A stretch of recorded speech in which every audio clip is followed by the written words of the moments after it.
Welcome to the TLPT, the Lord Poker Tournament 2026 series in the beautiful Jeju Island.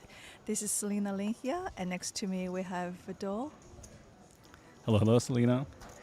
Super happy to be here, kicking off TLPT 2026 with a really fun event as well, the teams event. Cannot wait to get into this, and we do have some superstars, including the man on the screen right now. So what do we know about the teams event so far? Who all is joining us? And the format is very interesting as well. Would love to get into that. Yes, so I believe there's a total of 7 teams, and Zhou Quan, which is very well known across the world. He's a big star in China. They call him the emperor, the king. And he's got his golf buddies with him for this team's event. Okay. He's going to make up for the poker talent. The golf buddies, I'm sure, will have their contributions.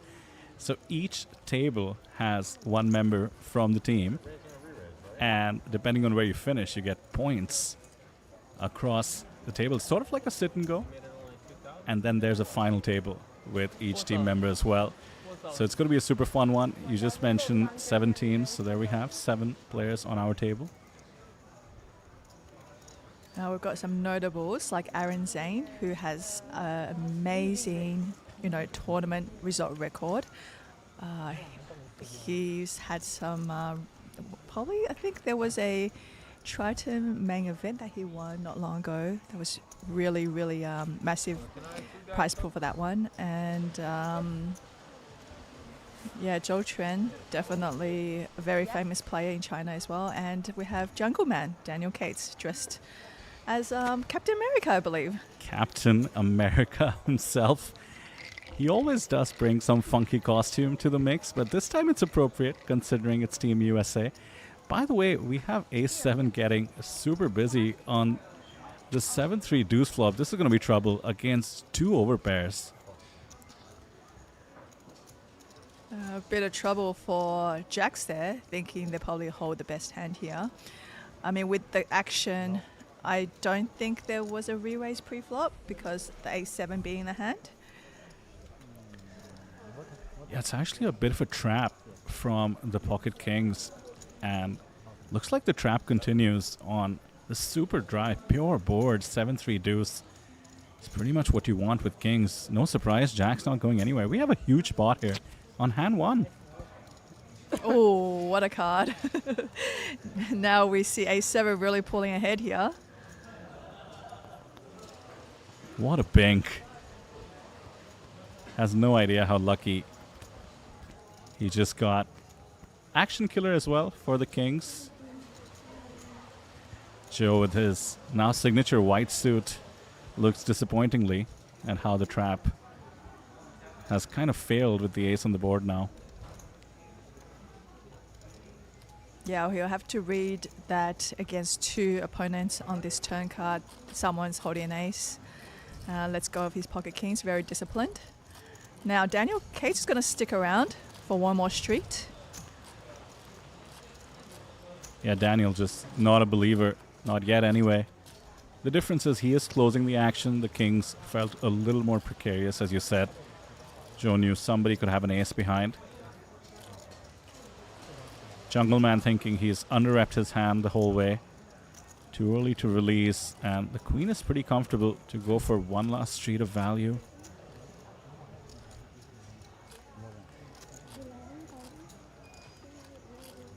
Started with 100k, so that's 200 bigs.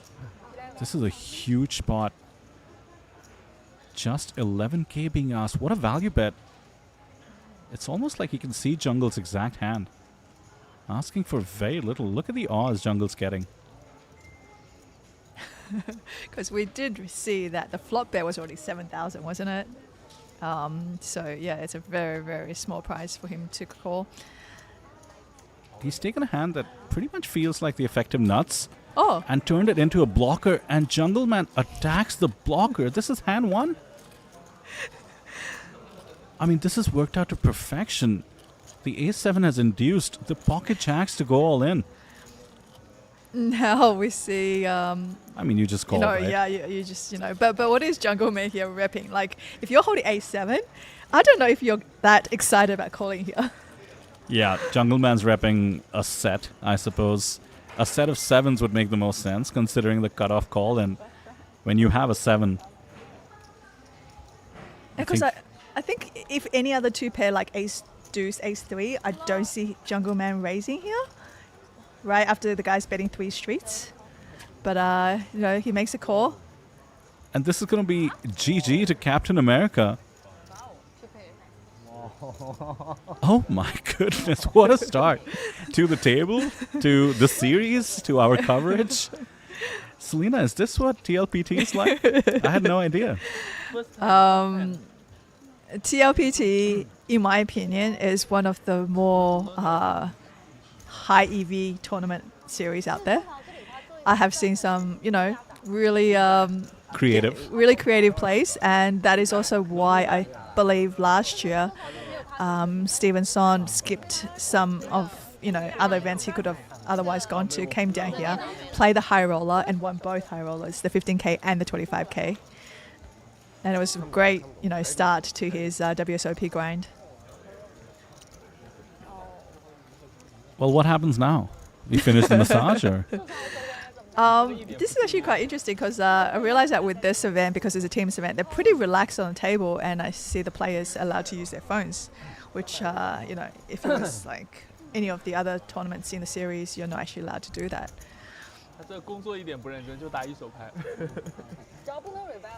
So does then he get swapped out for a new teammate? How does it work?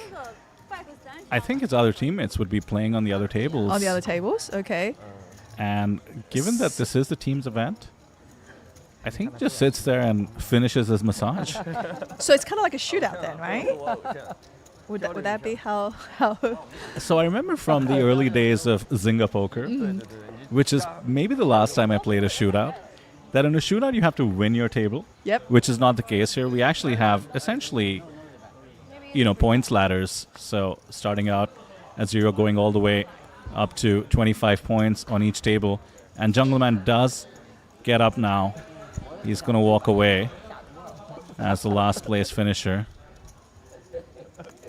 I mean, he's known for being creative.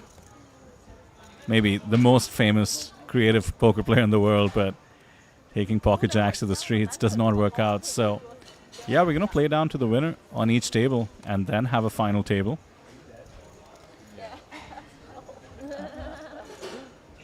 I see the China God poker team has picked up queens here.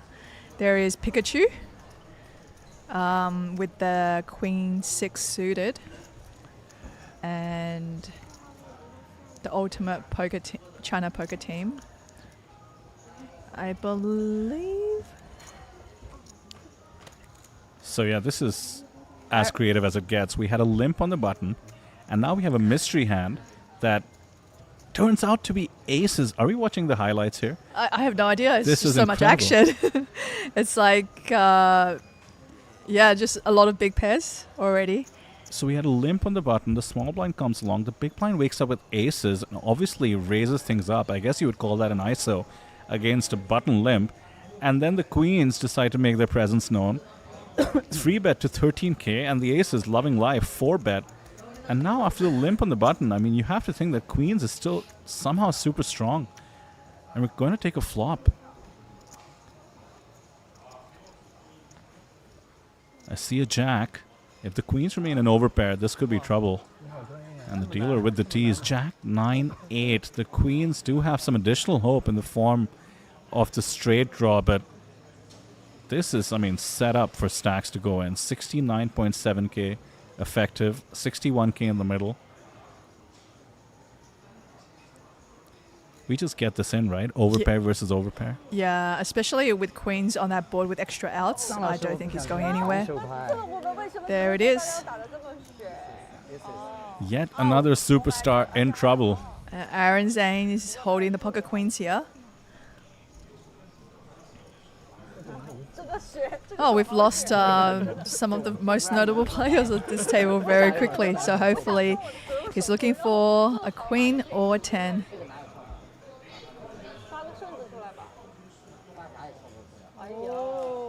That knocks out some outs because it is a spade, and the ace of spade will take away.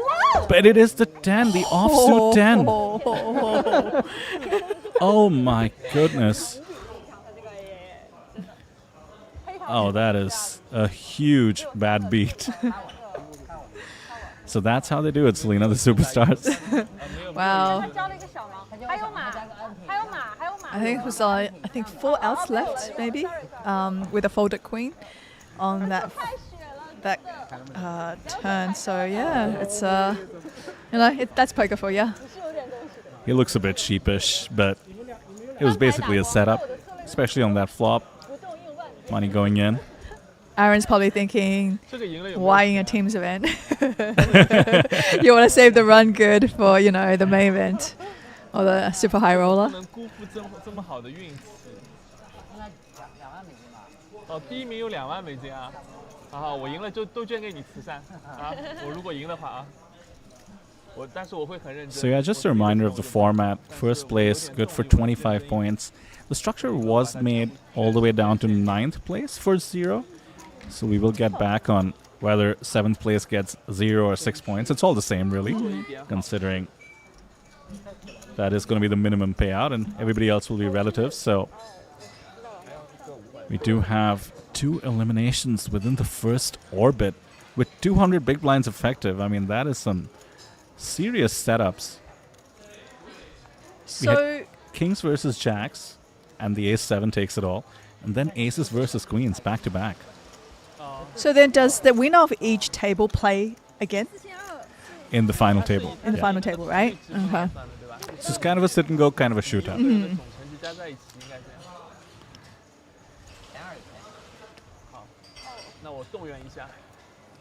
So the points on the final table are actually distributed in the same way. Okay. So it is much more of a team effort. So 7 teams, meaning 7 tables going on right now. And then the final table is sort of that one last chance. But if, let's say, a team is truly overperformed, let's say you have second place finishes across every table, the chances are you're a lock to win already. True.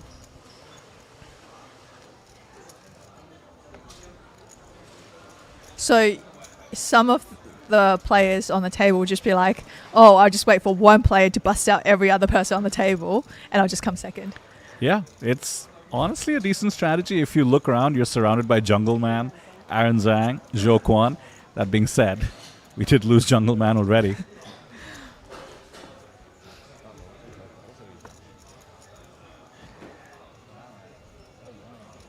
So let me thank you in advance, Selena, for helping me out with translations across the series. And this is maybe the perfect time to just remind our viewers of the team names, if you wouldn't mind. Yeah, so that was a bit fast. We have the ultimate poker team, China's ultimate poker team. We have a Pikachu team. We have Poker Queen.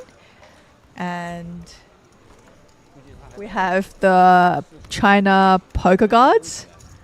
We have the China Poker Queens. We've got a Nana Japan team. And we've got a China Tianjin team, which I believe that's the golf team. So there is the China Ultimate Poker team number 1 and number 2. So there's 2 teams of that. And then Team Captain America. So yeah, looks like the update with the chip count, 9 teams, meaning 9 tables going on. Now this is fascinating to me, that Team Captain America, who are wearing USA attire, they went with not writing their name out in English. That's right. It is in Chinese. Classic Jungle Man. Kings again.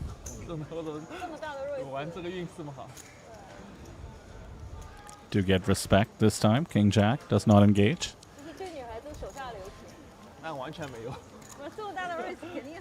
So Selena, you covered the previous series as well in 2025. Did not have a teams event back then. No, I did I'm not. assuming. Yeah. Yeah, so a really fun edition. Yeah, they had, you know what they had instead? They had instead a free roll. And first got like 100,000. It was like a really big prize pool guarantee free roll. And yeah, that was a fun one to watch as well. A lot of very, like you said, creative plays. Yeah, TLPT seems very unique in that sense.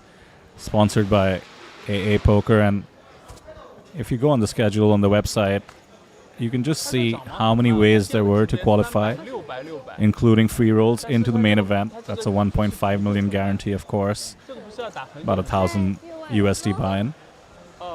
Expecting hundreds of players to come in through the free roll route, which is really amazing. I mean, you can't help but root for the qualifiers in a main event. Yeah, for sure. I think that's how, most of us get started in poker. I believe my first ever tournament, I played a satellite, which got me a seat into APPT Macau. Okay. I came, I believe I finished 13th or something in that event. And that was also how I became the ambassador at the time for Poker in Asia. And yeah, I had a 14-year career out of that. From a free roll? From a free roll. Wow. From a satellite online, So yeah, amazing how poker just takes you to places.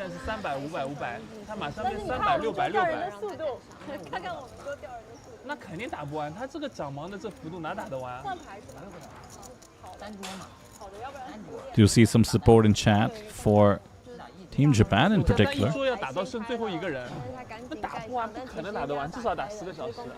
No, I know Nana from a Red Dragon event that she played in Jeju, and she actually came second, I believe, in the main event. And it was really, I think it was the biggest score for Korea, and that's also what catapulted her to poker stardom in Japan.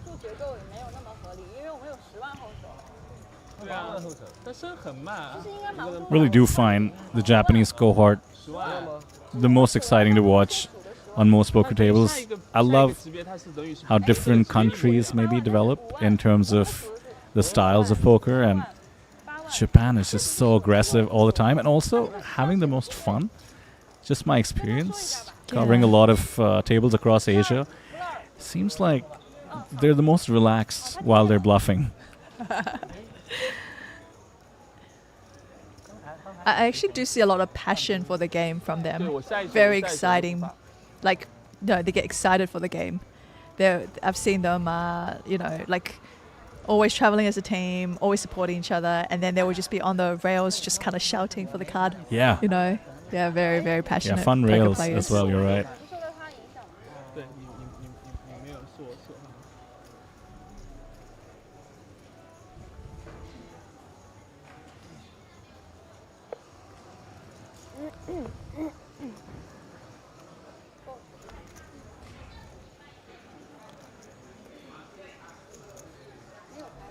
Well, no more coolers or setups, as we see some regular poker folded to the blinds this time. Well, never mind. Pocket Kings make another appearance. Raise from the small, and what looks like a pretty difficult hand to continue for Team Poker Queen.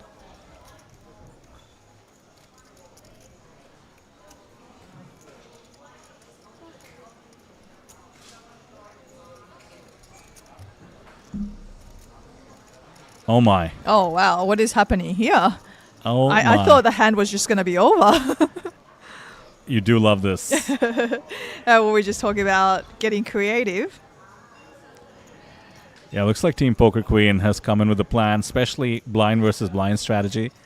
And I do like taking the queens free. It's not a hand you want to just call in position. Instead, turning it into an ambitious 3-bet, which immediately gets 4-bet. And I think we can release now. A 4-bet also quite large. Doesn't really matter against a hand such as Queen 3. Given how deep we are as well. The Kings decide to go on the bigger side.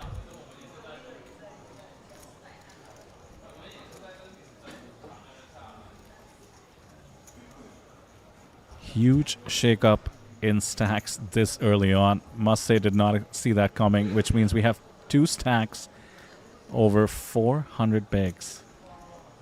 That is very deep poker, but we can also see that it's very possible for these players to get it in quite light. Keep it coming. No shortage of aggression thus far.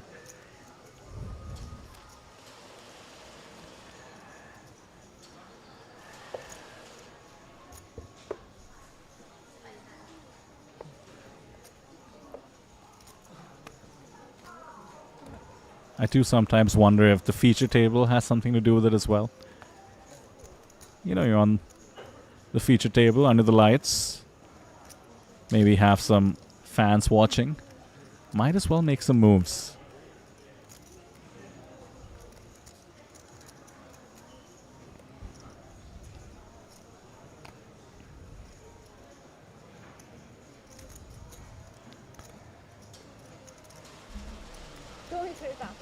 Six 5 will defend.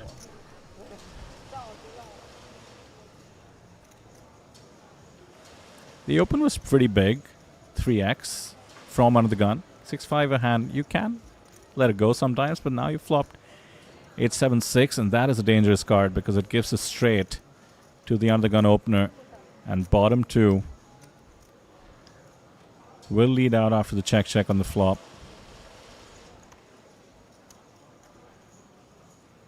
Now Aaron with the straight is contemplating how much to raise it to, I believe. Oh no, he's just going for a call here. Now that's a pretty small pot compared to the ones we've seen. Ooh.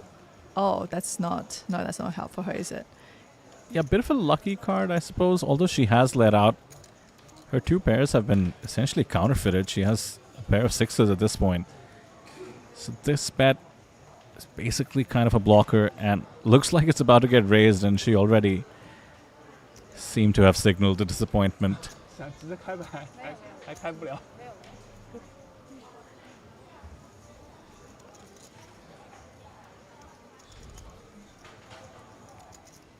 They're making it 8,500. 5k more. She's like, oh, the river card was so bad for me. It counterfeited my two pair, and unknowingly she was actually way behind.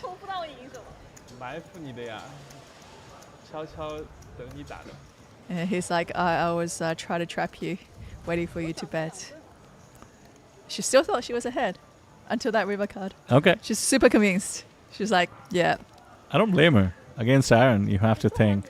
After the check on the flop, you're likely betting for value, but did get sort of unlucky and sort of lucky at the same time. But clearly, players on the table keeping it friendly, discussing what they had.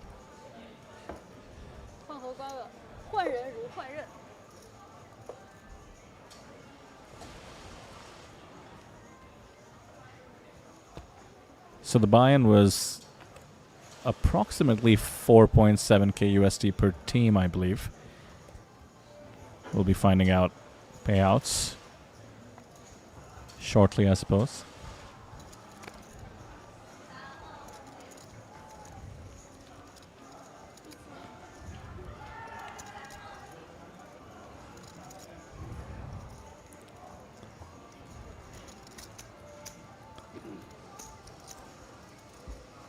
Quite a strong hand. In the big blind, bit disguised, Queen Jack suited comes along. And Aaron says to his opponent, I could have 3-bet with this hand. Honest again. Yeah. And quite an action flop. I mean, the 5-4 flopping an open-ender is pretty pleasant. And top pair, decent kicker for Aaron.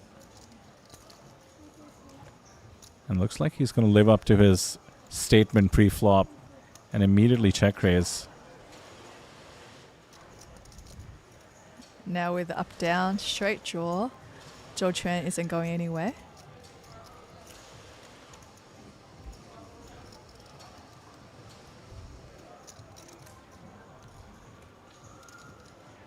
Pretty spicy. Now a pair for Joe. Backdoor flush draw at it for Aaron. You can just never fold this.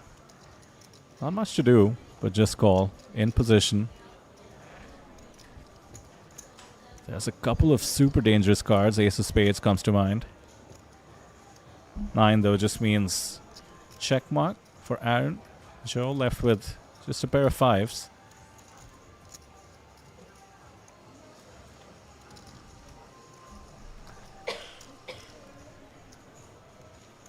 These two have likely played so many cash games with each other.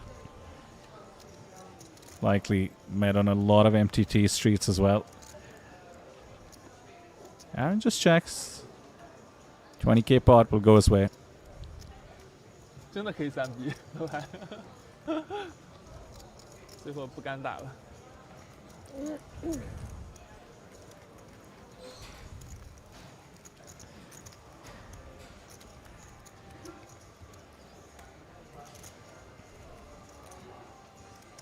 No lack of action, Selena. That's what the theme seems to be. I'm excited for what this signals for the next 10 days or so.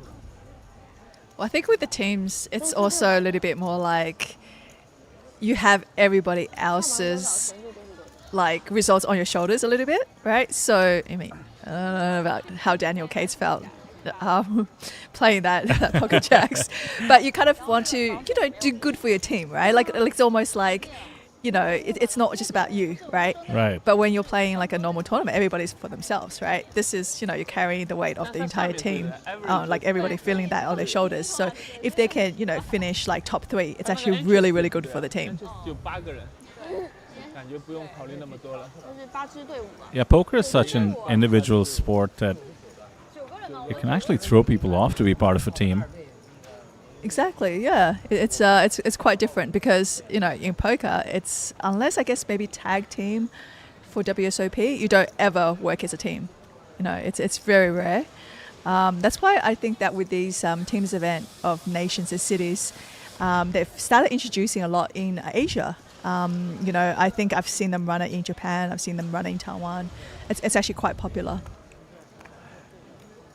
So I have played a team's version of poker. It was called match poker. Not sure if it's still around, but very unique concept. I'll go into detail some other time, but I was the last person still playing on behalf of my team. Our table was a little bit slower, and so everybody else was done and now watching my table. And so when I didn't do that well, which happens sometimes in poker, we just saw a jungle man. Yeah. It felt like I'm the one who let the team down just because I was the last person remaining. There is a funny element to that as well. Like all the team members standing behind you, rooting you on, and they didn't do that well either. But just because I was the last person remaining, it felt like I'm the one. The spotlight was on you. Well, this is likely to get called as we do see the chips get into the middle. Queen 10 suited, good enough to defend against a 3-bet. Out of position though. Never too comfortable, and look how aggressive Team Poker Queen is going. That's like a very solver move, taking the King 6 suited, turning it into a 3-bet in position. Queen 9-8 is pretty favorable for the Queen 10. Backdoor clubs as well. I do realize how aggressive some of these Chinese female poker players are. I don't think I'll ever 3-bet King 6 versus undergun raise here. But they've been putting in the solver work, I think, Like I said, these days, the Sims tell you to do some weird things. Check call against the C-bet, and a club means additional outs to the extent the Queen 10 suited felt like it was behind. So I don't think a double barrel will work. No equity, mind you, and looks like chips are being grabbed. I mean, this is just hyper aggression. I just really try to tell a story here, and the story is my hand is better than your Queen 10. Yeah, it's basically I have pocket kings, I guess, considering she blocks a king.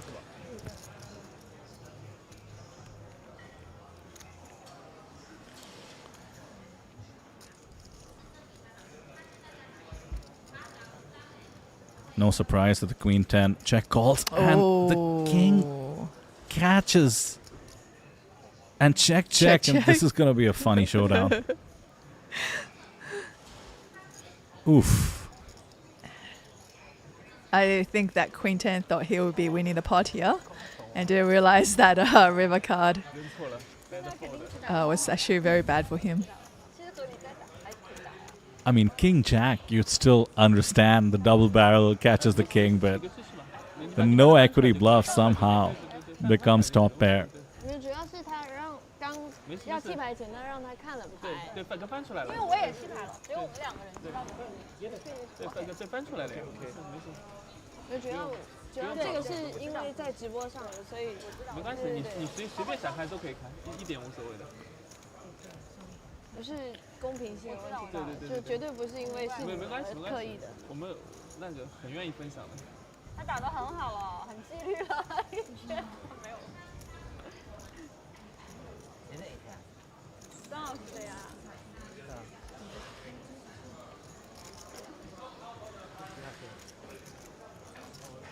要真实名，我的牌也挺好，如果不是他们，我这里8成给他敲一下，现在就2队，flop 2队。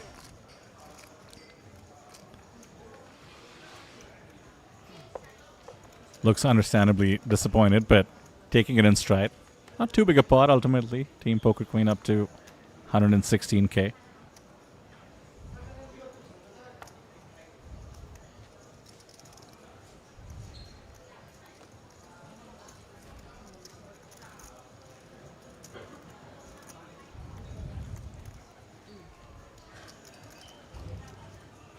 Back to work already. I do feel like there is two quite different players that like going to these teams event. You have someone like Jungle Man who's probably look at this, when can I get off the table ASAP? I felt like that was him, right? And then there are players who's really taking this very seriously because to them, the glory of winning a teams event, for their country, for their city is, something that, they really want to do, right? It's quite different intentions going to this tournament. Yeah, I gotta agree. I mean, Jungle Man probably has a great explanation for that spot he took, but certainly wasn't with the team in mind necessarily. Although I'm sure as the leader of his team, everything he does is for the team itself. Now, very curious to see how some of the other members of the team are performing. And I guess we'll find out on the breaks. We'll try and keep our viewers updated as well to the extent we get to know. But that's got to be a factor as well, right? The deeper we get into the stable, you might want to take a look around, see how the other team members are doing it. Maybe adjust your strategy. Maybe you really need some point ladders. Yeah, it's a little bit more about survival, I believe. Like you said, the points distribution on, what you get for finishing top 3, right? I think it's it's pretty crucial to kind of be tight at the beginning and try to ladder up as much as you can. Yeah, so a reminder, 6 points right now, the minimum payout for 7th place. Goes up by 2 points up till about 4th place, so 6, 8, 10, 12.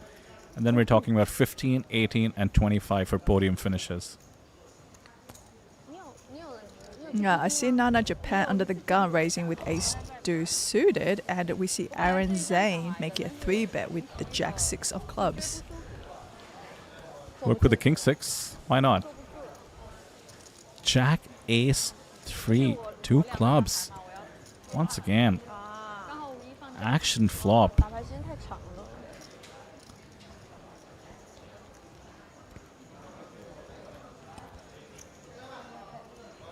You love continuation betting after flopping. Essentially, the world wouldn't even mind building a pot against the exact holding, such as the ace deuce. Actually has slightly more equity than top pair. That 9 will change things though. The ace deuce, the favorite now. Pretty standard to check behind in a spot like this. UTG open, call the 3-bet, and ace is quite likely and maybe unlikely to fold even to this double barrel, but looks like Aaron doesn't mind putting more chips into the middle.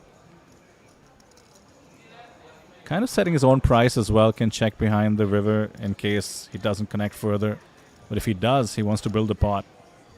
Yeah, we see that he's got 12 outs left for that river card, and he can also at this point represent a better ace. So I do like his turn bet here, and he's made it significant too. So it's going to be a pretty big dent, a quarter of what Nana has sitting in her stack. Yeah, it's an overbet. And she's sticking around. 62k in the middle, crucial river coming. The 8 means a check mark for the top pair, weakest kicker. Now can Aaron find another barreling him here? No, he's not going for it. It is very strong for, that the fact that she called that turn bet. I feel like her holding is usually stronger than just ace deuce. If Aaron know that it was an ace deuce, I think he would definitely have put in, one more bet. But that river call ends up being a chop, wasn't it? It was like a 3, was it? 8, I believe. Oh, right, yeah. Yeah, I could see him putting another bet there on the river. If he knew that his opponent would call him there on the turn with the ace deuce. 等我一下。 So his stack does get somewhat dented. Did get the doubled up with the queens versus aces. Now closer to 150k as opposed to 200. 有点热，这个音乐是有点热。对。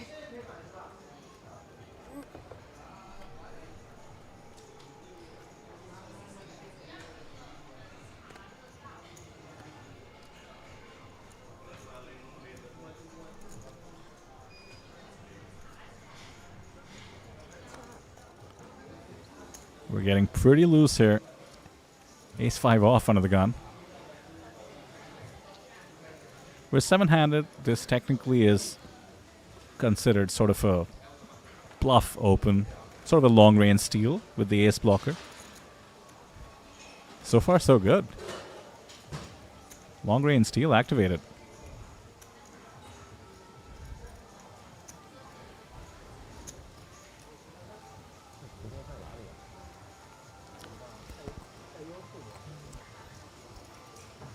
Feature table here looking fantastic at Les Casino. 只有油管上有，我现在因为我们只有双油管，国内，打 TLPT 直播就有了，应该会有的吧？但我这个手机没有油管。哦，那我不知道其他的地方有没有。应该会有直播的吧？我不懂。 Now about 30 minutes in, all the players wondering if they can see the action somewhere on social media. 其实直播上其实桌上不能看，它反正有延时嘛。 Well, they can join us right here on the stream. 对对对对。 So we're on a 30-minute delay.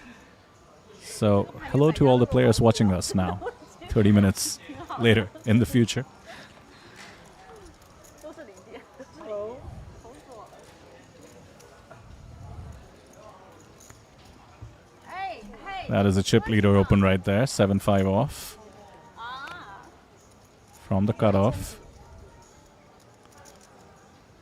Don't think it goes through. 2.5x open, easy enough defense with the ace 4.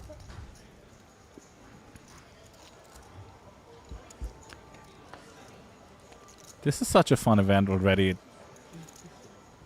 kind of makes you feel like it'll set the tone for the rest of the series in the sense that, these players will be firing a lot of the events, I'm sure. The Jungle Man, the Joe Kwans, the Aaron Zhangs of the world. No doubt most of the other team members we see here as well. And if you have a good time on the first event, you probably keep it loose for the rest of the series. Quick bet and the takedown.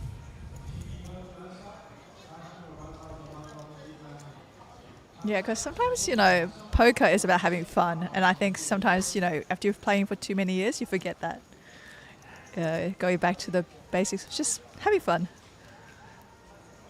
I sense a very forlorn, nostalgic look as you say that, Selena. Yeah, because, after a while it becomes your career. After a while, you see it more as a job.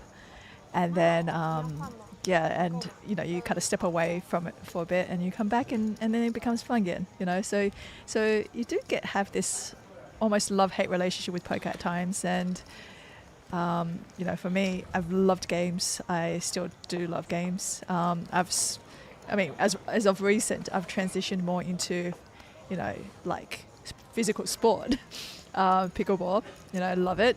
Play with Randy all the time, and it's actually a lot of strategy involved. And I think that with the kind of poker background, the ability to see what your opponent is trying to achieve is quite important. Right. Yeah. Yeah, unless you've played a game for a living like you have, Selena, it's quite natural to not even think in terms of strategy, right? Some people just go point to point, or even in the case of poker, they don't think of having a pre-flop opening range as a strategy.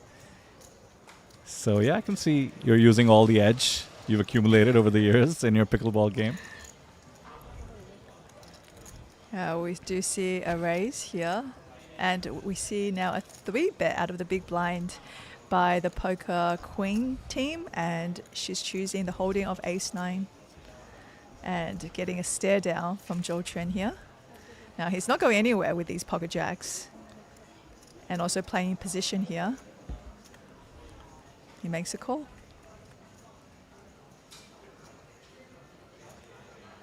King 5-3, 2 spades.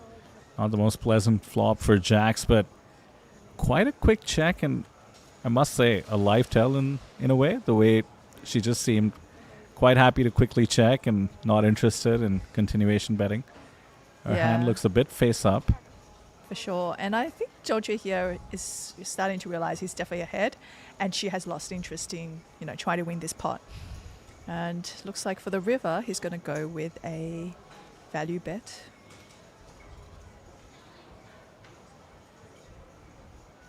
Now it's important not to level yourself in these situations. She knows that she looks weak. Yeah, she decides to let it go.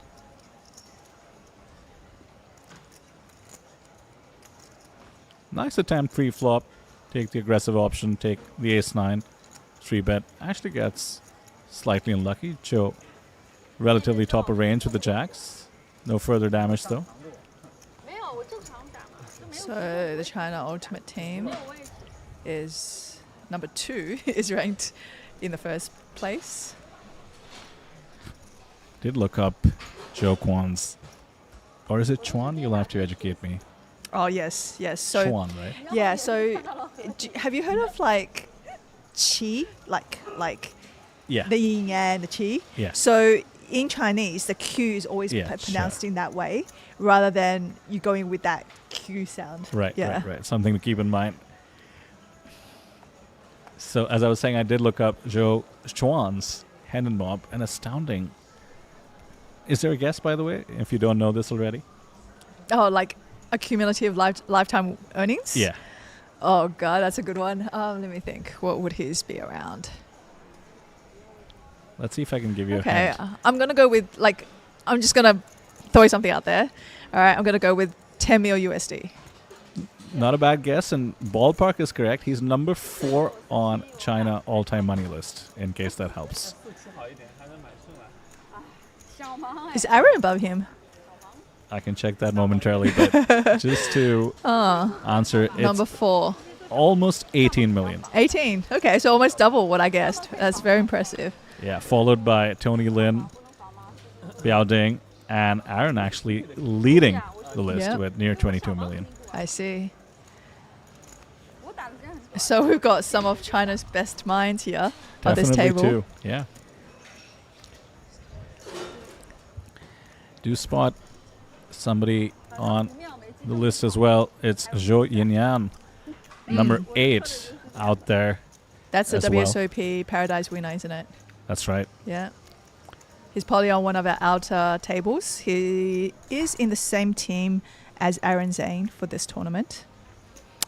I already said that is by far the strongest team. Yeah, so far, so good, but the queens did have to find the suck out against the aces. That is true. He's got the run good by him too. Quick fold with the 7-3 suited. King 10 suited has open. Team Nana Japan. So I heard that you're a bit of a Catan fan, I do like Catan. Where did that come up? Randy, because we actually play every day. Well, so this is the thing. When he's away or I'm away, we actually play board game on Board Game Arena. Oh, that is so cute. Yeah, I know. love that. It's like date, you know, but That's so without cool. without like seeing each other. You still have your dates. But also very competitive dates. yeah, definitely. Classic poker player mentality. Look Well, I at want that to hear flop. more about that, but yeah, this flop is spicy as well. Gut shot, diamond draw for the king 10 of diamonds. Once again, a weak ace in the mix. Needs to hold on.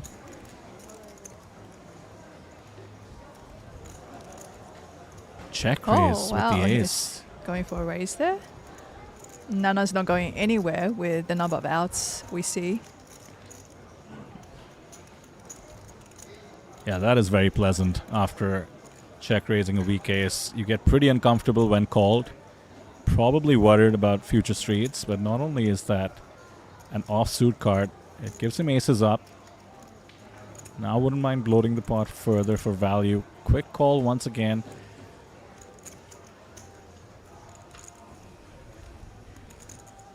With the implied odds getting somewhere the right price. Needs a diamond, and there it is. Second nut flush. Now the Pikachu team is not too happy to see that river card, knowing that, you know, the flush holdings are possible in her hand. Bit of an old school live tell as well, right? Quick calls tend to mean draws, especially in position. The most obvious draw has come in. Looks like he's gone for a half pot bet. It's not exactly a block bet.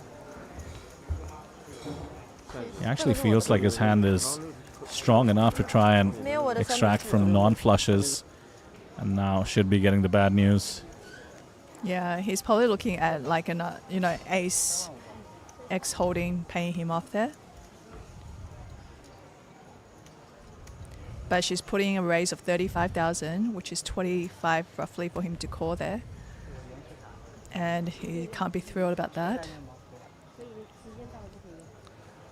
There is just so much out there that's beating him right now.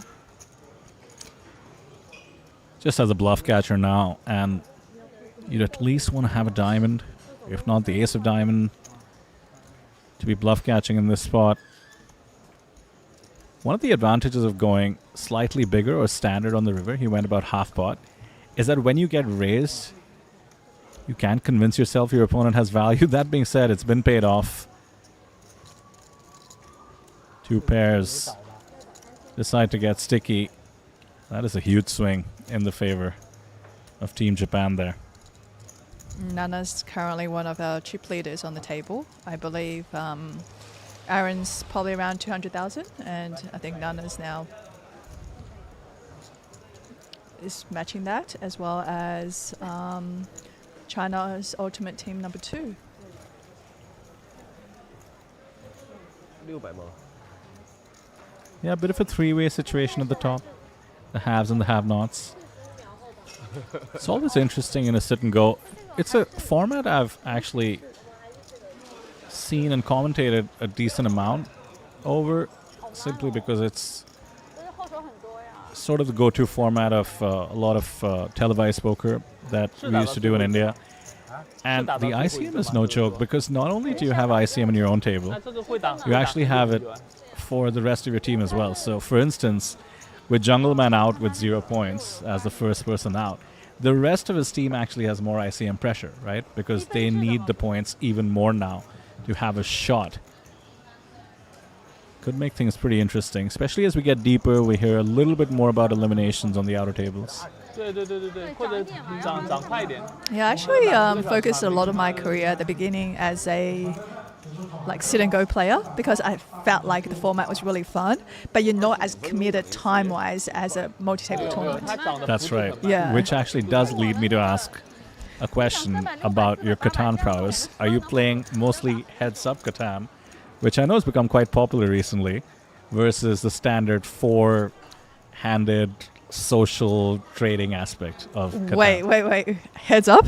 Yeah, like one-on-one Catan is now super popular online. Like right? on the full board? 2 players? Yeah. Or is it like a different board? No, full board. Yeah. But just 2 people. Yeah, but no trading. So it's not as fun, in my opinion. I find 4 players is relatively crowded, okay, but there is so much to it because there's so much blocking, okay? Yeah. Now, I do enjoy Cities and Nights, I do too. yeah, because I feel like there's a little bit less luck factor in that one, Right. yeah. So I just started grinding the arena, and I was just taking a break yesterday from because the travels and everything, and I actually grinded up to platinum over probably about 5-6 games, and I got up to 350 elo, right? Then I lost a game and I lost 46 elos, and I was like, how? Oh. There's a lot of elos to lose in one game. But that's exactly what happened yesterday, and I was like, oh no. Okay, you're in the grind. You're taking this very seriously. I love it. A nerd at heart. Definitely a nerd at heart. But it did remind me what you said about sit and goes. I'm personally a huge fan of playing heads up sit and goes. Just a format that I love. You could multi-table, and you have hundreds of decisions a minute if you're playing a lot of tables, which is a lot of fun. Yeah, because heads up poker is a very different type of poker, really. Yeah. You know what I mean? It's actually nothing like full ring. Yeah, you got to be in the mix with pretty much all your hands, 80 to 90%, depending on your position. Now we see the poker queen team raising up with the ace 10 suited and getting 3-bet on the dealer button by Pikachu. Now team Pikachu has pocket jacks. Now on that flop he's looking for a club, but I can see him just continue with a bet. This might be the first flop in a while that is just not engineered for action. I was really convinced we were commentating over highlights Yeah, right. for like an hour there. It's like it's being just cut out. All the boring hands has been just cut out. And You now know? we see a hand that might just go check fold, and I'm convinced that it's actually the live stream. I mean, does it go check fold? See, that's the thing you never know about in Asia, because when you think a hand can be played very straightforward, standard, like you say, check fold, it goes for check raise. You just never know. I actually really enjoyed the whole entire TLPT series on stream last year as well, because I did think Stevenson played very, very good. Yeah. He really, really commanded the tables that he played on, and it was crazy because when you just think the game is so luck based, right? Like people complain about running bad, getting 2-outed, 3-outed, whatever. But when you see him play, you'll realize, oh, wait a second, Yeah. this game has so much skill involved. No, I know what you mean. And what's amazing to me is that I actually watched some of the streams you were mentioning. It was his first time in Asia, I heard you say on the stream. That's incredible. I mean, talk about your roots calling you and you just And then just coming fly out down here. and just win back-to-back events. Yeah, because for me, I felt like my strength in the past was always because I frequented the Macau poker scene and I knew a lot of the players I played with a lot. I knew what the tendencies were, right? When I got chucked, say, to a European tournament, American tournament, it takes a lot of time to adapt to how players play in a particular region. Yeah. And I felt like he adapted very quickly, and very easily, just knowing like the tendencies that the Chinese players would have, and that he used it to his advantage. And I love anytime somebody goes back-to-back. I mean, not that there isn't plenty of luck in tournament poker, as you said, but it does sort of dispel those doubts about, are we just clicking buttons or is there a strategy to this game? Because going back-to-back simply signifies you're doing something right.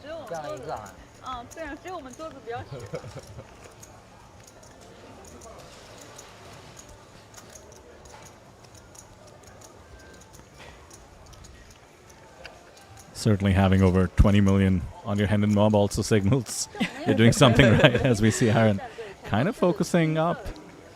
And not this is actually taking the it lightly. first time I've seen Aaron come out for a tournament for a very long time.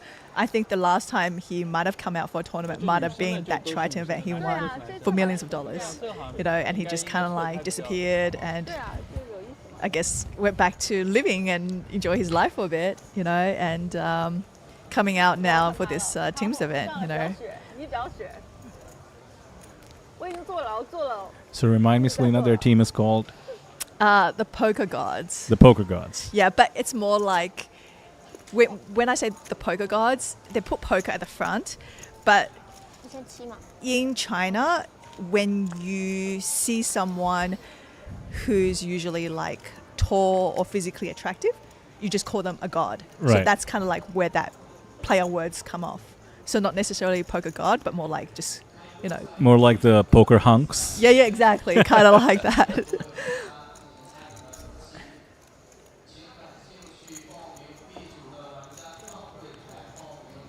Okay, I see it. Aaron, Yo Yin Yan. Now I really need to see the rest of their team to see if they live up to the name. Yeah, there is another guy that's very much on that list. I believe like the entire team members, all of them are probably ranked like top 20 in the China's money list. That's why I just looked at them and like, oh, okay, that's a strong team. It really comes down to whether or not they're going to take it seriously. That's the difference. Yeah, Yeah. but we did see Aaron kind of in the zone, Yeah, he's playing well. getting the Yeah. massage, really paying attention. Check kind of hand. And 我这把是唯一一把有击中的，我是86。但是我 he's 看不 been 出来 relatively quiet after that one hand, right? He won off Jungle Man. Haven't really just kind of been slow and steady. Yeah, Zhou Quan, I think try to figure out 太好了。 how his other teammates are doing. It's just being the captain, Yeah, probably wants to loosen up, play his standard game. But like you 100 said, 个盲就开始。 being the captain, 一般团队 taking it seriously. 10万。 5个小时里面结束差不多，是不是？ So it's so funny because like Aaron Zhang, I know him from very early Macau days where I think there was only 1 or 2 poker rooms out there at the time. And it was probably my second time in Macau so it might have been 2009, 2010. And that was when I first met him. And, this was before like poker exploded in Asia. Right. Yeah, and you know what? We sat down, and I believe we played like 5-10 Hong Kong, which is like, Pretty oh my tiny. god, yeah, exactly. Yeah, like 50 cent, $1. Yeah, because that's how US. big the games were. Do you know what I mean? There wasn't much out there, and slowly, the Macau games became so well known. They became really, really big, and when it came to high roller tournaments and stuff, these guys started frequenting that scene, and everybody started, like earning lots of money, and we've come so far. It's been like what 17 years, right? Yeah, wow. Something like that. Yeah. 18。 1800。 And then I come back here and I see the players and I don't recognize anybody anymore. So as the time have gone by, yeah, you just don't, like I might, see like 2 or 3 faces that I like Zhou Quan or Aaron, but then like I'm looking around the field right now of like, 10, 20 tables and I don't know anyone. It's the new crop, Selena. And you and I are not too far apart in age, so I'm right there with you. Certainly not as immersed in the poker world in Asia during that time. But as I was telling you earlier, I used to live in the US and I started playing around 2008. So it was Okay, sort of the early roughly poker the boom. same time, yeah. Yeah, I was, just watching high stakes poker and doing whatever they did on the show in my college home game, putting on sunglasses and check raising. And here we are nearly 17, 18 years later. And it's really great to see poker booming. TLPT, for instance, coming back from 2025. This time the main event, the circuit main event that is 2x the guarantee. Yeah. 1.5 million, 1,000 USD buy-in, give or take. Looking forward to seeing, the tables in front of us really fill out. Day 1A kicks off tomorrow.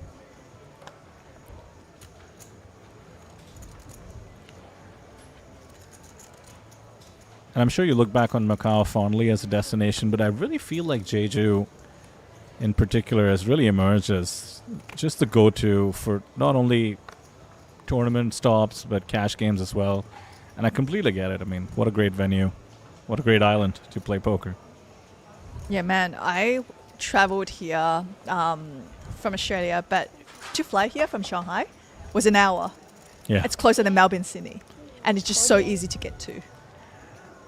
I have this little factoid along those lines that I'll mention in a moment as we do see the pocket jacks free bet, and I suspect the pocket fives come along because we're so deep stacked.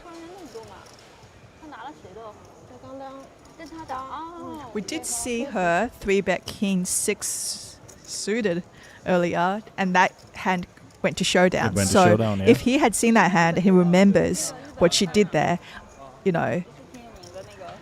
Wow, instead he just Oh, yeah. mocks the pocket fives. I would say definitely one of the tighter players on this table.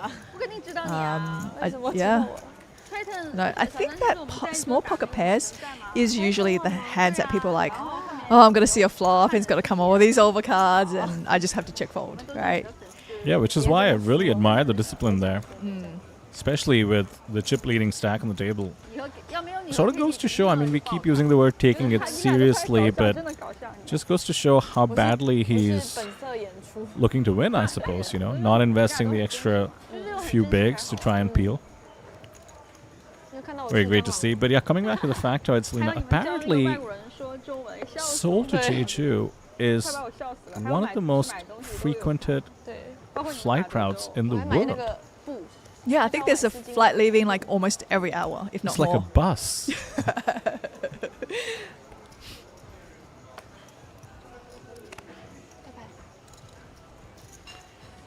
Have you had a chance over the years to explore the island outside of Shinhwa World? That's actually such a, like, poker players don't. They really don't. I haven't. Yeah, and this right, is my yeah, third yeah, time here, yeah. so I'm guilty. Yeah, because like I got to travel all over the place when I was a poker pro for many years, and especially when you're out there by yourself, it's just something I don't look to do because I feel like that experience I want to share with someone. Right. Right. So you just usually like, oh, I'll play like Catan in my room or grab some sit and goes or something like that.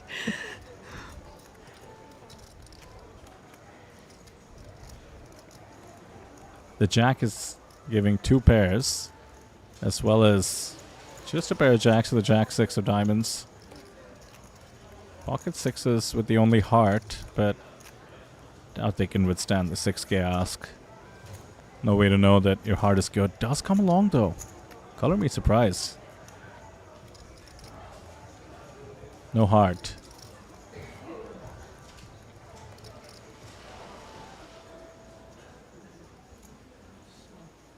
Yeah, maybe a bit of 我还有7万多不到8万的后手。 a lack of discipline in a way. I mean, so often you might just be up against a bigger heart. It's a bit of reverse implied odds. You actually don't want to make your hand, but now the huge bet. Immaterial with the pocket sixes. 我是什么？我是 Yeah, and then I think towards kind of the last maybe year or two, I actually changed and decided that when I went to these poker stops, I would actually go and experience the city. Okay. Yeah, so my first time coming to Jeju, I actually came with my mom. I came with my uncle and auntie, and I actually took them sightseeing. We rented a car, and I took them to the waterfall. We did a lot of sightseeing, and then that was the last time I actually left Shinhwa World. Because I just felt like if I didn't have someone to share it with, then the memories are not the same for me. Yeah. Yeah. And then when Randy and I, we used to travel for our poker trips, we go and play escape rooms. So we've Oh, done wow. we've done 190 escape rooms. Oh my across the world. Goodness. He's got a whole list, and he's got the list where he would write down, oh, what's interesting about this particular escape room and what was memorable. Because before COVID, we actually thought about like building escape rooms in Melbourne because Right. we enjoy them so much, and they're actually a lot of fun. And yeah, was just really into them, and yeah, and then we've just like started doing it again recently. Oh, that is incredible. 190. I need Yeah. to ask you more about that. For now, the escape needed, not to be too corny, for the ace queen, because poker queen has pocket aces, cannot blame the 3-bet, and surely the 4-bet is coming.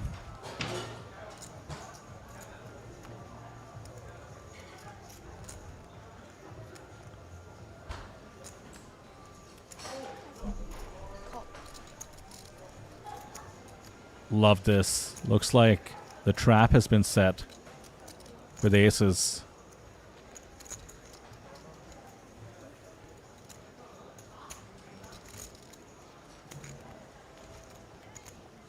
Yeah, did hear her just say call. Yeah, there we go.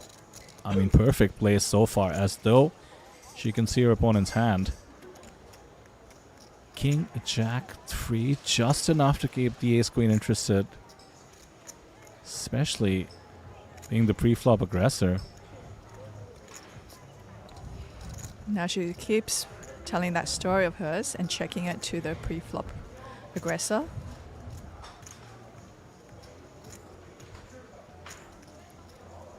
The continuation bet, it is a down bet on the King Jack 3 rainbow board. So do you announce your hand here? Yeah, it does say raise. I believe that's 11k.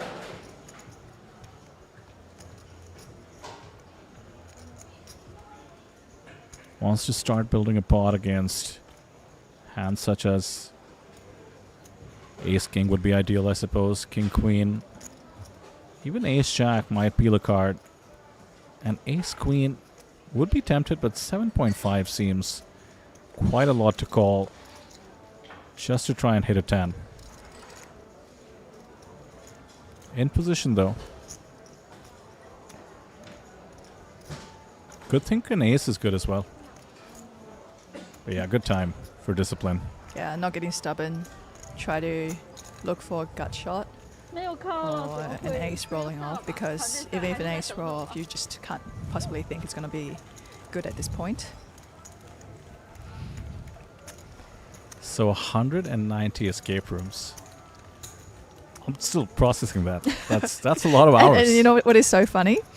We've actually played the same ones. So without realizing, because they might have been like, say, 8 years apart, right? So we played one in London, and recently we were in Sydney, and we played the game.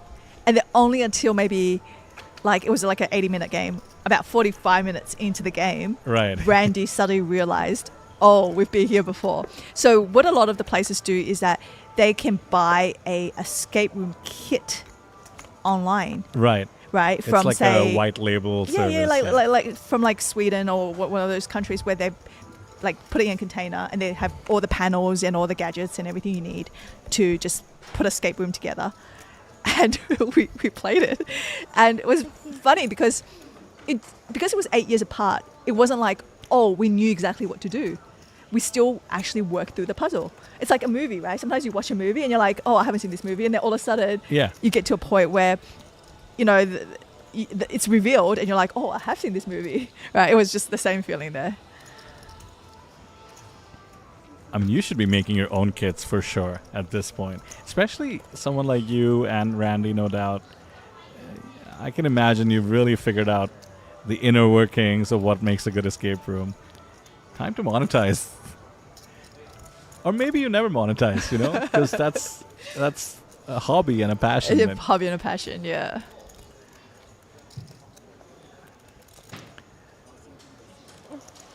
Pocket Kings, no shortage of premiums 没办法， on our feature table here. It's like every other hand, isn't it? 懂吧？ It is It's like kings and disproportionate. aces, kings and aces. Yeah. Keep it coming.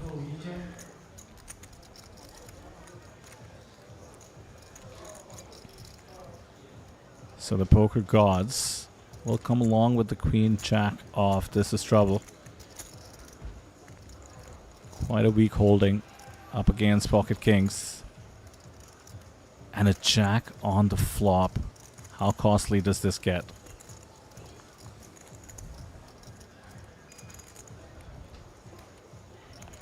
Decent amount of metagame here in the sense that these two are the biggest stacks on the table. Aaron should be weak opening from the cutoff, so the small blind 3-bet does not need to be as strong as pocket kings. Certainly 2 overcards such as ace king, ace queen would play the same way. Quick call in position with the queen jack. 9 once again gives Aaron those outs that he had with the pocket queens. Queens, 10s, and jacks now. 2-tone board and a bit of pot control out of position from the kings. Oh, the slow zoom. Really builds the tension.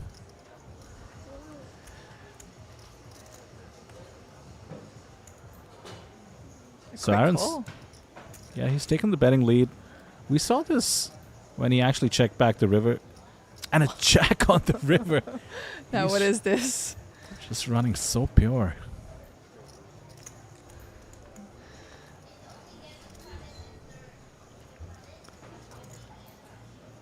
Really gets to size up considering the 2 missed flush draws on the board. The way he's been playing as well. He's been making huge bets. And how big did we go here? 65k into 55.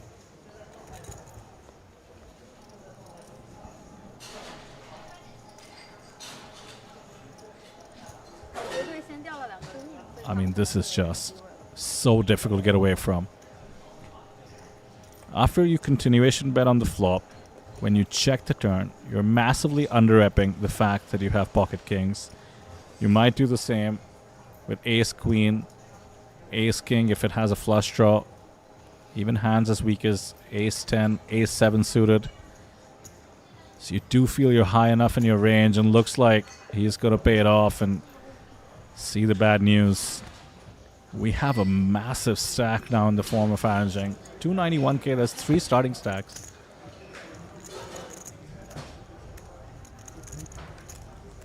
This is a 超值。 364 bigs. 很厉害。我要想学习一下，都是乱中 Team 牌啊。 Pikachu 其实第一手就应 now 该 is 被 in 淘汰了。 danger of 第 elimination. 一手就是运气好。 We have not eliminated any player for a while. We eliminated the first 2 players very quickly. And the first orbit. 很多人都这样说，最后都把我的钱赢走了。我真的是，我刚才那把牌。 I mean, you mentioned Team Pikachu, but they have over 60 bigs 战队 in a tournament or indeed Yeah, a single. That's true. It's actually a lot to Very play with. comfortable, You know, right? it's not like you're down to 10, right? 先让队友提升。只要是这样正常打2你就可以张牌，让队友可以背锅 replay 呀的。话，早都只要比队友输得晚，就可以让他们背锅。只要我们牌是什么，这个桌上都是队长啊。这桌上是队长吗？对啊，我不是队长哎。这桌上都是队长。 Bit of a frisky open, queen 8 suited from +1. 你看，我每一把开始都会遭到3败，怎么办？ Runs into the ace 有没有 queen. 位置？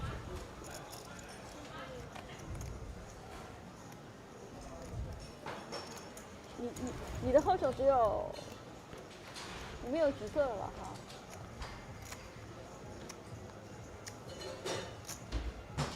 Team Pikachu making a 3-bet here.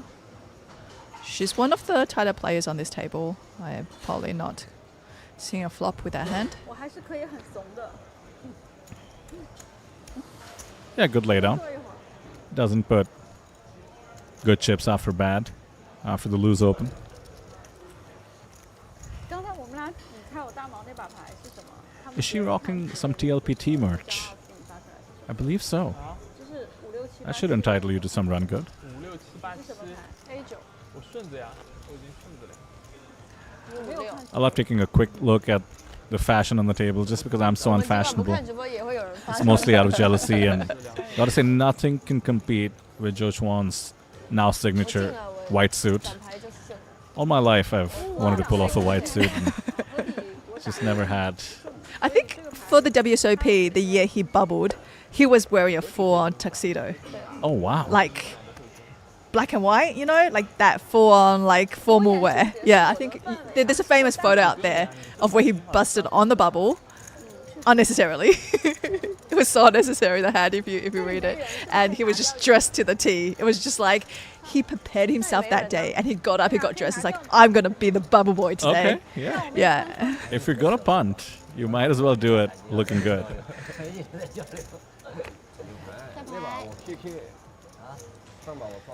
We see a 3-bet here to 6K with the holding of 7-5 of clubs.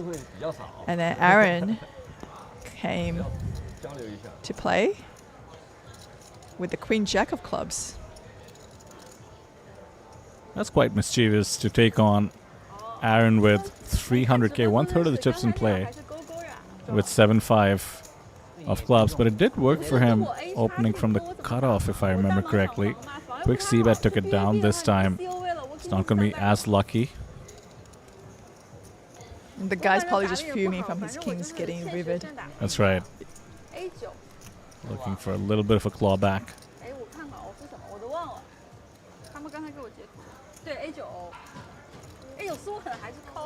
Yeah, and this is way too ambitious. 0 equity on a board that's decently connected. So many of Aaron's calls on the flop will be kind of the holding he has, pair and a straight draw. And somehow it goes through. Lots of credit being given. Power poker. There's that clawback. A little bit of revenge. Now, 50% of the chips in play belongs to Oh no, China's... that has to be surely the VPIP actually. Oh, is that the VP? Yeah, I did just see Oh. 45% right below. And also, given how the action has been going, Right. I'm I not was surprised just to see like- these high I VPIPs. was like, that can't be the... Yeah. I mean, Oh, look at this, Selena. that- Minimum VPIP is 22% on the table. well, I mean, you can argue it's kind of short-handed, right? Now, yeah, it got short-handed in Orbit 1. You're right. 50% though.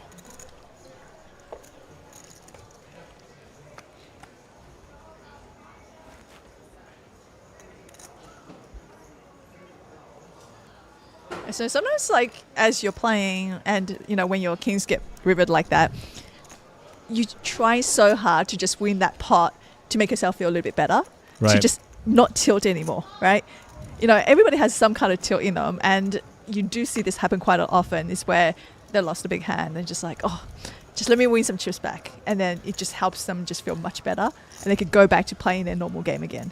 That is so true. But also something to maybe get over. You're right that it's a human tendency, but it could have gone so badly there, right? Could've With gone the so double barrel, with the 7-5 suited.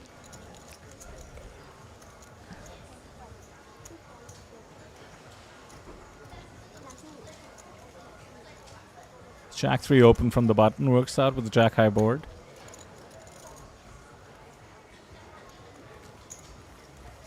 But yeah, would you describe what you just mentioned about, you know, wanting to win that pot back, get your headspace once again a bit more centered and letting go of the tilt? Is that a leak, would you say? Or is that just part of the tournament experience and it's something you have to roll with? Yeah, like I've actually discussed this extensively with Randy, okay? It's that accumulative tilt, all right? And he actually talks about this because he was actually known to have the most insane graph of it just going up in a straight line, right? There was no fluctuation in that graph. And he said to me, do you know why? Because when he was losing on the session, he would never stop. Okay. Until he at least broke even. Correct. So that's why you see that graph of a straight line just going up. And he describes about this over periods of time is just because if a certain player has a long stretch of, you know, running batting poker, say 6 months, right? Which is very possible, right? You never get that reset that you need. But his D game is much better than everybody else's D game, C game, B game even. Like his tilt game, because he is so used to it, is very good. And that's what I actually figured out from that. And that was actually a lot of good insight to someone who plays as many tables as he did at the time. That's so interesting. And it just goes to show that a lot of poker is about catering to your own strengths and weaknesses. Almost feel like it's kind of like investing. Like there's no clear advice. I mean, the clear advice is there, Warren Buffett's been talking about it for 70 years. Just invest, don't look at it. But we're not capable. So it's about doing what works for you. And poker's similar in that sense. Like you find the style that works for you, not just on the tables, but bankroll management, tilt management, etc. Now Nana's going for a river bet here in a pot where she does not have the best hand. Yeah, a little 5K donation to the Aaron Zhang Fund that has been binking rivers a lot on this table. And unfortunately, that river card gave him trip fours. He's going for a raise, a big raise actually. He made a 35K. And taking down another pot there. 张老师再帮我换一个这个。 And that comes to explain school holidays. Okay, so when you're at school, holiday period, at home with your toddler, okay, and now she's 6.5, you get this accumulative tilt over the 2-week period that you have to be at home with your child when they're not at school. And like for children, it's mind-blowing, right? They want a banana. You give them banana. It's not peeled. All right. Can you peel the banana? Okay, you peel the banana. Now the banana is stupid because you peeled it wrong, right? You peeled it too much. You didn't peel it enough, right? First off, I was so confused where you were going with that, but that was extremely illuminating. And secondly, Selena, one day she'll be listening to this. But when you're a little kid, that banana is the world to you. Do you know what I mean? Like how it's been peeled, how you would like your mommy to hand it to you means the world to them. And that's a difference, And now she's much older. You can communicate with them. You can talk sense into them. I actually love them at the age that they are. Every stage is a journey. Right. And it's been a really fun one. And she's almost 7, you said, right? Yeah, she's almost 7, yeah. So what's the plan? When are you teaching her poker? Oh, so she's aware of what mommy and daddy does, and then even when she was young, she would watch dad on stream, and she'll grab some card, 10 of clubs. She'll be like, "Mommy, that's the same card." Right? She kind of gets it, and you could tell she's kind of into games and so forth. She enjoys playing games, but she's just sports fanatic right now. Just everything PE related, physical education. She just loves it. Hopefully she's not sitting at the computer like us, clicking buttons. Bit of an interesting situation developing with the squeeze spot being taken from the big blind with 650 and quite a commitment. 16K out of the 58K stack has been put in the middle as essentially a pure bluff, and the cutoff open was actually from a pretty decent holding, ace jack of diamonds. 对，应该是类似啊，它是这样的，它是这样的，大盲是这样的，然后它放了3个黄，那个应该是类似啊。它是那样蕊多少？对，1万6对。I feel like the girls have been getting 3-bet a lot on this table. Could be it. I'll right? leave it to you to... Aaron has kind of just, been looking at his opponents on his right and being like, I think that's where my chips are coming from.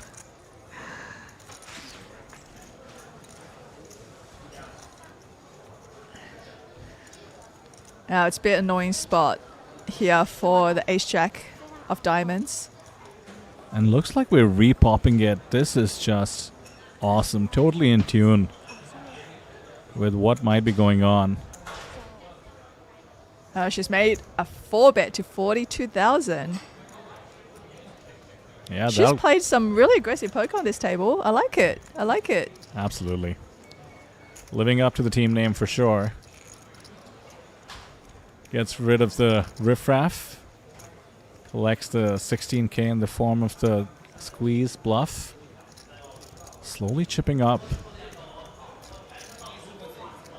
Yeah, so towards that end of the 2-week period of school holidays, at times my daughter would go to me, "Mommy, why are you yelling?" And I'm like, no, I'm not yelling. I just need to get my my thought process through. One pot back.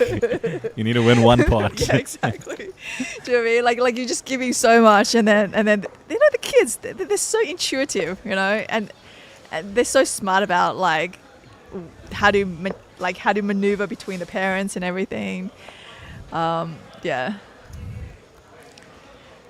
Accumulated tilt. Accumulative tilt. Yep. And I think poker players experience a lot of that.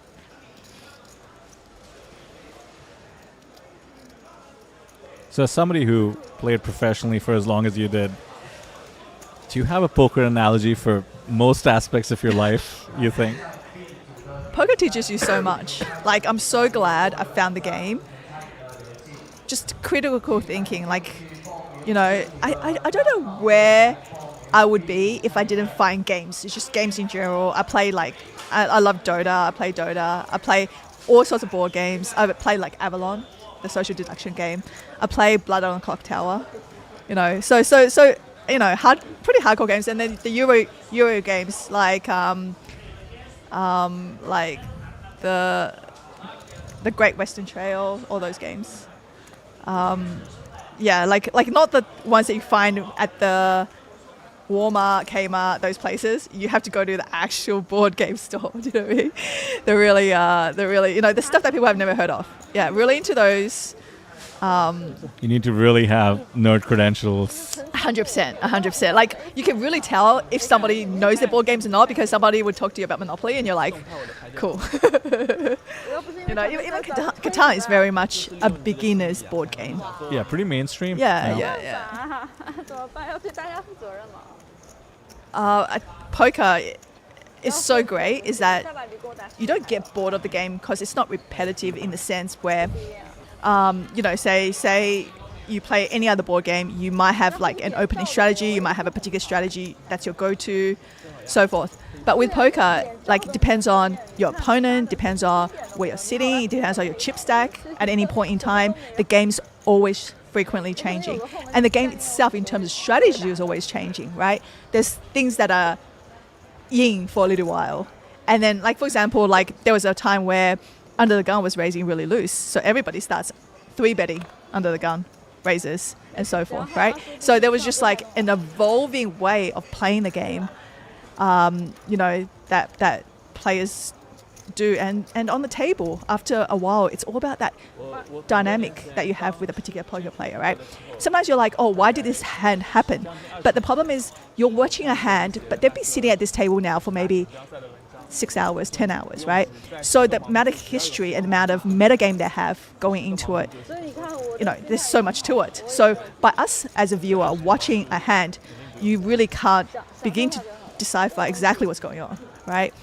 What we can do is we can give you the best insight from our perspective, our point of view, but only the players that are in this hand really knows what's going on. Yeah, sometimes the history can be from years ago. Exactly. And you might not realize. I did get the chance to participate in this televised format where we did get to interview players afterwards, sort of like a reality show. And one of the players was literally like, yeah, I check raised him here because in this one event, he gave me a bad beat, and that's because he just bet too light on the flop. And you could just see there was logic to it, but it was also like years of like trauma, of just like it had festered that one hand. It's like, I'm going to get this guy one day,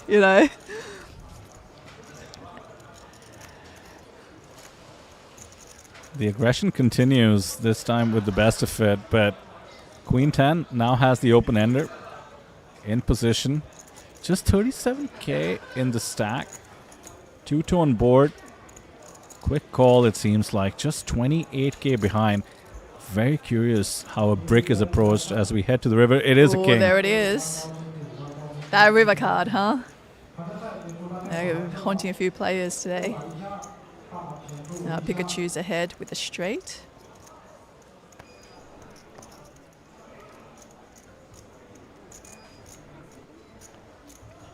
Now poker queen here is checking over to Pikachu.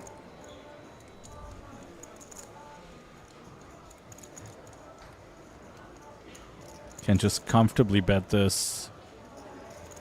Has exactly the pot size behind. 有大神跟我说要玩2736这样的9点的牌。 Doesn't go for all of it. Which I like if he was bluffing in this spot, but something like Miss Diamonds 你怎么一边打牌一边 would want to leave some chips behind. 我是习惯性的喝酒，从早到晚的喝。 Oh, it's been 你的体质是 called pretty 代 quickly. 谢酒精很好的那种体质。对，是哪里人？北京的。 Disappointing river. 15k paid off. Nearly back to starting stack. Quite a comeback.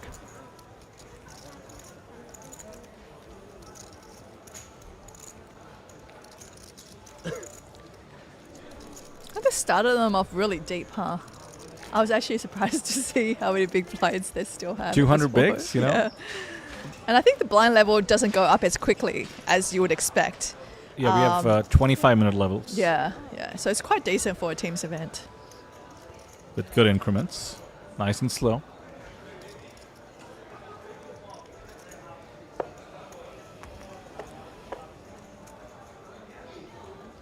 Especially with the points ladder, it actually does reward a lot of patience. But I do find that, at least on our feature table, if everybody around you is super active, you kind of get caught up in it. Did see the VPIP there. The lowest was 22%, which is sort of the standard for classic tight aggressive poker. So when it's the minimum, you know, the table is quite active. Certainly the card distribution helps as well, as we see here. Queen Jack, be the ace 10, ace king deuce, 2 hearts. Check, check, no 10. That would have been the action card in this one, making Broadway and aces up. Instead, a comfortable delayed continuation bet. Aaron's really mixing things up with the check back on the ace high board there. I don't know what his randomizer is on this table, but it's quite active. 我们已经打了也从300打了，现在已经。 You know, he's going for the huge sizings, certainly mixing up the pre-flop ranges as well. 这个没有休息吗？ It's all working so far, 302k in chips. It does make him a very tough opponent to play against. You know, without seeing what he's doing with the kind of like hands, you sometimes you're faced with, you know, a bet from him, and it's a lot of pressure. Yeah, it's very easy for us in the booth, cards up to opine, but when you're facing that relentless pressure, you're just so tempted to take a stand with a weak holding, which you do have to resist sometimes, but you start wondering, is my opponent running me over? And I think that's where being deep stack really should come into play. You can be a lot more patient. You can sort of wait for the opportune moment. No rush just yet.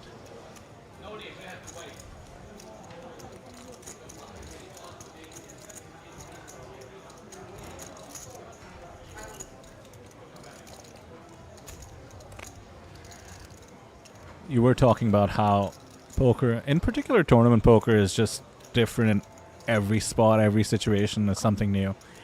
It's certainly an aspect I love about MTTs, but also something like what we're doing here, the team events. I just love adding a twist to the game. You know, in chess terms, you're thinking more on the board, which is to say preparation goes out the window. Even if you're a very studied player, you know, you run the sims, you put in the work for MTTs in general. All of that applies to, you know, classic formats, classic payouts. Here you're playing for points, you're playing for your team. You know, you have to adapt more on the fly. We're seeing that from some of these players, no doubt tightening or loosening up their ranges accordingly.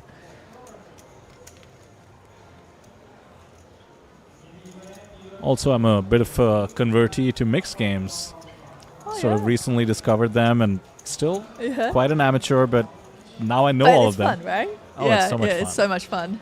I And played you can tournaments. apply like what you know from the other games to all the different, you know, games. And yeah, it's actually like, I think the journey of learning is what makes it really fun. Absolutely. although I did sort of just enter the arena without knowing most of the games. I signed up for a few tournaments of games that I Googled while sitting at the table or asked the dealer. But that's also kind of fun because people are a lot more helpful on mixed game tables. I think in the past there's been people who's accidentally registered for the wrong tournament, like do 7 triple draw, and then they have to literally learn at the table as they play, and they end up winning a bracelet. Oh, that's crazy. Because they don't know what they're doing, right? They're like just kind of. So almost like sometimes where at the beginning I didn't study poker and I just played however I felt like playing, and it was much more versus the player than my own cards. It was actually a different game I was playing. You're not bound by sort of the rules as well. You throw the rule book, which you don't know yet, out the window. You're just like, what opening ranges, right?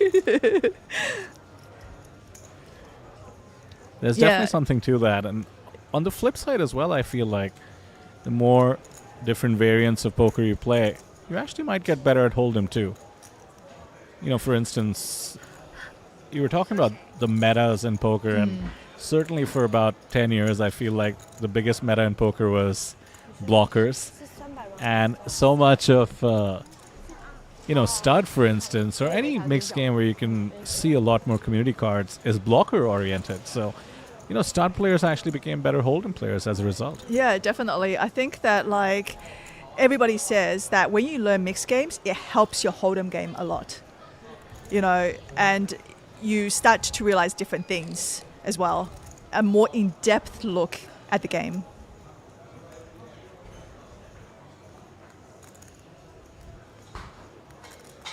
Bit of a who wants it more situation. 2 overs for both players on the 8-8-6 deuce board.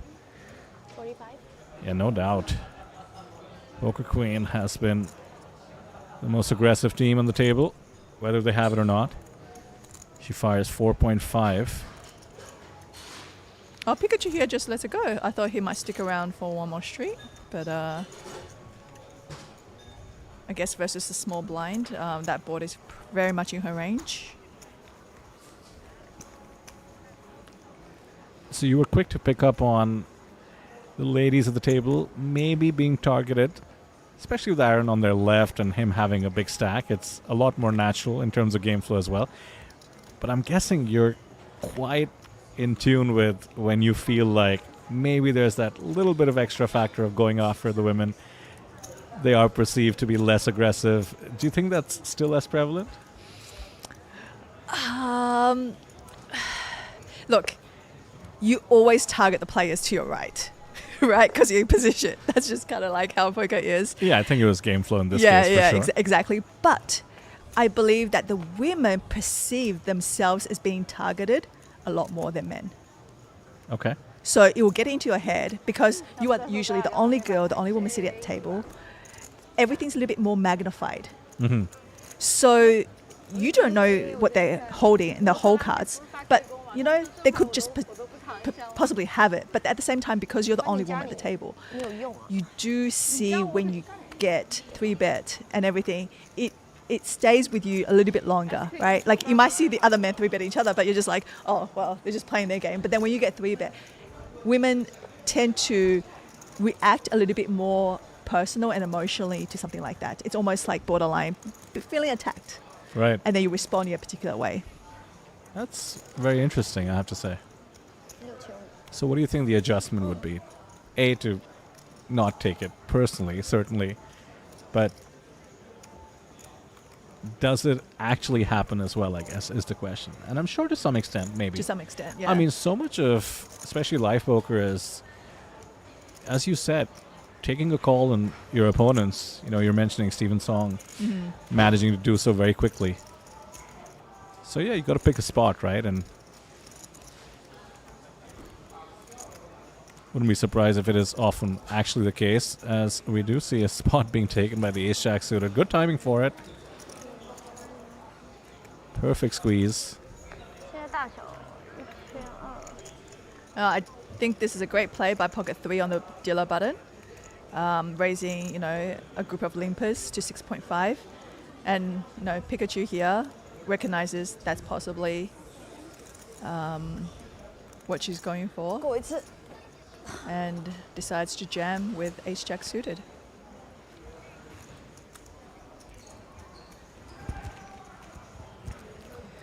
Now, that being said, at the same time, you think, okay, so usually when a man studies 我们的 poker, 电视什么 right, 时候可以接？ it's borderline obsessive, right? You want to learn everything there is to learn under the sun. You do your solvers, you do as many hours as you can at the game. You know, you read as much as you can. You talk about it as much as you can. But for a female, it's not the case, right? We might like the game, but at the same time, that competitiveness is just not really there. So if you say, okay, on the table, who's got the least number of hours in poker at this table? It's going to be the females, right? You're going to definitely put all the males, especially Joel Tran and Aaron, as having the most hours at the table. The players with the least experience, I guess I'll target them too, right? Like, Yeah, it they just might comes be down- the spots. Exactly. And to a lot of the players is, if you are not winning their chips, someone else on the table is going to. So why not isolate them and try to take the chips for yourself? I guess that would be the logic here. Does backfire, as we have seen a few times at our feature table. 那天我加你时正好在打线上，多开打了3、4桌。 3 women on the table, all 3 still around. 我感觉策略还不错。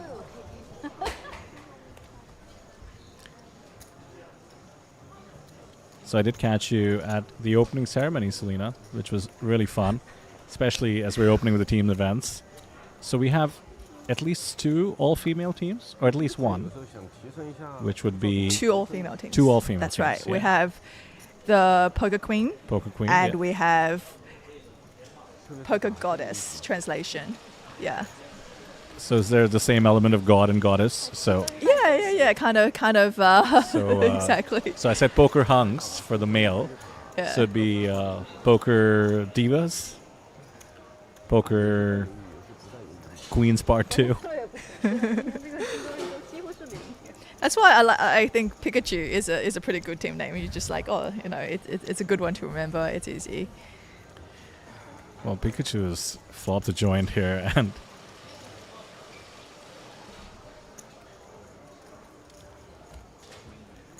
now the deuce maybe added reason to stick around along with the gut shot in the form of a jack. It's drawing dead to a chop. 别人的手牌的吧，看到就看到了， No chop. 就会影响到别人 Left with just bottom pair. Well, everything going the way of Pikachu at the moment. Blind versus blind. Flops he's the gone nuts. Massive bet. Yeah, easy fold here for Aaron. 它的价值也好低。你的 all in 无敌 You're 了。 talking about the opening ceremony. It's quite interesting to see my poker journey has evolved over time as well. Going from almost, full-time poker ambassador, traveling the world, playing a lot of poker tournaments, to pretty much being like a full-time mum for a little bit. And during COVID, I did a lot of online commentary.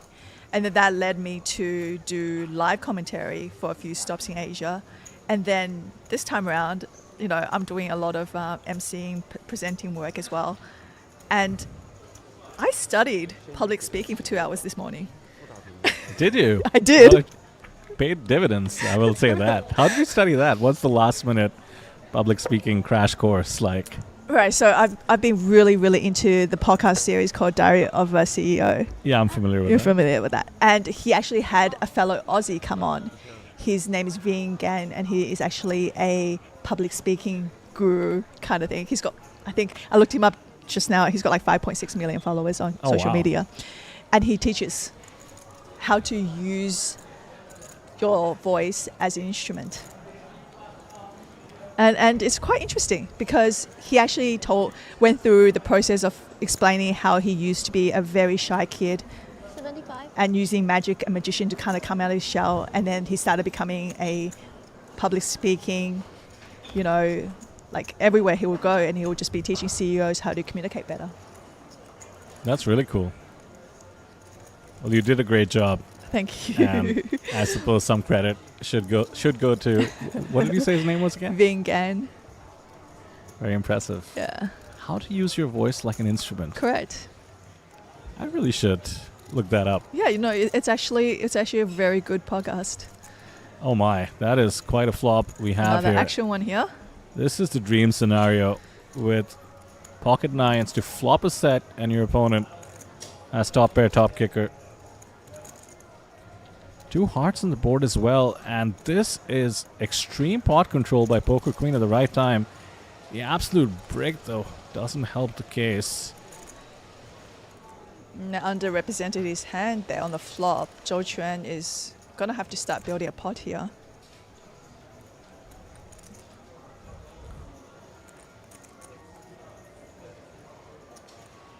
Half pot bet. It is pretty amazing that with that surprising check behind on the flop, Zhou Chuan cannot give credit for ace king in particular, but looks like she's announced her hand this time. There it is. So both player kind of kept their hole cards hidden on that flop, the strength of their hole cards, and now the fireworks has begun on the turn. Now Joshua going for just a call.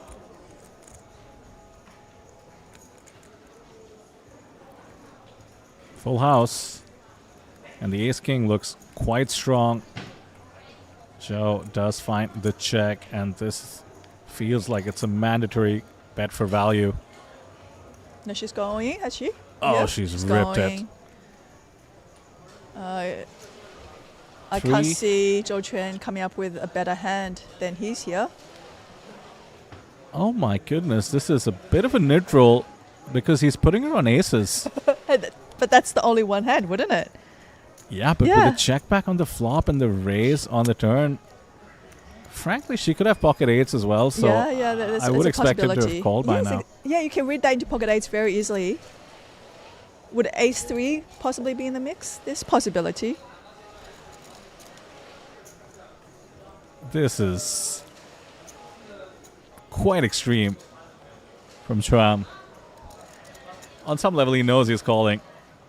See, this is the part that's sometimes tough to play against in Asia or a player like Poker Queen team member here, is because you don't know if they think they're ahead. And that's why they're doing what they're doing.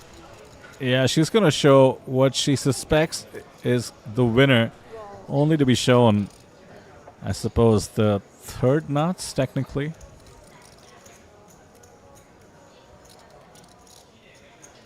And with that, Poker Queen is going to be down to 21K.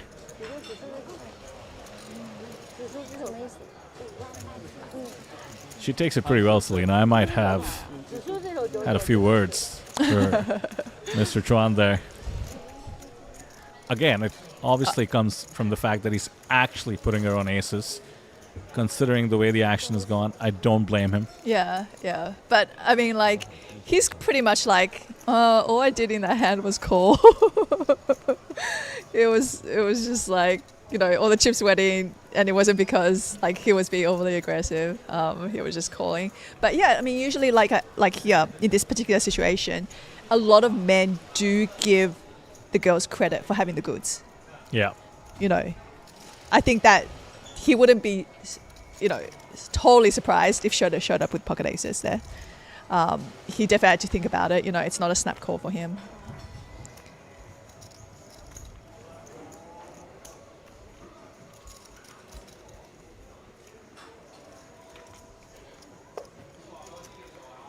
So with that, he's going to be one of the bigger stacks on the table. I mean, the cooler is going the way of Aaron and Joe. Just doesn't seem fair, does it? They have 40 million on their handed mobs combined. I think we could have seen the coolers go the opposite way. Aces versus queens for Aaron, followed by the pocket nines versus the ace king on the ace 9x board. Really nothing anybody can do there. 是不是和牌打完就可以休息了？ It would be actually really fun to see Zhou Quan and Aaron have a heads-up match here. That is true. That is probably what the viewers are hoping for. So we're going to go into a break now for about 14 minutes. And we'll be back at 5:10, so don't go anywhere. Oh, is there another hand? Yeah, might have an Oh, there elimination. is another hand. Right Because on the I just break. saw everybody leaving from the table, and I just thought that the action's over. Jojo. Wow, we actually very well could have elimination here with poker queen here with pocket 3s up against Pikachu's pocket 9s. 3-3呀， Could be down to 6, 哇， barring a 3, and looks like one of them is dead. So just the 3 of diamonds is the out. And that's going to be that. Really unfortunate with that ace-king hand. I think we saw her make some excellent moves, played very aggressively, got a bit creative on that ace-high board as well, but at the wrong time. And with that, we're down to 6. I'll take a quick look at the points we've locked up. So I believe we had locked up 6, so 8 points minimum now for the remaining 6 players. We're going to take that break. Selena just mentioned about 13, 14 minutes left in it, and we will see you on the other side.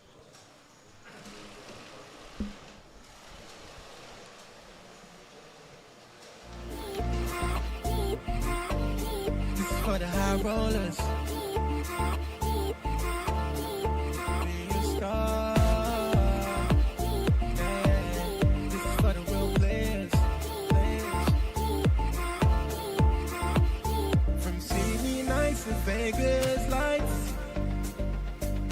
Cards are down, the stakes are high. Just one hit, just one spark. One moment split, you could rise, rise. Eyes on the prize, eyes on the line. This is a game that rewrites time. No crown, no fame, until you dare. 'Cause greatness starts from anywhere. Anyone could be a star. This is the moment, here you are. Play your soul, play it hard. Raise the stakes, play your part. Light it up and leave your mark. From the grind to the golden card. At their Lord's poker, we raise the bar. Anyone could be a star. Anyone could be a star. For the players, anyone could be a star. High roller, anyone could be a star. Oh yeah, anyone could be a star. Champions born in silent ways. A single bluff can steal the day. With every chip, your story grows. The Lord's game where the glory flows. Anyone could be a star. This is the moment, here you are. Play your soul, play it hard. Raise the stakes, play your part. Light it up and leave your mark. From the grind to the golden card. At the Lord's poker, we raise the bar. Anyone could be a star. Hearts on the line. This is the game that rewrites time. No crown, no fame, until you dare. 'Cause greatness starts from anywhere. Anyone could be a star. This is the moment, here you are. Play your soul, play it hard. Raise the stakes, play your part. Light it up and leave your mark. From the grind to the golden card. At the Lord's poker, we raise the bar. TLPT 一战成名，你们可以在这儿一战成名。 TLPT 可以一战成名。你可以一战成名，你可以一战成名。 TLPT anyone could be a star。TLPT anyone could be a star。你可以一战成名。 TLPT 你可以一战成名。 Anyone could be a star. This is for the high rollers. Be a star. Yeah. This is for the real players. From Sydney nights to Vegas lights. Cards are down, the stakes are high. Just one hit, just one spark. One moment split, you could rise, rise. Eyes on the prize, eyes on the line.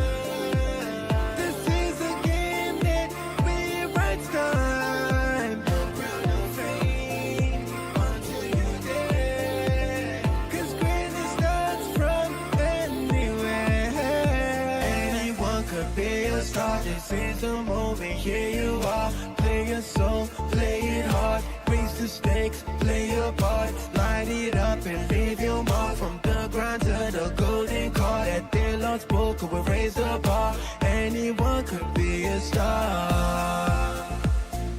Anyone could be a star. For the players, anyone could be a star. High rollers, anyone could be a star. Oh yeah, anyone could be a star. Champions born in silent ways. A single bluff can steal the day. With every trip, your story grows. The Lord's game where the glory flows. Anyone could be a star. This is the moment. Here you are. Play your soul, play it hard. Raise the stakes, play your part. Light it up and leave your mark. From the ground to the golden card. At the Lord's poker, we raise the bar. Anyone could be a star. Hearts of the Lord. This is the game that rewrites time. No crown, no fame until you dare. 'Cause greatness starts from anywhere. Anyone could be a star. This is the moment. Here you are. Play your soul, play it hard. Raise the stakes, play your part. Light it up and leave your mark. From the ground to the golden card. At the Lord's poker, we raise the bar. TLPT 一战成名，你们可以在这儿一战成名。 TLPT 可以一战成名。你可以一战成名，你可以一战成名。 TLPT anyone can be a star。TLPT anyone could be a star。你可以一战成名。 TLPT 你可以一战成名。 Anyone could be a star. This is for the high rollers. Be a star. Yeah. This is for the real players. From seaweed nights to Vegas lights. Cards are down, the stakes are high. Just one hit, just one spark. One moment split, you could rise, rise. Eyes on the prize, eyes on the line. This is a game that rewrites time. No crown, no fame until you dare. 'Cause greatness starts from anywhere. Anyone could be a star. This is the moment. Here you are. Play your soul, play it hard. Raise the stakes, play your part. Light it up and leave your mark. From the ground to the golden card. At the Lord's poker, we raise the bar. Anyone could be a star. Anyone could be a star. For the players, anyone could be a star. High rollers, anyone could be a star. Oh yeah, anyone could be a star. Champions born in silent ways. A single bluff can steal the day. With every trip, your story grows. The Lord's game where the glory flows. Anyone could be a star. This is the moment. Here you are. Play your soul, play it hard. Raise the stakes, play your part. Light it up and leave your mark. From the ground to the golden card. At the Lord's poker, we raise the bar. Anyone could be a star. Hearts of the Lord. This is the game that rewrites time. No crown, no fame until you dare. 'Cause greatness starts from anywhere. Anyone could be a star. This is the moment. Here you are. Play your soul, play it hard. Raise the stakes, play your part. Light it up and leave your mark. From the ground to the golden card. At the Lord's poker, we raise the bar. TLPT 一战成名，你们可以在这儿一战成名。 TLPT TLPT 可以一战成名，你可以一战成名，你可以一战成名。 TLPT anyone can be a star。TLPT anyone could be a star。你可以一战成名。TLPT 你可以一战成名。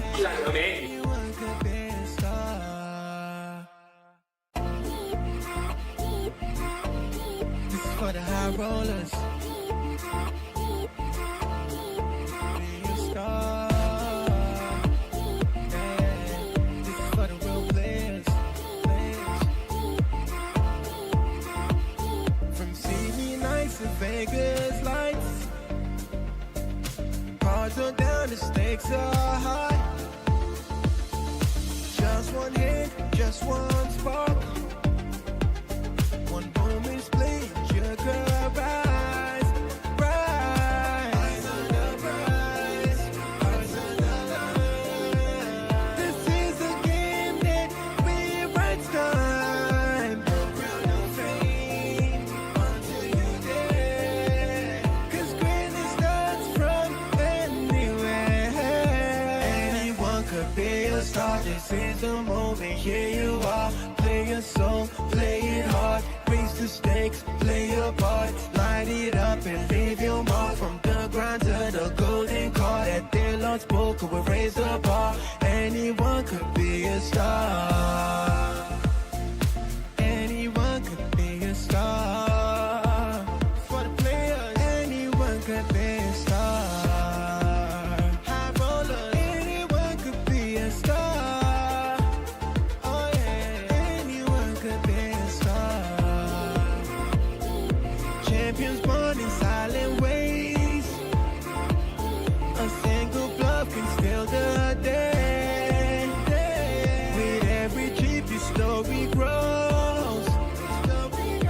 The Lord's game where the glory flows. Anyone could be a star. This is the moment. Here you are. Play your soul, play it hard. Raise the stakes, play your part. Light it up and leave your mark. From the grind to the golden card. At the Lord's poker, we raise the bar. Anyone could be a star.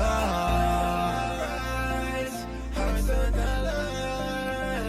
This is the game that rewrites time. No crown, no fame, until you dare. 'Cause greatness starts from anywhere. Anyone could be a star. This is the moment. Here you are. Play your soul, play it hard. Raise the stakes, play your part. Light it up and leave your mark. From the grind to the golden card. At the Lord's poker, we raise the bar. TLPT 一战成名。你们可以在这儿一战成名。 TLPT 可以一战成名。你可以一战成名，你可以一战成名。 TLPT anyone can be a star。TLPT anyone could be a star。你可以一战成名。 TLPT 你可以一战成名。 Anyone could be a star. This is for the high rollers. Be a star. Yeah, this is for the real players. From CD nights to Vegas lights, cards are down, the stakes are high. Just one hit, just one spark. One moment split, you could rise, rise. Eyes on the prize, eyes on the line. This is a game that rewrites time. No crown, no fame, until you dare. 'Cause greatness starts from anywhere. Anyone could be a star. This is the moment. Here you are. Play your soul, play it hard. Raise the stakes, play your part. Light it up and leave your mark. From the grind to the golden card. At the Lord's poker, we raise the bar. Anyone could be a star. Anyone could be a star. For the players, anyone could be a star. High roller, anyone could be a star. Oh yeah, anyone could be a star. Champions born in silent ways.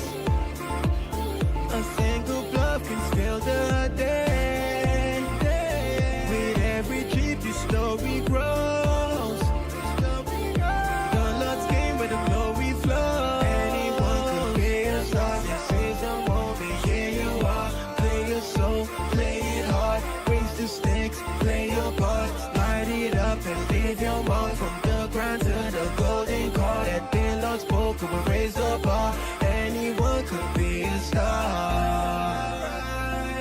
Hearts on the line. This is the game that rewrites time. No ground, no fame until you dare. 'Cause greatness starts from anywhere. Anyone could be a star. This is the moment. Here you are. Play your soul, play it hard. Raise the stakes, play your part. Light it up and leave your mark. From the grind to the golden card. At the Lord's poker, we raise the bar. TLPT 一战成名，你们可以在这儿一战成名。TLPT 可以一战成名。你可以一战成名，你可以一战成名。 TLPT anyone can be a star。TLPT anyone could be a star。你可以一战成名。TLPT 你可以一战成名。 Anyone could be a star. This is for the high rollers. Be a star. Yeah. This is for the real players. From CD nights to Vegas lights. Cards are down, the stakes are high. Just one hit, just one spark.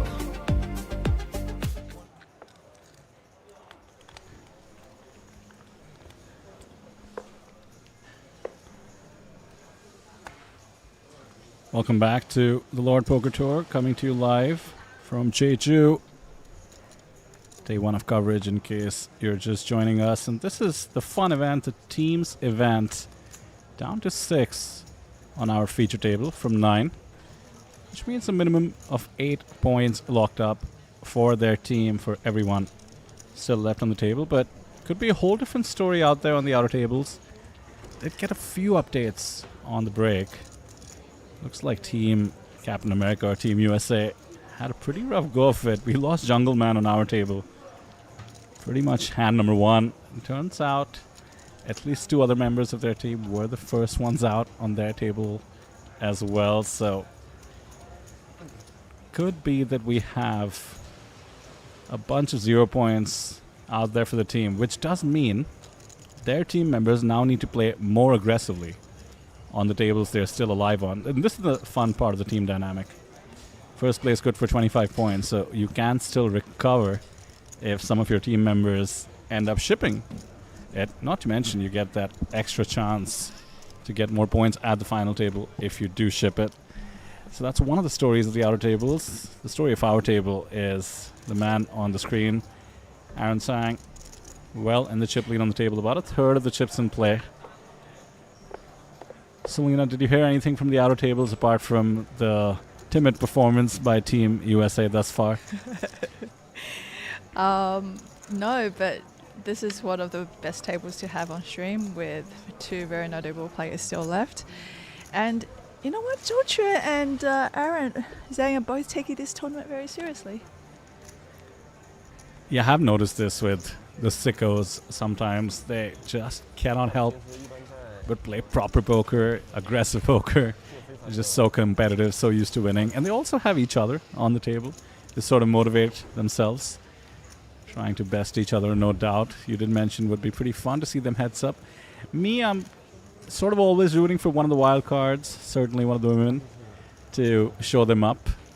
So far, it's been the Aaron Sang story. Let's see if it continues.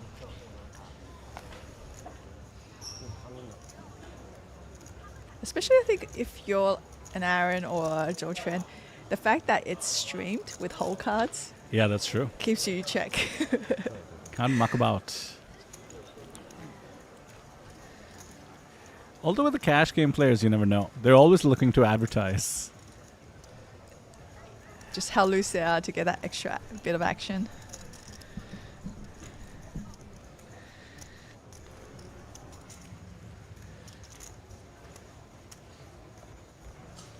I have noticed Joe Chuan rocking some pretty cool timepieces in the past on his stream tables as well. I'm not a big watch guy, but I'm being exposed to this world of Watches, is it? hyper luxury watches worth Ferraris, and I'm pretty sure that's one of them. The one that we see Mr. Tron wearing. That has become one of the things that people look at, isn't it? I have no idea when it comes to watches. It's one of those things where it's men doing it for other men. It's like how women buys the outfits for other women to That's say, right. "You look gorgeous, darling," and just from that one comment, they would just go buy another 20 outfits. Okay, noted. Yeah, I've seen videos of watch fanatics, which tend to be men. You know, sometimes even showing their girlfriends their entire watch collection and asking them to guess the price. Right. And They're just so off, aren't they? the $200 and the $200,000 watch is often interchanged.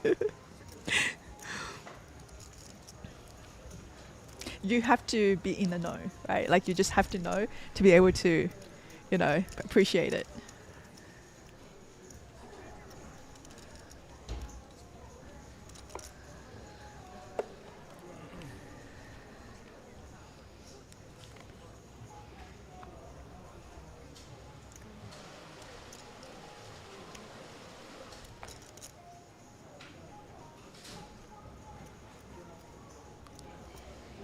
Nine six suited in the cutoff.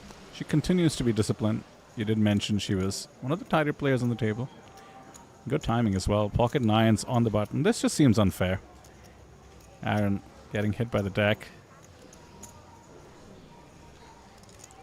Ace jack in the big blind.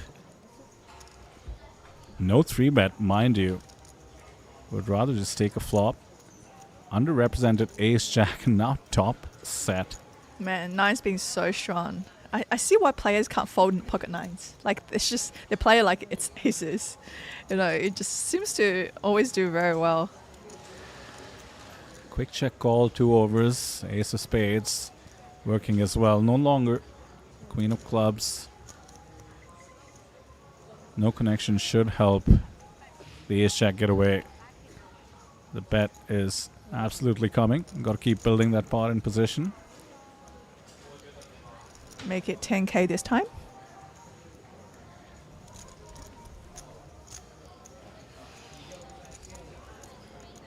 No need to get sticky with the ace jack. Yeah, you're going to have better hands. You under-repped pre-flop, so peeling one street made some sense. Gets away from it. But man, if you just start flopping top set, winning when behind with the queens, catching the jack on the river with the queen jack against the pocket kings, I mean, do you just start wondering whether it's just meant to be? Yeah, that 20 million winnings, Is that how they do it? Number one, all-time China Doesn't matter money if it's a list. team's event, doesn't matter if it's like, a million pound buying.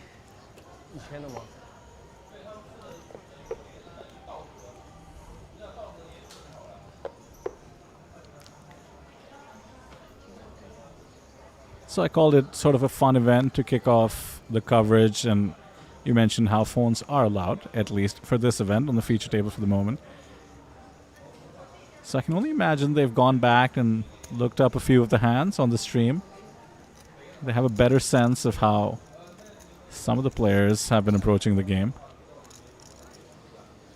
Once again, the premiums don't stop on our table. Ace King suited.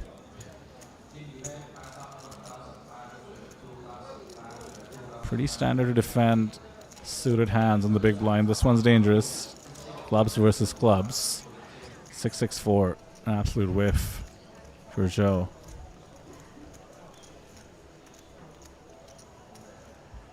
Yeah, we saw the check last time around when she was out of position. 6-6-4 is a decent flop to continuation bet, but certainly catching a king on the turn helps the cause even further.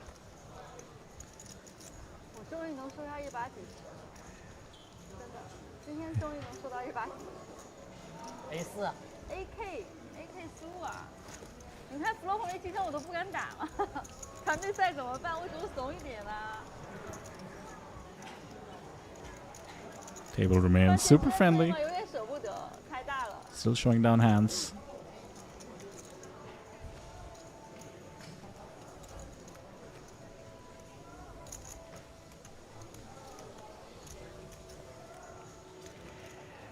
I'd be a bit cagey in her spot, I will say, especially against players as accomplished as Joe, Aaron. You know, keep them guessing a little bit. I think back to Rounders where I forget Matt Damon's name in Rounders. Mike is recounting a hand he played with Johnny Chan. And just the fact that he bluffed Johnny Chan once is like a story, right? He's telling it to the other character, Kanish, and the guy's like, oh my god, are you serious? You bluffed Johnny Chan, you know? Let the other player think that you might have bluffed them. Yeah, because they'll walk away with a story to tell. I have come across players who in the past have played with me very nonsensically just because they wanted to win the hand. So they have a story to tell. Absolutely. Yeah, so somebody was like, what did you put me on? I have no idea. You know, and then the times they've called me down with like ace high, do you know what I mean? It's just like, oh wow. I've come up with a word for this in my own head. I call it high five equity. High five equity, yeah. Yeah, you want to be able to go home, get a few high fives from your home game crew. I called down Selena with an ace high on a king, queen, jack board. High five, high five, high five.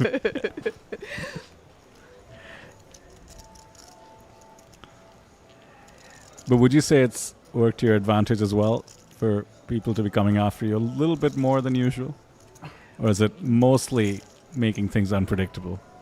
Well, look, when you have a good day of poker, it works great in your favor. You're just getting paid off like crazy and you're building a great big stack.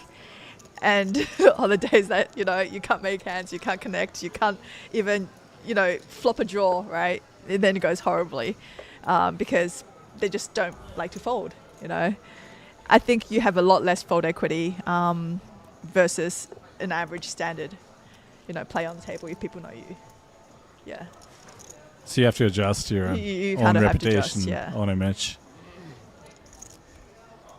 I would say like playing out of position is very tough because when you raise, you just get a bunch of callers and then you just have to be kept honest. Like they're just going to keep you honest, you know. Right. It's tough to play, yeah.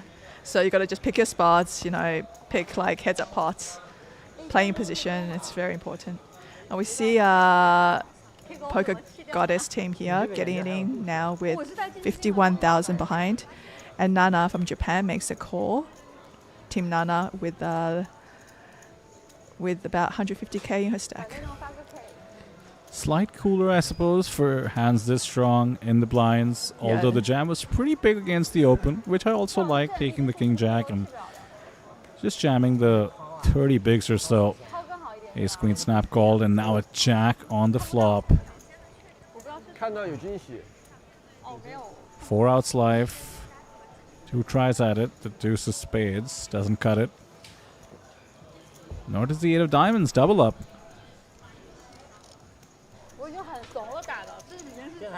Back to starting stack. Yeah, for both, really. Yeah. Nana takes it well.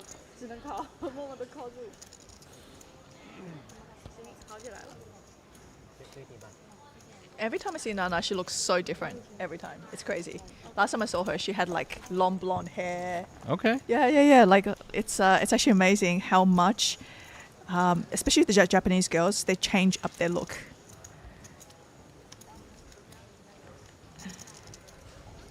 I can find you a photo of her back then, and I don't even know if you would think it's the same person. Oh, whoa. Right? Oh, that has to be some Instagram filter situation, no? Well, no, it's just like a very... She could just have a very different look. A whole different look. A whole different look, depending on her That's hair wild. and color, style, everything. It's all like a cosplay, right?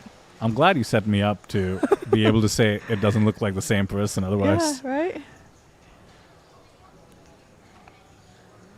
I would have really been questioning myself there. But yeah, pretty impressive.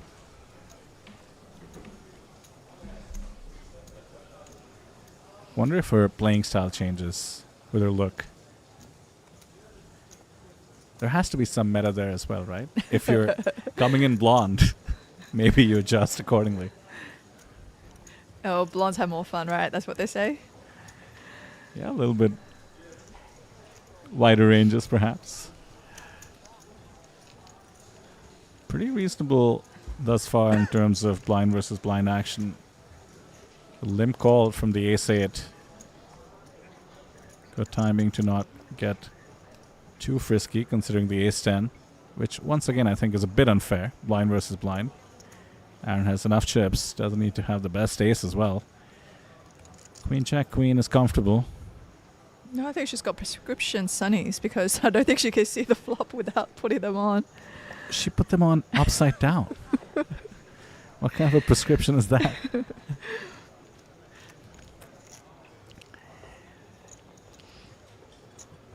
Now, one of my goals over the next 10 days or so, Selena, is to pick up some beautiful Australian slang from you. Not just the Chinese, which you do keep teaching me along the way, but, you know, sunnies is one of those words that I just think is the best word for sunglasses. Across the world, you hear shades, you hear sunglasses, you hear goggles, which I think is like a bit of a British remnant, but in India, like a lot of people actually do call them goggles. No, but that's what you do wear when you go swimming. Yeah, so, you know, you would think goggles is more swim goggles and ski goggles, but just regular sunglasses sometimes get called goggles in India. But sunnies, I mean, that's what they do, right? They just protect you from the sun. And yeah, also no, I actually, when you said that, I did realize that's not normal to call them sunnies, right? Yeah, I love it. Yeah.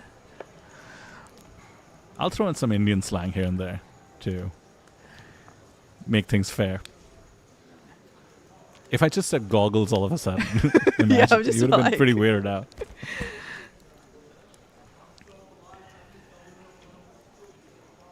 Oh, and another big pair here. Kings this time.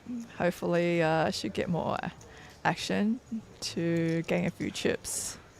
Pretty much on starting right now. Yeah, if Aaron has a bit of a hand, he's going to pick up from a game flow perspective, considering she did just take a big hit with the ace-queen, now opening on the button. Looks like he's called with ace-8.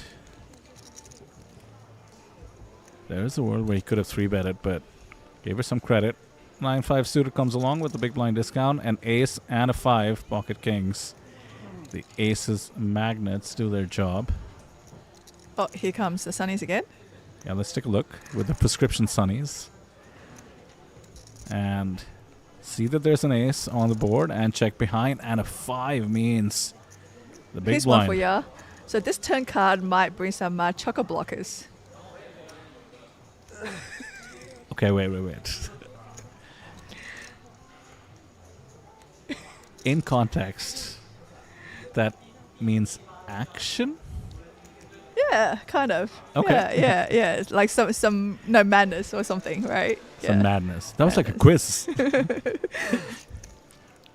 And how'd you say it one more time, please? Chocker blockers. One more time? So even shorter, you can say chockers. Chockies? Chockers. Okay.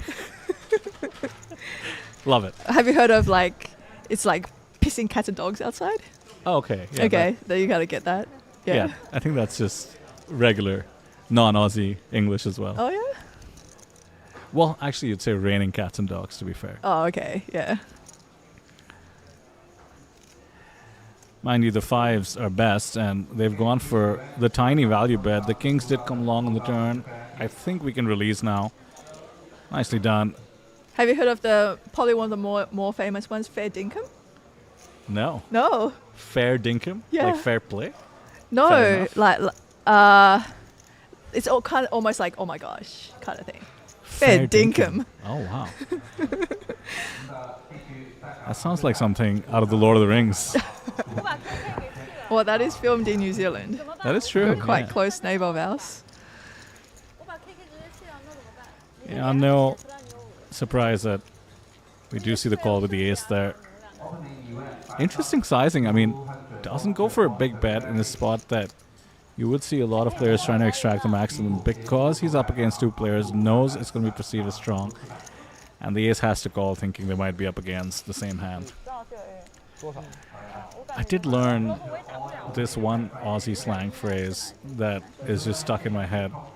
I think it was like a Margot Robbie video, to be fair, but cashed up bogan. A cashed up bogan is somebody who's coming to new money, basically. Okay, because bogan is like really like Aussie, Like country. country Aussie bumpkin type of thing. Right. Yeah, And cashed up means... cashed up bogan. Yeah, right. Like so sometimes if you're behaving a bit gaudy or, you know, like Novo Riche, you call someone a cashed up bogan. So it's like you rich, but you're not educated. Right. Yeah. You're not classy, maybe. And yeah, I found a good, fair amount of use for it as an insult. And it's a great insult because the other person might have not no know idea what what you're it talking means. about. Yeah. Another big pair here we see. Yeah, Aaron this is- Zane this time is 3-betting to 11k with pocket queens. And then it's up against Nana with the ace-4 of hearts. 7k to call for Nana. She does make the call. We really are being blessed in the form of the card distribution. And looks like Oh, it wait, was no. a... She does not go for just a call. She is gotten aggressive with a 3-bet, with a 4-bet actually. And a shove from Aaron does the trick. And she lets her ace-4 go. Not a bad holding to go for a 4-bet there. You know, she is blocking some ace holdings with the ace-4 suited there. I mean, that is quite unfortunate to run in the pocket queens. First off, Aaron just lost a hand. It's going to be slightly more...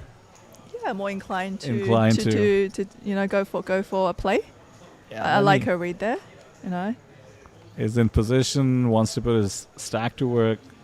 Obviously, all those elements together made for a good 4-bet, but runs into near top of range.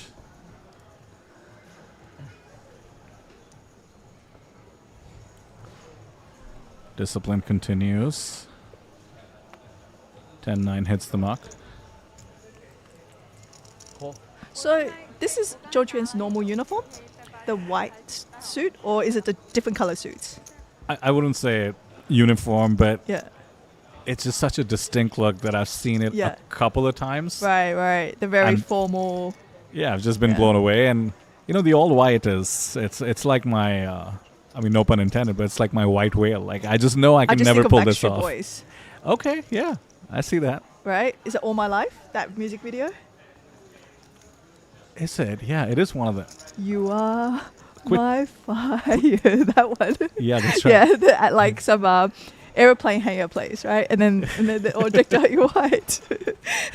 I Want It That Way is Yeah, the that's song name, I believe. At Yeah, least the yeah. one you sang. I don't know if we can clear it on YouTube, but I enjoyed the first sentence there. Backstreet Boys. Yeah, no. You should tell him that, though. I actually went to their concert like last year or something like that. Oh, yeah? Yeah. Was it a They good came throwback? to Albert. Yeah. I think they perform at the Sphere, and it's meant to be amazing just because of the screen they have. Oh, cool, in And- Vegas, yeah. Yeah, you know, and they still have that huge fan base, and apparently I think they're still releasing new music. Yeah, but nobody cares about their new music, Selena. Let's face it. They know it. We know it. That's okay.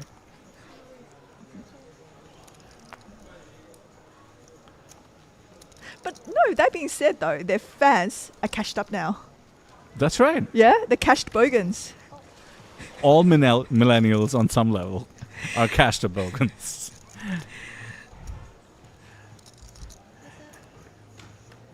I see here Aaron Zane's raised up with pocket threes and a call from Nana in the big blind with the 10-8,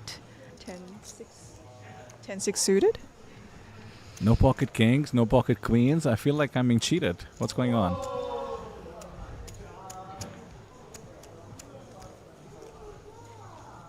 Mind you, were 6-handed for the elimination right on the break, so should see more and more aggression. Short-handed poker is pretty difficult to navigate. It's funny though because you would think that Zhou Quan would be actually a little bit more aggressive. Yeah. He's one of the tighter players on the table, right? Yeah. I feel like the guy to his right is also relatively tight. Aaron's probably the more active player on the table here. And I think it might have to do with something you had pointed out earlier. You know, Zhou Quan being the captain of the team. You know, he's laddering up in points, wants to make a decent contribution, and he's played so many tournaments. Part of tournament poker is letting the chip leader do their thing a bit, especially if they're getting you points by eliminating players. He's going to wait for a nice spot before he feels the need to get too activated. He's also most cognizant of how deep we are, probably.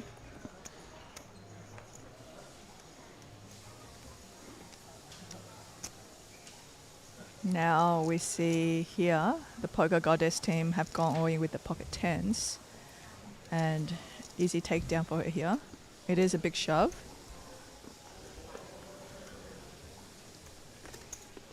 Almost exactly back to starting stack, which feels good at this stage, considering No, she not was a down about 50k when she joined the that's King right. Jack. Not a surprise that Aaron Zhang and Zhou Quan are the chip leaders on this table. I would actually hate to be on this table if I was part of any of the other teams. Yeah, there's got to be better table draws than this. Yeah. You know what? What would be the strategy? Would you send your weakest team members in versus their strongest ones? That's interesting. That is certainly a strategy in the Correct, sense right? that if you're trying to get the most points, I think it would have to be because the winner of a table gets to play one extra tournament, Yeah. which correct. is the final table. Correct. So there's a lot of extra value in winning a table. So you certainly would try to target a weak table. But it's interesting because it all has to be coordinated at once because you don't know your table draw. So it's tempting to just,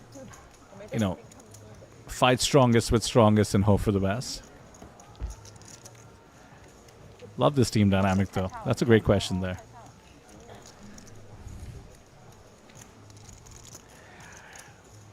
If I could choose who to send to this table, knowing that Aaron, Zhou, and Jungle Man were on the table, I would go for the most unpredictable player, like the wild card, the person who, 张老师 Either like 打得越好 do or die. yeah, like aggressive to a fault. Yeah. I talk more and more with these sickos, pros, super pros to a certain level, and they've just seen so many good players. They've taken them on. They know how they play. But it's when somebody's truly unpredictable is when they actually have to adjust the most. So, 以前这些小朋友说的 it's all about trying to get your opponent make a mistake in poker, and that might be one way to do it. 看直播看得多 So funnily enough, in Zhou Xuan's shoes, I'd probably send one of my golf buddies.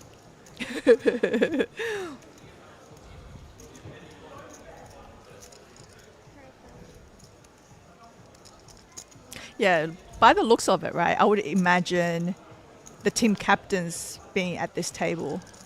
That was from Zhou Quan's end, Aaron, and Yeah, they this kind of is, put, this is all those them. three guys would have kind of gone with the best players from their team to face them.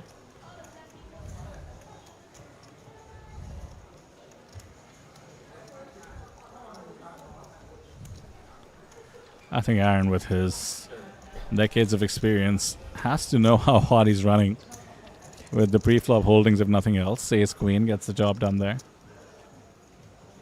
我连解码都不会，所以你就可想而知我是多么小白。我连 I'm always impressed at how they put a stage together for a poker tournament just like the day before they run a stream.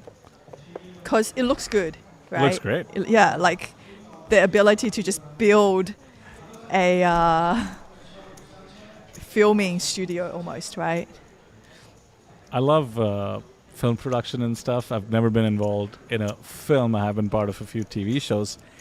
And I really admire the people who build sets because this is a bit of a different situation. Of course, we have a 11-day series, but some of the movie sets are just used for like one shot. 哦对， And, 所以说上一 you know, the 次打 wall 到 will be made of cotton and something that you think is a lamp is actually just like an inflatable prop, and it's just this whole different world.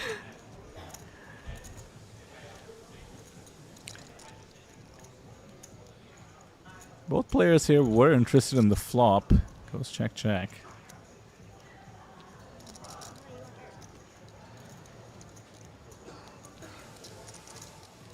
Six high with the club draw. Might as well bet, and the queen releases.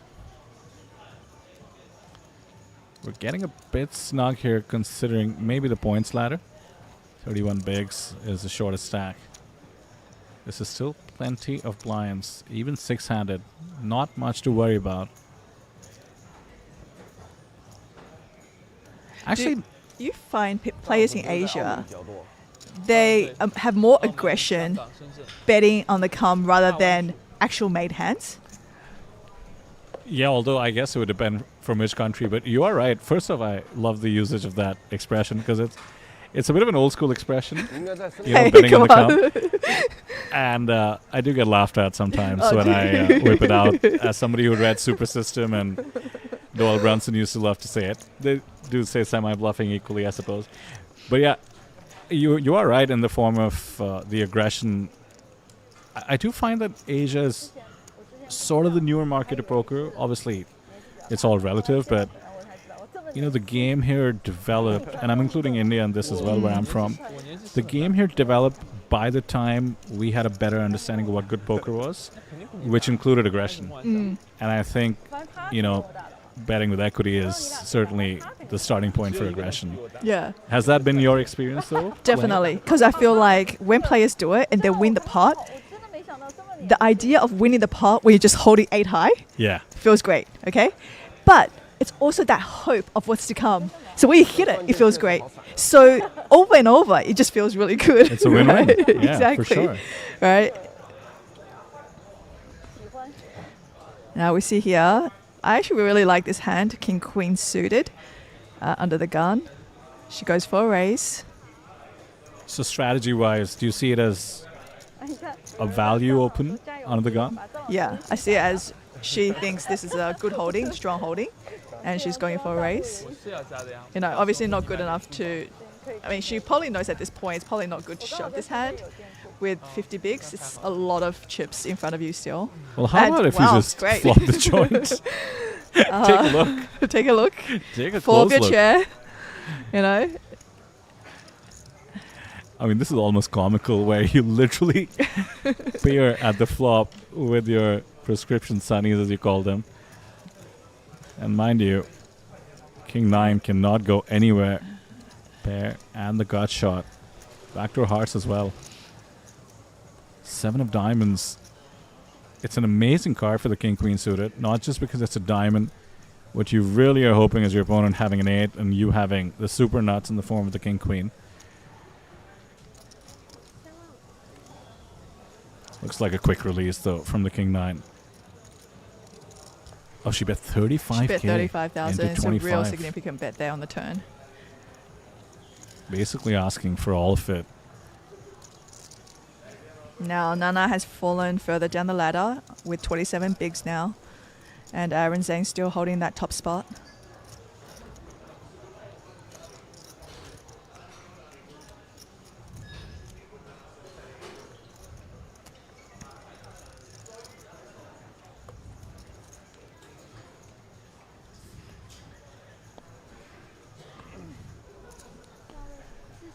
There was this tiny movement to start calling King Queen Quing, and I was very against it. And I'm super glad it did not catch on, although I am bringing it up, which is defeating the purpose. But Quing, Queen. yeah, they were gonna call King Queen Quing. Oh man, no, I would not like that.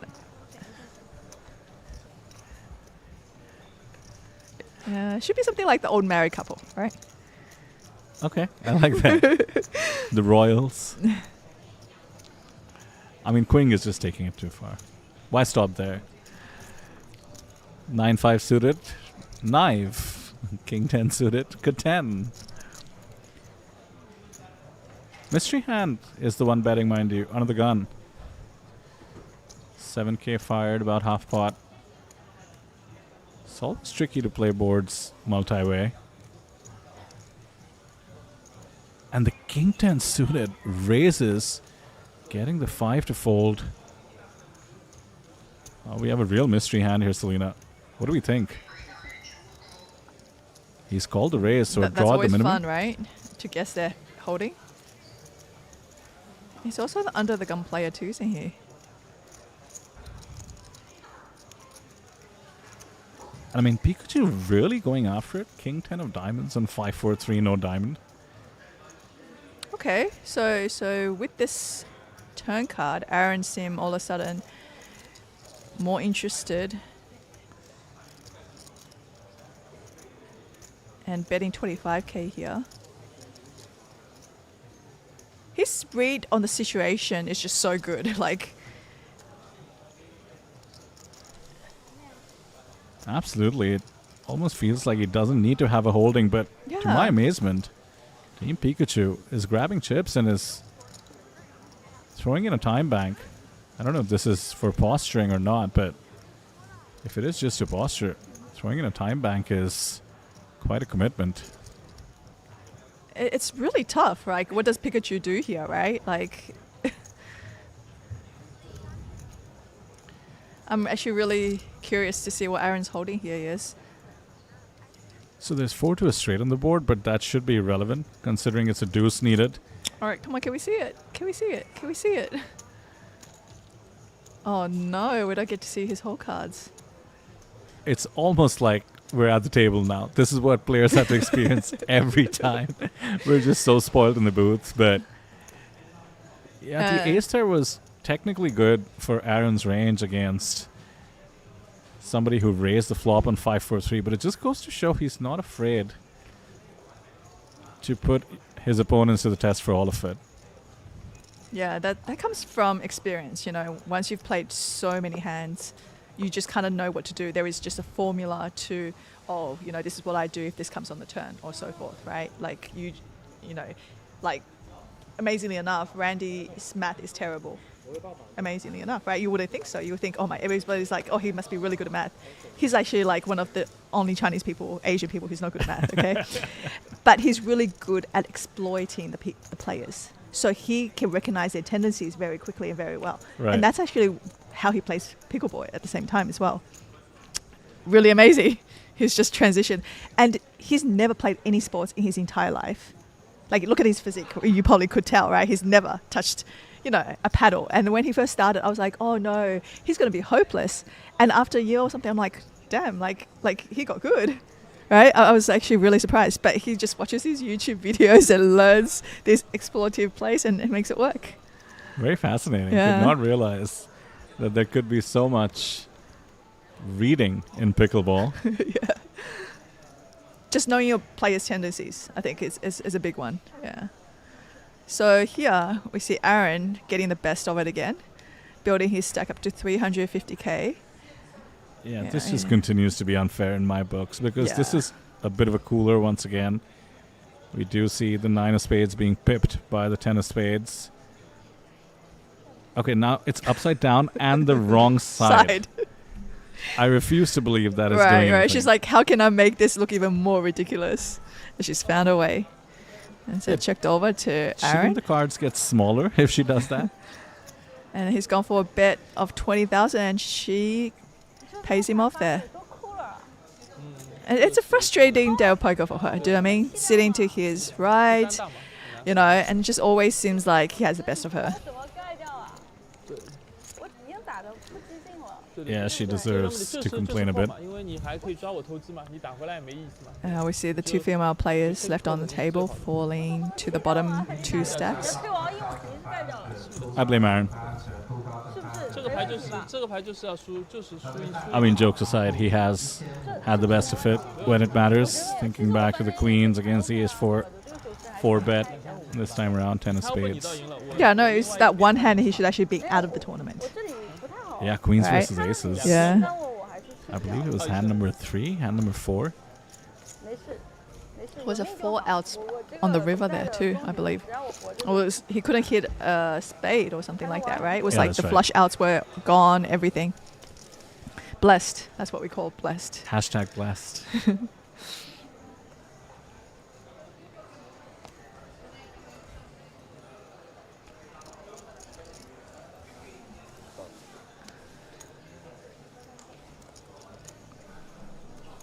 We have spoken about her discipline, but when you have a few of these outpipped hands that lose the ace queen to the king jack, do tend to get a bit friskier. And mind you, we've just seen quads being flopped.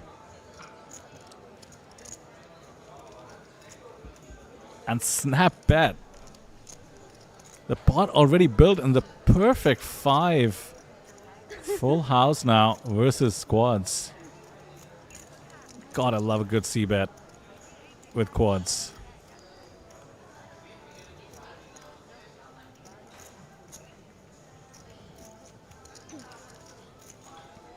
No surprise to see the check call. Now that Aaron has a full house, 1 overcard to the 5 in the form of the 9. I mean, you need to be putting your opponent on exactly a 9 or somehow having flop quads. This is a mandatory bet incoming, and I think it's going to get called. Team Pikachu could be bluffing, could have a 5 themselves. Huge bet paid off, and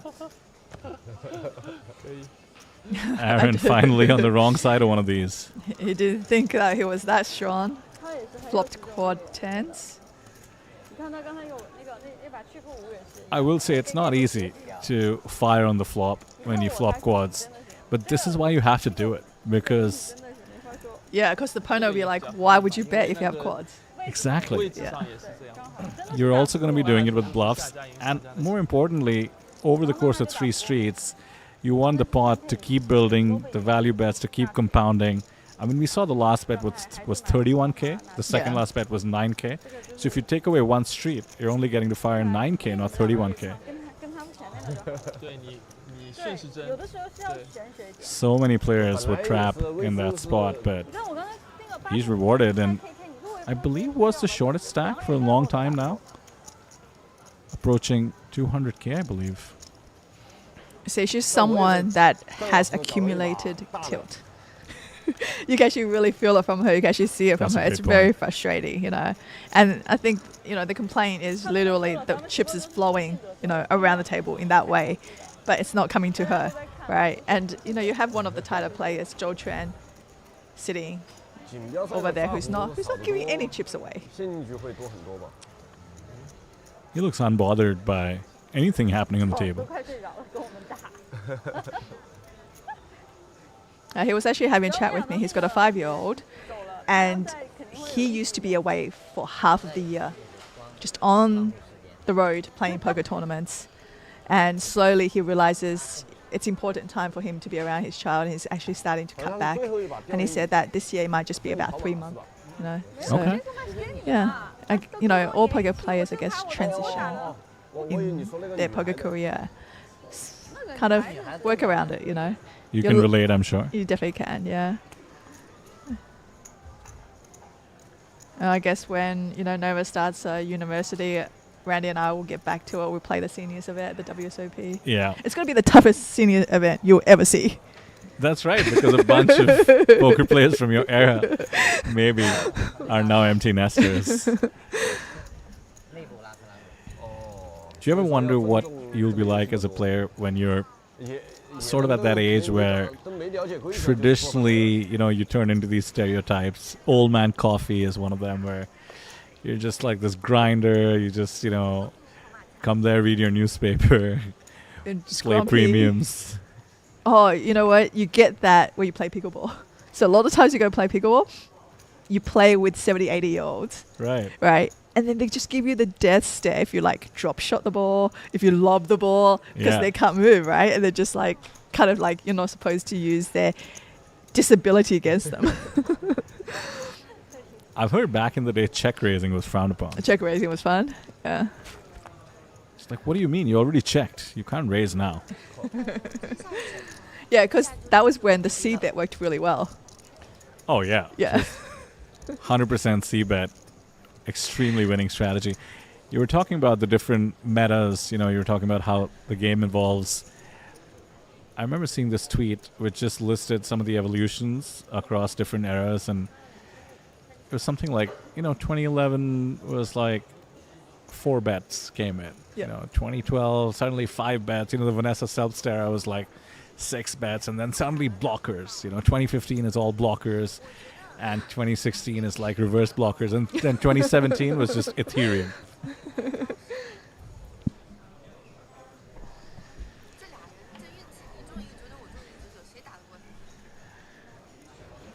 Four on the river means the king is best.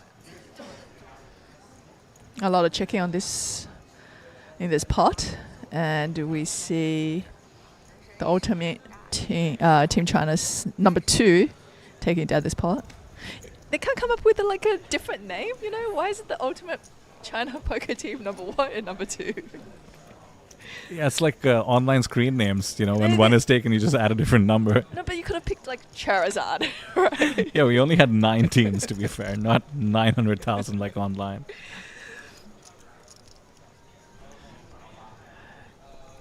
It also feels on some level as though it's the same team. It's like F1 where you have a secondary It's just like racer. too many people wanted to be on the main team, but then just we can't fit everyone, so we have to have this B tier team,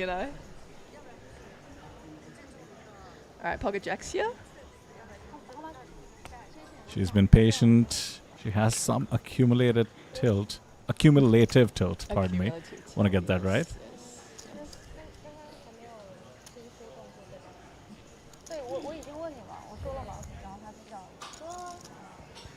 我已经在拿筹码了，这里他算他，我拿筹码了，在数筹码的时候，他这里器材算什么？我问了一下弹盲是多少，然后我在数筹码的时候，他没事，我的问题，对，我人早了。Okay, I don't know if this is an act or what, but she just calls. She also said that she was asking how big the big blind was, but her intention was to raise. Okay, looks like it's going to register as a raise, which is what she was hoping for.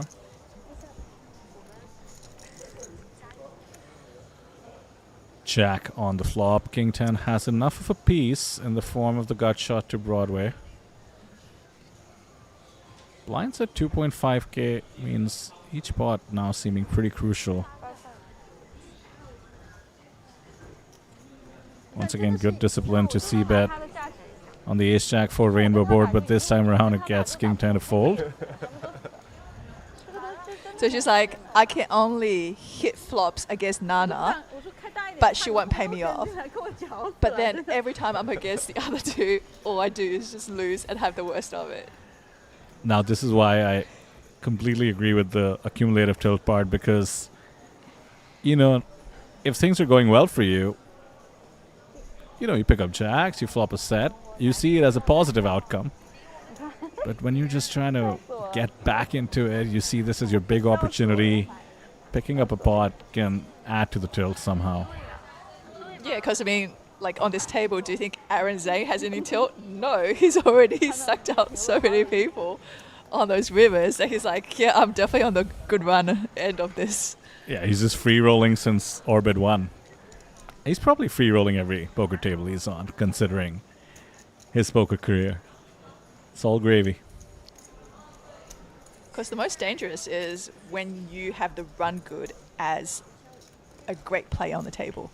You're just unbeatable. Oh, yeah. Right? And he's exactly that.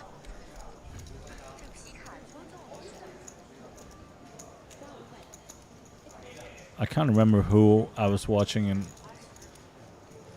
some poker TV show talking about how you just have to stay out of the way. When you recognize that a good player is running good, your strategy is to stay out of the way.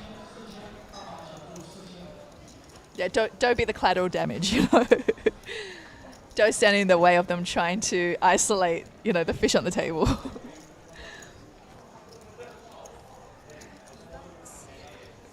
And I think implied in that statement is a little bit of superstition. You know, they're running good. They'll continue to run good. You don't want to be up against them. But poker players are superstitious. Are you superstitious? I wouldn't say I am. No.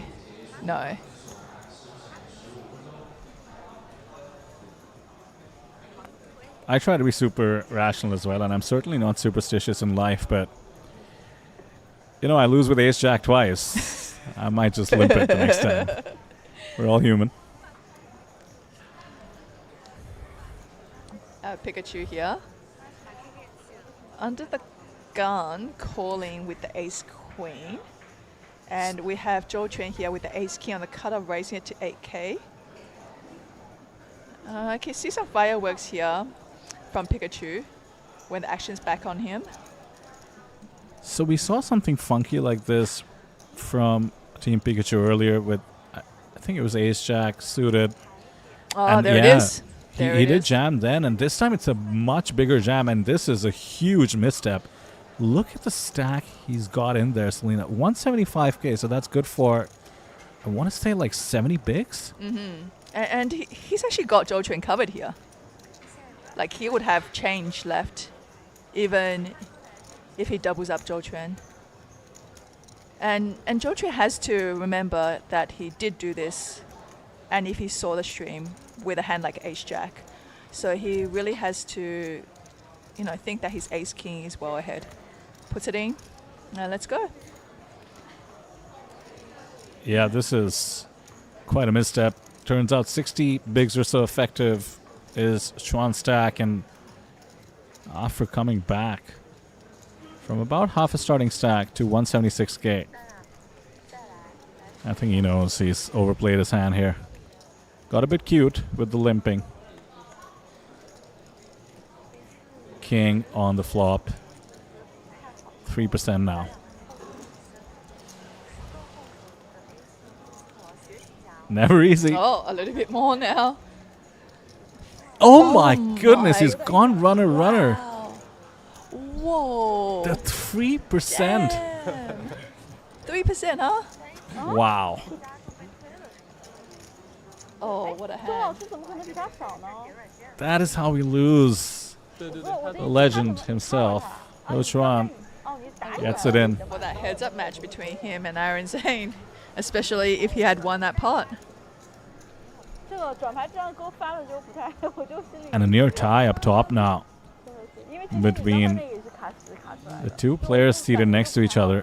没敢说话。 330k or 我 so. 前进了一名吗？我又前进了一名。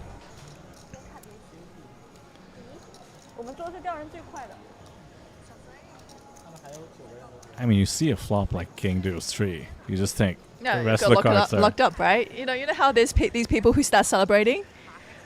I did see Joe start to put out his chips and count them for the double up count, but I'm not superstitious. Well, I believe he exited in 6th place, so that's going to be good for 8 points. Everybody else locks up 10 points. Not the best outcome Giorgio was hoping for on this table. He was looking for at least top 3, right? Top 3 finish would have been ideal. And he played in that way as well, right? You were mentioning he could have been a lot more aggressive. He had 2x the starting stack. Instead, he was just grinding, you know, putting himself in the best spot. As we saw there, was just a runner away from being in the chip lead on the table. That's the way the tournament cookie crumbles sometimes. So GG to Joe. Let's hope his team is doing well out there. Yeah, I mean, like, all I can say about Giorgio's play on the feature table the entire day is solid, right? There was, you know, I just didn't make any mistakes and everything. He played really good poker, and it just happened the cards didn't fall his way. Yeah, it's a very underrated form of good poker as well, right? It's so tempting to be drawn towards the splashy, hyper aggro, bluffy version of poker, but it's all about getting the job done. Obviously, things did not work out with the unfortunate run out there, but getting it in for, what was it, like 150 bigs with way the best of it is about the best you can do as a tournament player. Yeah, for sure. Tournaments that's where tournaments is quite hard, because I actually was talking to Zhou Quan just before the opening ceremony, and he's kind of like telling me that I think a lot of professional poker players agree with this, especially when it comes to tournament poker, is that the lows and the amount of time you feel the low definitely outweighs the trophy or the celebration or the happy part of tournament poker, because it's so rare. So you're just getting pummeled and pummeled and pummeled. And maybe now, you know, and for someone who's got $20 million to their name, your earnings, you still feel that way. Like, how amazing is that? Do you know what I mean? So for him, he's like, oh yeah, like if I win a tournament, that feel lasts for 30 minutes. Yeah? 30 minutes? 30 minutes. That's so not it? even a day or two, like a normal player would feel. For some players, it could last like a month, right? Or more. Yeah, I mean, exactly. You certainly have tournament players who are happy to wait for a year for that pop, but just goes to show everybody's different. Right, And so 30 minutes, right?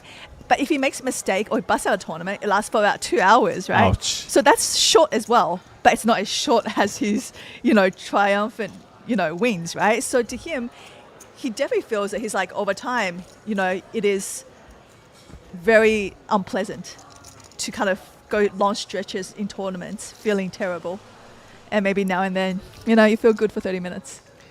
So, given that it is asymmetric, but given that Joe is such an accomplished tournament player, and even though you said he's going to cut back his schedule, and I know he plays a lot of cash games as well, but the fact that he still does it means that there is something else he's getting out of it. You know, like maybe enjoying the stimulation of the strategy, maybe enjoying not just the exits, but also Bringing home the bacon. bringing home the bacon. Certainly. That is what it's come down to, because he actually says that as a man you feel the responsibility of having to bring home the bacon. Okay. You know, as you said, it becomes a job. It is a job, and I respect all professional poker players who are able to find the passion to do it.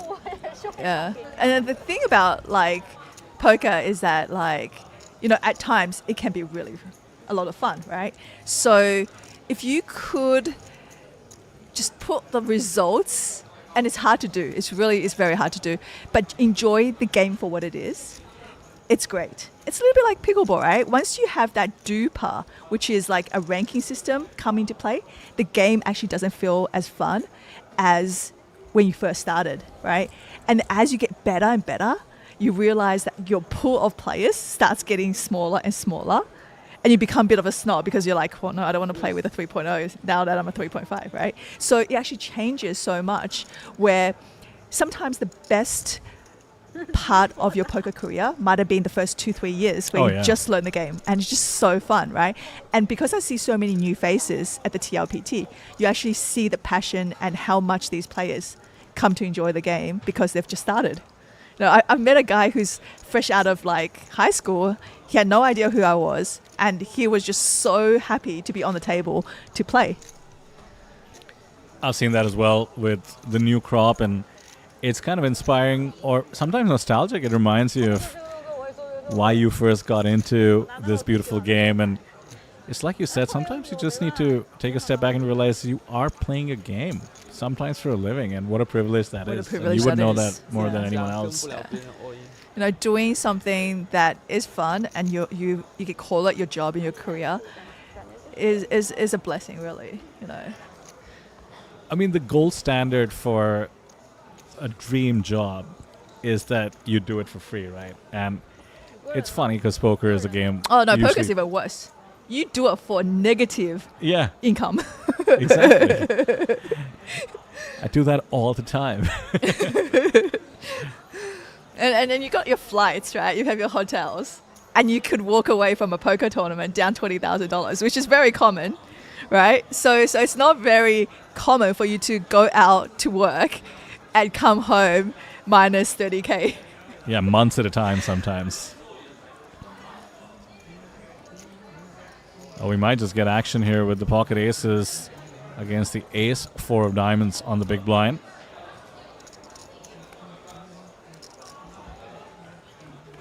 No 3-bet though. 2 diamonds on the flop. Now is Aaron really going to crack pocket aces here? He's not going anywhere. Check calling that flop.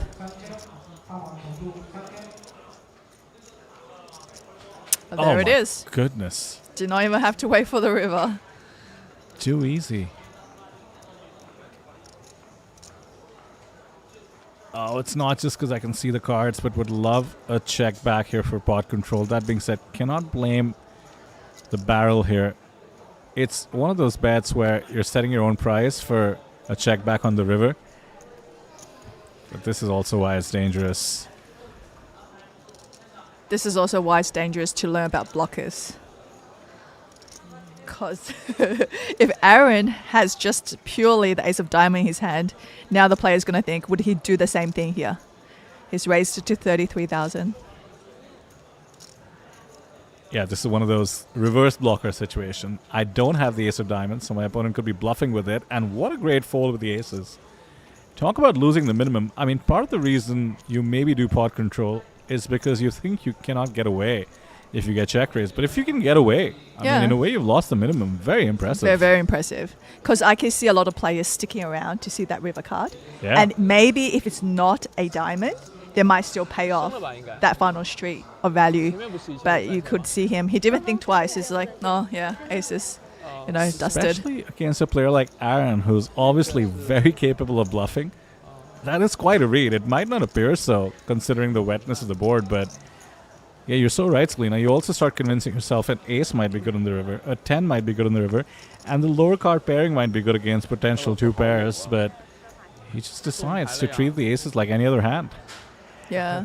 There's this tongue-in-cheek theorem, right? Every time you get check raised on the turn, top pair is no good. So that's why players keep starting to check raise with draws, right? The new meta, you do check raise as a result. Now Pikachu and Aaron Zane at it again here. Not much happening, but that turn does bring some outs for both players. Yeah, quite a live read there in the form of the check for the diamond. You usually do this if you have a single diamond. And now when he does call, his hand is a bit face up. Mind you, a diamond would spell trouble. King of diamonds for Aaron. Instead it's a deuce. Check mark with just the king.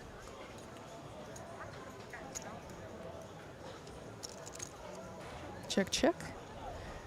Pikachu didn't think about putting in a bet here. Aaron takes another pot down. I'm glad he didn't, because I really do feel it gave away a bit too much on the turn.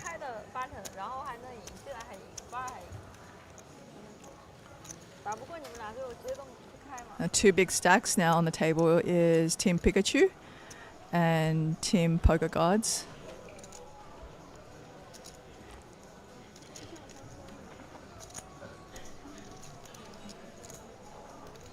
I see a lot of Japanese players rooting for Nana in the chat. Is that right? Yeah, they're just so passionate for the game. Like, you know, that's the group that's like, oh, poker is so much fun. Yeah, I think you're right about how they approach the game. I have covered some final tables where literally I've seen Japanese players make a bluff, like let's say on the flop, and then just smile and wave at their rail in the middle of the bluff. They're just loving life. And it wasn't strategic or reverse tells. It's just like they couldn't control how happy they were to be bluffing, and they wanted their supporters to know it. But like, how do you read into that, right? They seem so like strong, relaxed. Yeah, they seem natural. It was just like. All right, now we'll do chip leader things with the 7-3. Quick takedown, approaching 400k, 900k chips in play. Team Pikachu not too far behind. Clear haves and have-nots, and mind you, quite an ICM jail situation for the three shortest stacks. So we have 10 points locked up, 12 points is the next ladder, and 15 is next. So, you know, you're essentially trying to get at least 5 extra points before you dream about battling the bigger stacks.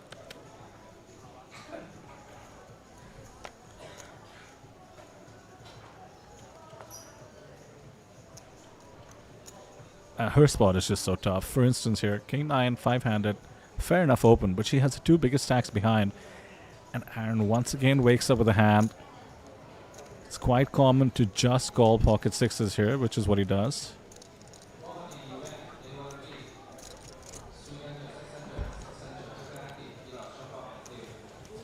Pretty looking suited two-gapper. King 4-6. Are you kidding me? Top pair versus middle set. At this point, it's a surprise if Aaron Zhang doesn't hit a flop, right? It's one thing to hit the set, but for your opponent to have top pair after she's been on tilt, she's drawing near dead.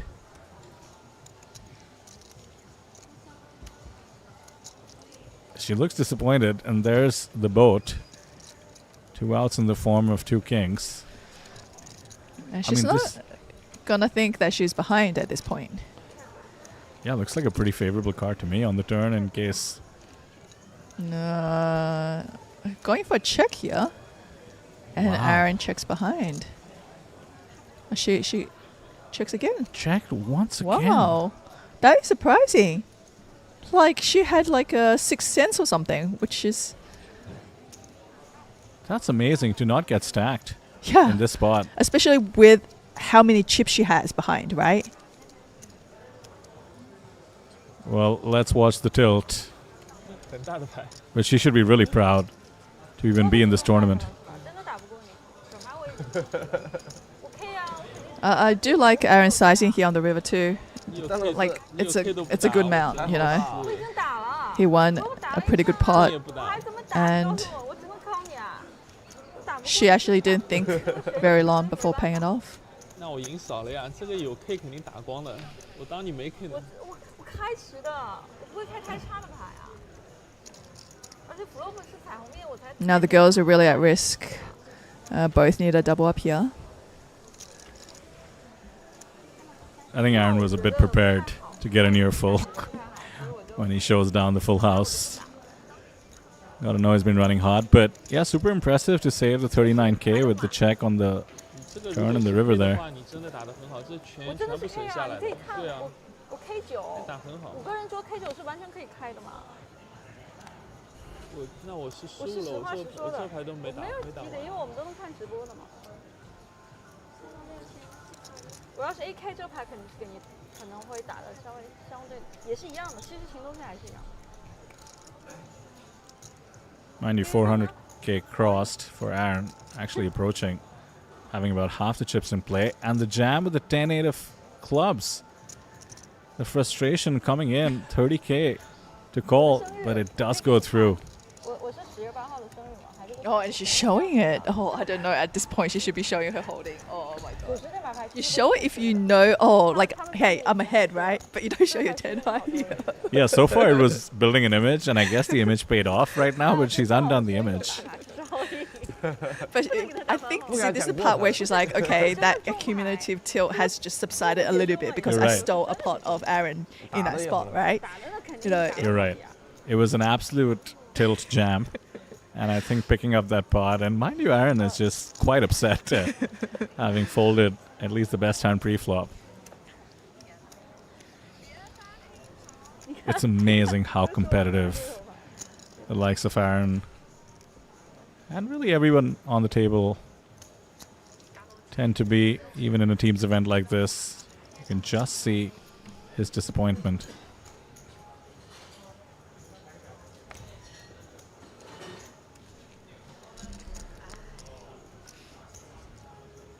Blinds at 1.5k, 3k. Pocket fours will 3-bet. yeah, it's like slow increments, right? Yeah, very pleasant. 2.5 going to 3. Smallest increment on offer. 3k is a good level for us in the booth though, because it means we have 300 bigs in play.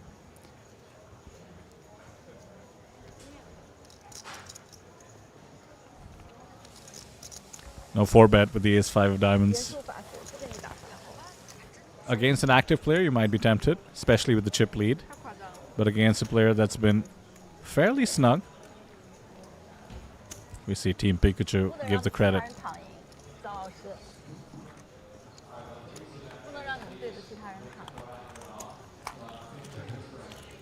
郑老师，你们对哪些人啊？小马、Evan、易南。毛毛、班吉、毛老师。哦，对，毛老师。对啊。你们队实力好强啊！ Honestly, feels like there's just been 都搞着玩儿。 hardly a breather on this table. Sometimes the card distribution, sometimes it's how active and aggressive the players have been, and now that we're short-handed, I expect it to continue. 别对我太认真行吗？ 我对你。 We have two players that are going to be looking to steal every pot. I think the one thing that might keep Aaron in check is having the other big stack to his left. 都没赢到等于了呀，已经。没有吧？ 这个肯定应该打光的呀。 The two women on the table and pure ICM jail looking to outlast each other. 我也是今年金乐牌肯定就是超嘛，我支付就好，我不会打得很激进。他们还以为刚才我们那个人那个牌会打光了，别人以为。张老师主要想为公益做一份手。 I'm sure they're getting updates from their teammates of, you know, what the cumulative score is right now, what they really have to kind of get certain place finishes to possibly have a chance. Yeah, I think if our table represents sort of the average situation, you know, 5, maybe 6 players remaining, maybe 4 on some table. Yep. You can start to get a sense of the tally. If you don't have a single player winning across any of the tables. Yeah. Which means even if you made it to the final table and you got first, you do not have enough points. So I think getting first on the final table will always be make or break. So yeah, I guess, so if you don't have any player winning so far or in the chip lead, and you're one of the last 2 or 3 players left from your team, the idea is that you need to treat it as a winner-take-all situation. You need to stop going for the ladders because you can get up to 25 points in the final table. So if you have no teammates left in any of the tables, but you win the final table, you still only have 25 points for your team? Correct? Yeah, but depending on how much they accumulated on their way out. I would But think like you'd be zero, into the like shot. close to 0. If they're all busted, Oh, like then you're pretty much dead. Yeah, okay. And mind you, we might be losing another one on our table. We got jacks versus pocket Oh, there was a sevens here. 7. Oh my goodness. What is going on in this game? How's that for undoing the tilt as we see the check mark? It was quite a cooler situation once more, considering Aaron somehow had the goods. And now the 20% pre-flop converts into the check mark and a new lease on life. There we see it, 33 bigs, so now tied for the second shortest stack. And no, the clear short stack. I'd imagine that a cumulative tilt has subsided significantly after sucking out Aaron in that hand.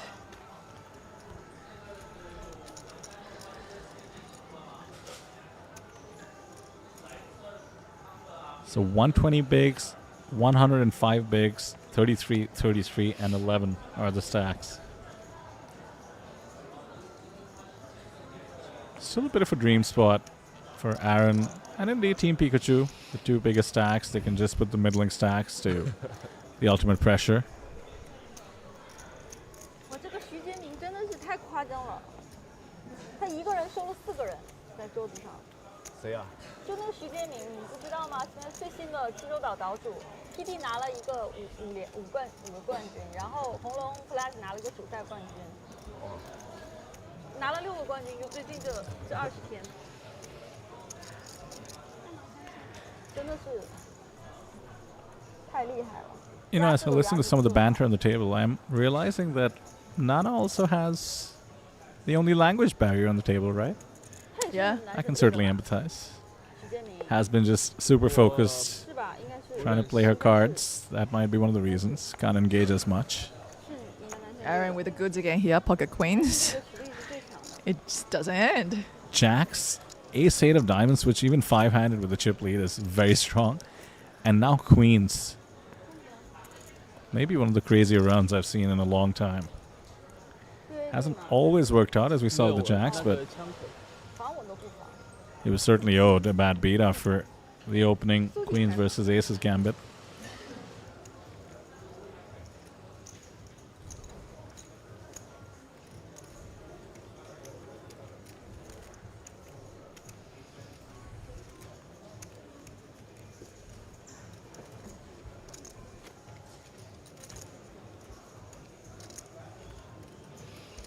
It's so much fun to be picking up hands when you're the outright chip leader because you expect to be played back at, especially with the frequency with which he's been opening, and you just love having something that you can actually 4-bet, as we did see him 5-bet the queens when he was 4-bet by the ace 4 of diamonds.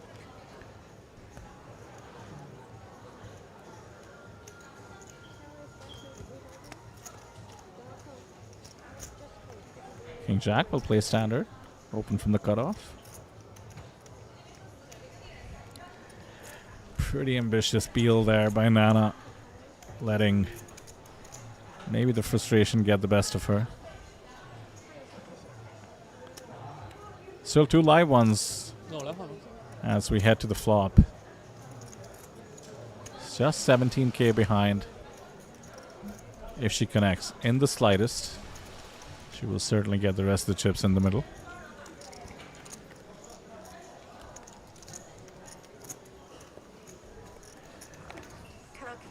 Yeah, and this is unfortunate. There's the connection, but the better connection for the King Jack. Wow, checked all around. You don't see that too often with the amount of chips Nana has left. Wants to see a safe turn, I assume, and that is quite safe. That being said, backdoor hearts now. It's actually iron bluffing at it. So this is interesting, Selena. It's going to go bet 8k. Most likely a call considering the multi-way caution we saw on the flop. And does that mean the Queen 10 can get away from it? Yeah, I feel like Nana can just safely fold here, knowing at least one player should be holding a king. And she does make the correct fold, saves herself from elimination.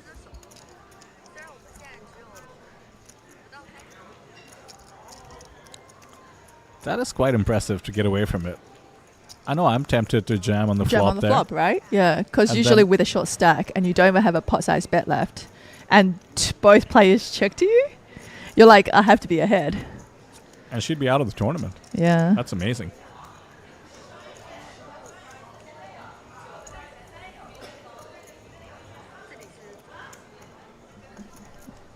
Making a pair there on the river puts Ari into the tank for a bit. 15k is the price.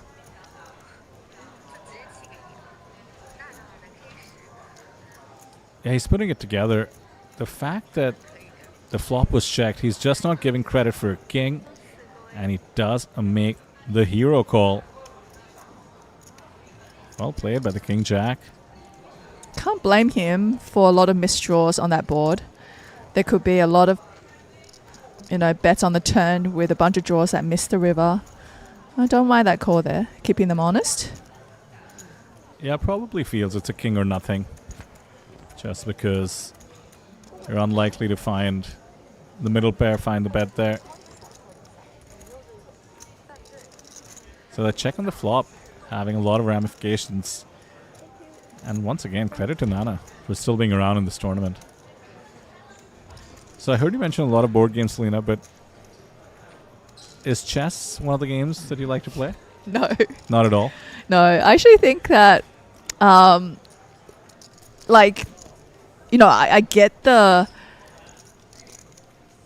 get how, it's a great game, but in terms of, the cool factor, right?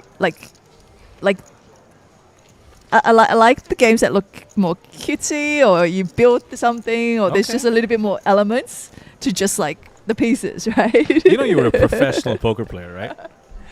We just have a deck of cards. I mean, there is different colors, That's true. different suits, We have light square and dark squares. and different variations of the game.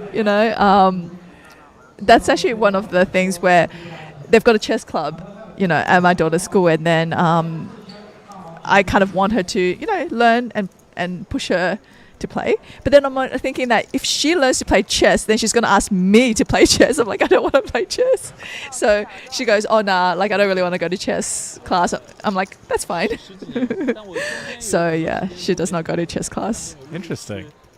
就有很 Yeah, I 多 mean, 年就不是拿 there's definitely a lot more online chess now, so she could certainly learn that way. And I'll tell you why I brought it up, actually, is I'm not that good. I just kind of enjoy it 今年玩的比较多， as a way 这 to... 2年都玩。 No, but if you were to choose, hey, you've got an hour, you play a game of Catan or a game of chess, what are you going to pick?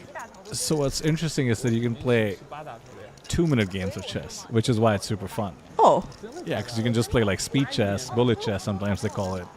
And no, but isn't it already solved technically? Like in a way where, 我们可以聊。 depending on what move your opponent does, you do that very move? so it's solved in the way poker is now solved, and it's actually 像我们战队的女孩子都零零。 quite emblematic of the history of computer science and AI that, chess got solved technically in the 90s, this famous IBM Gary Kasparov match. Maybe more realistically 10 years later, where they just had these like perfect chess engines, like no human will ever be better. And then ever since then, a lot of these AI labs have solved chess, and then it took 20 more years for poker because it's so Yep. complicated, and More then complicated. Go in the middle as well. 认识的， So 然后刚好缺夫赛卡打。 yeah, I mean, but a human can't really compete. So it's kind of like poker and bots, 刚好你 Human versus human is still pretty interesting. Really interesting, yeah. By the way, pretty rough spot here for Nana, who does finally get in the 10-8 off. Understandable UTG considering the antes were coming. Up against the ace-10, can we find an 8? 之前那个讲过没？ Yeah, this is now pretty rough. When you get Backdoor's it in covered. here with the 10-8, you're really hoping to see 2 live cards. And unfortunately, this is not the case. She was dominated by her opponent. And to finish 5th. Out in 5th, good for 10 points. GG. 哎，我都 Everybody guaranteed 12 now. 不知道什么是什么。 And 12 points feels like a pretty decent tally. Already half of the best you could do, which is 25. 是我人生中很开心的。 Next pay jump is finally a tad bigger to 15 points. 住在一个小酒店里，叫那个速八酒店。 Although four-handed, you do start thinking about the potential 你问一下吧。 for winning this table, 奥运会那年啊， going on to the next 那 one. 年天气很好呀。对。那年我都是。 You know, the one board game I thought was quite cool and interesting and fun was Charterstone. Oh, I'm not familiar with that one. No? So you actually... 山水文园东三环吧。 The board is variable. So as the story... So, okay, first of all, you got to actually have 4 friends to commit to 12 games. I'm out. No. and it's almost storytelling. So it's almost player guided where you actually make decisions in the game and different boxes are opened and you put different stickers onto the board to cover it and the board changes over time. So if you play that game over and over again, every time it will be different. It's different. That's Yeah, cool. and I thought that was really cool. And you can buy a recharge pack. So you remove the stickers off the board and you start again, and then you'll have a totally different game again. So I thought that concept was really cool.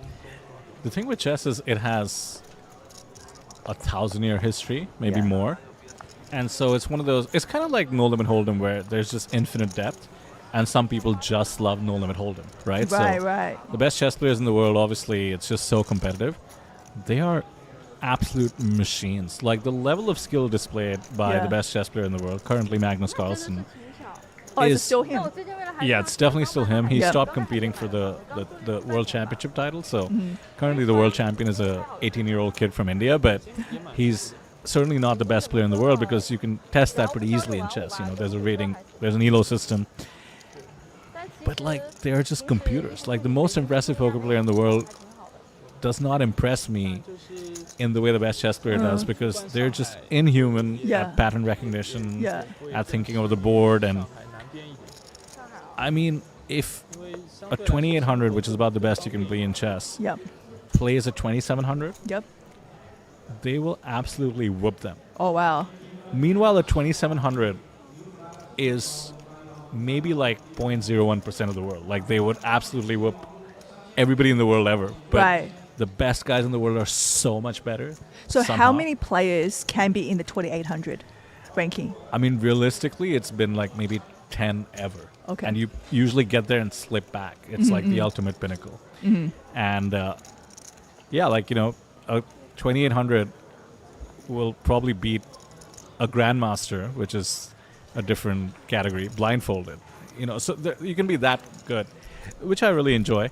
But one of the reasons I brought it up is it's counterintuitive, but preserving your king or king safety is something that the most elite players overvalue. So, as you're coming up, and I'm not that good at chess at all, but you're trying to go for the attack, you're trying to go for fancy moves. Obviously, the best way to win is offense, but the game ends when your king is checkmated. So king safety becomes something that the top players do. And as it relates to poker, I mean, thinking back to that Nana fold with the queen 10, obviously we did lose her on the very next hand. Stack preservation in MTTs strikes me as similar. Like, the game is over for you if your stack is depleted, right? So preserving your stack is actually one of the most underrated aspects of it, even if it's just 17k. And I just found that like pretty high level from her. It's not something you do at the lowest levels. You're probably just getting it in, as we mentioned, in the flop, maybe just thinking, let me try and triple up so I have a shot. Well, if you have 17k left behind, that's quite a shot as well.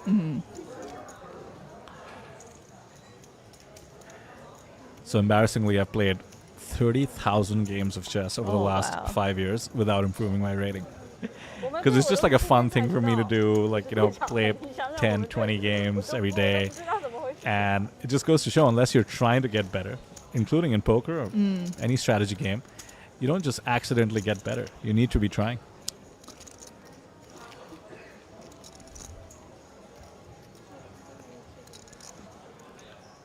I think Aaron got a bit embarrassed at having hands that are too good, so he decided to just flat call from the small. As a result, check on the Jack 10 2 spades flop, which was decently favorable for both. Now the delayed continuation bet, and ace queen strong enough. Yeah, because he was getting so many good holdings and making so many 3-bets that even he found it embarrassing to do at some point. Yeah, maybe thought he wouldn't get believed. And one of the worst cards on the river, at least in terms of Aaron's likelihood of losing chips. Now with 44k in the pot. Yeah, that's going to be a quick check call. It's 15k for value here, and Aaron does quickly pay it off.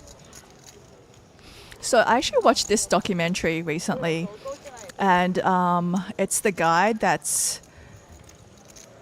behind the algorithm and all those programming that you talk about, who wrote the bots systems that was playing chess and was playing Go and was playing StarCraft against the best players in the world. Right. I think they got purchased by, maybe I think it was Google, acquired by Google, not long ago.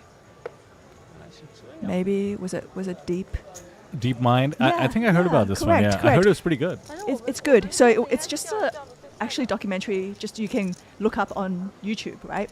And he was a chess player, right? And he was great at it. And one day he went to a tournament.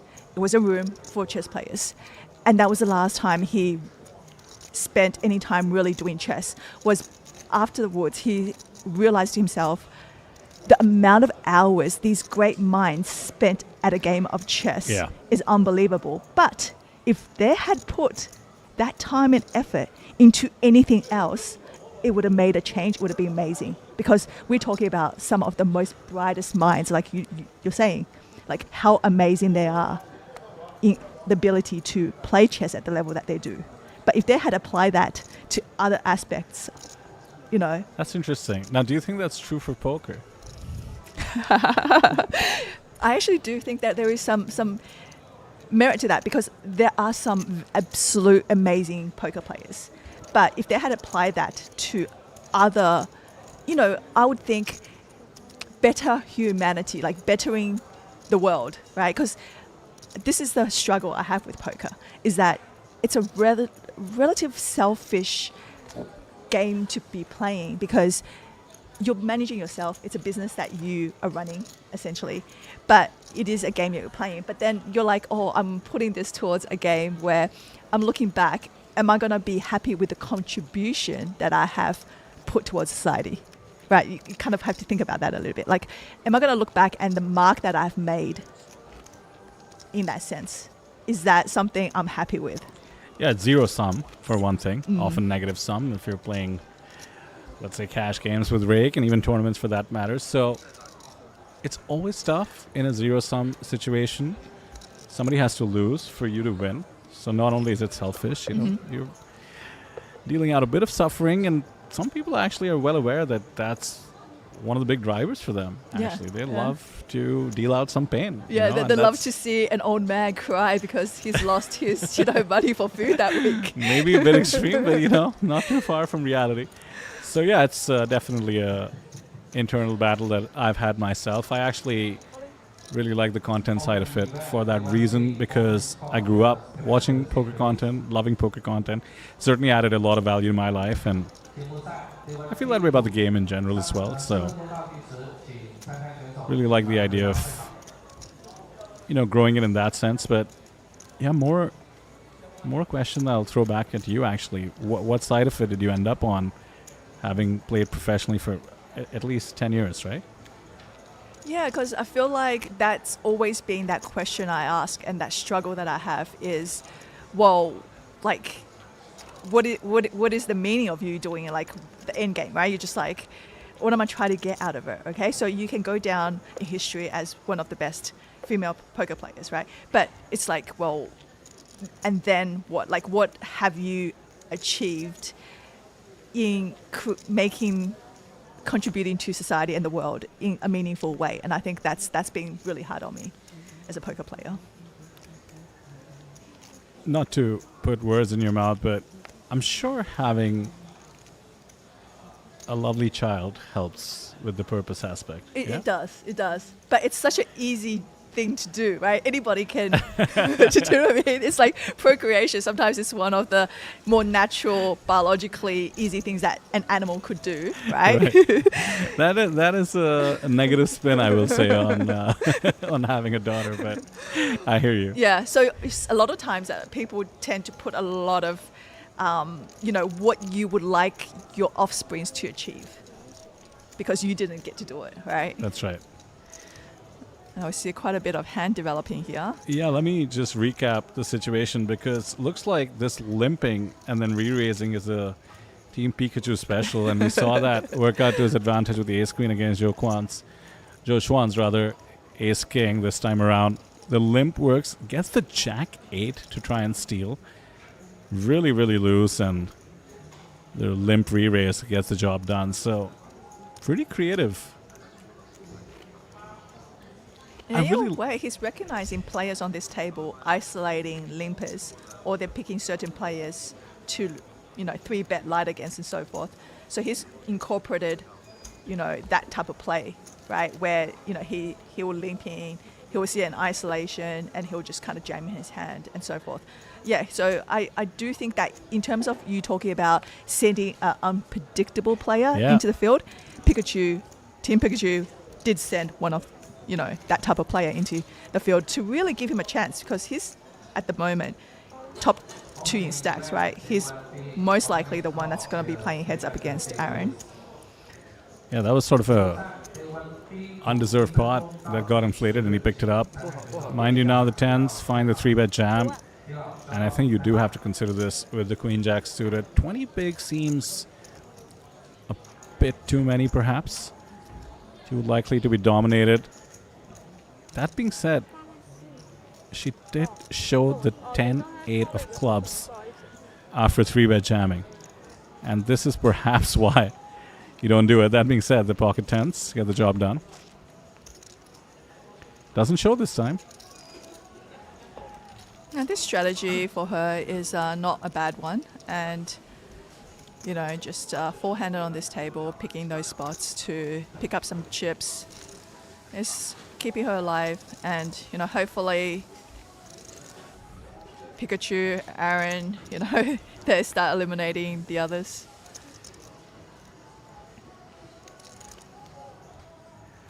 I will say all the limps that we've seen from Team Pikachu have been on the stronger side, and I think Aaron would have picked up on that. I mean, we saw the ace-queen go to showdown against the ace-king, Yeah. This time around, after the limp free raise, you just have to assume that your opponent had something strong. So, curious to see how Team Pikachu now further adapts. Oh, kings after tens. Man, this card distribution has been quite a sight. Maybe the most number of kings I've seen in a 3-hour period in my time in the booth. Looks like we have action. Suited hand on the big.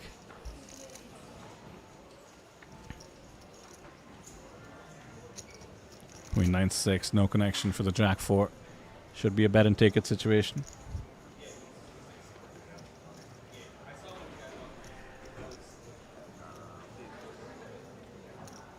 This checking the cards while holding the sunnies upside down is a real vibe. 四人桌反而来了很多大牌。那把你推我可来可不来的。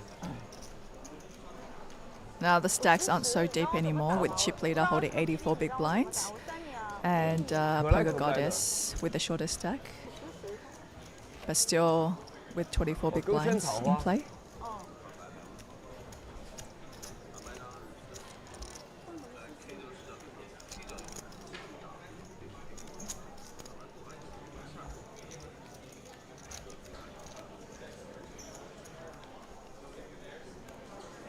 这个离休息还有多久啊？离休息还有多久？我们这里有看不到。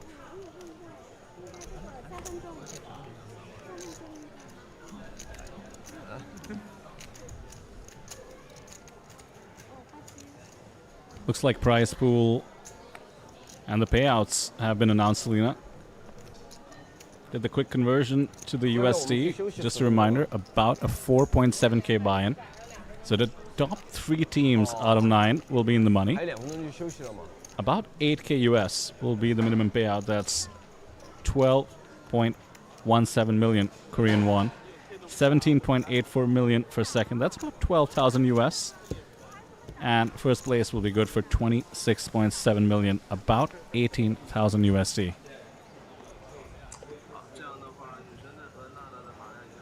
There we go. Signature move now.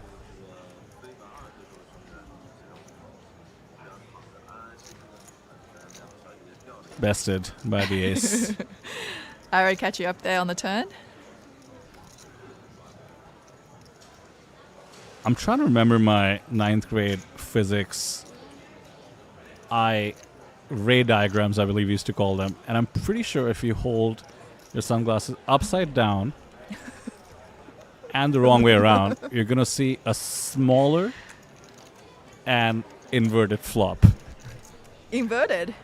Do you think it's inverted? I actually don't think it's inverted. Upside down. Yeah, I don't think the kind of glasses, the lenses these are. But smaller. Smaller for sure. For sure. But clearer. Is it? I mean, the thing is, cards work both ways, so I guess inverted doesn't matter either way. But at this point, it's just it's aura farming, as the kids call it.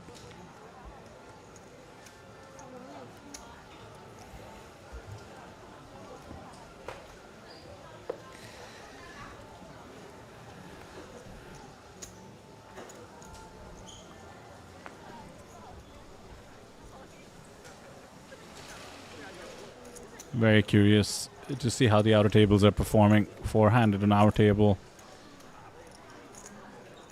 With the blinds going up to 4k, about 220 bigs in play or so.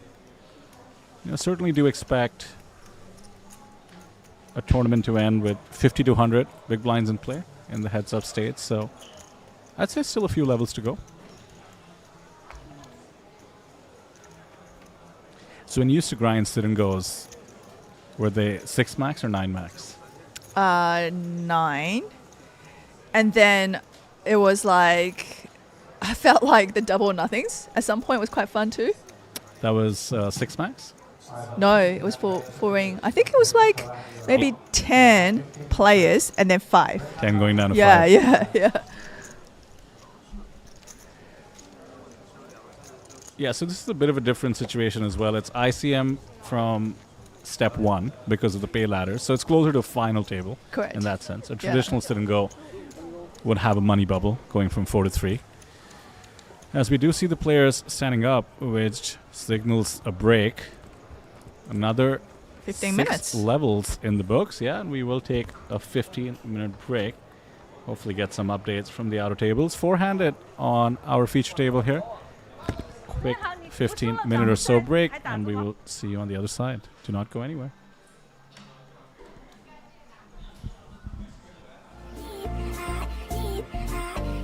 This is for the high rollers. Be a star. Yeah. This is for the real players. From CD nights to Vegas lights. Cards are down, the stakes are high. Just one hit, just one spark. One moment's play, you could rise, rise. Eyes on the prize, eyes on the line. This is the game that rewrites time. No crown, no fame, until you dare. 'Cause greatness starts from anywhere. Anyone could be a star. This is the moment, here you are. Play your soul, play it hard. Raise the stakes, play your part. Light it up and leave your mark. From the grind to the golden card. At their Lord's poker, we raise the bar. Anyone could be a star. Anyone could be a star. For the players, anyone could be a star. High rollers, anyone could be a star. Oh yeah, anyone could be a star. Champions born in silent ways. A single bluff can steal the day. With every trip, your story grows. The Lord's game where the glory flows. Anyone could be a star. This is the moment, here you are. Play your soul, play it hard. Raise the stakes, play your part. Light it up and leave your mark. From the grind to the golden card. At the Lord's poker, we raise the bar. Anyone could be a star. Hearts on the line. This is the game that rewrites time. No crown, no fame, until you dare. 'Cause greatness starts from anywhere. Anyone could be a star. This is the moment, here you are. Play your soul, play it hard. Raise the stakes, play your part. Light it up and leave your mark. From the grind to the golden card. At the Lord's poker, we raise the bar. TLPT 一战成名，你们可以在这儿一战成名。 TLPT 可以一战成名。你可以一战成名，你可以一战成名。 TLPT anyone can be a star。 TLPT anyone could be a star。 你可以一战成名。 TLPT 你可以一战成名。 Anyone could be a star. This is for the high rollers. Be a star. Yeah. This is for the real players. From CD nights to Vegas lights. Cards are down, the stakes are high. Just one hit, just one spark. One moment's play, you could rise, rise. Eyes on the prize, eyes on the line. This is a game that rewrites time. No crown, no fame, until you dare. 'Cause greatness starts from anywhere. Anyone could be a star. This is the moment, here you are. Play your soul, play it hard. Raise the stakes, play your part. Light it up and leave your mark. From the grind to the golden card. At the Lord's poker, we raise the bar. Anyone could be a star. Anyone could be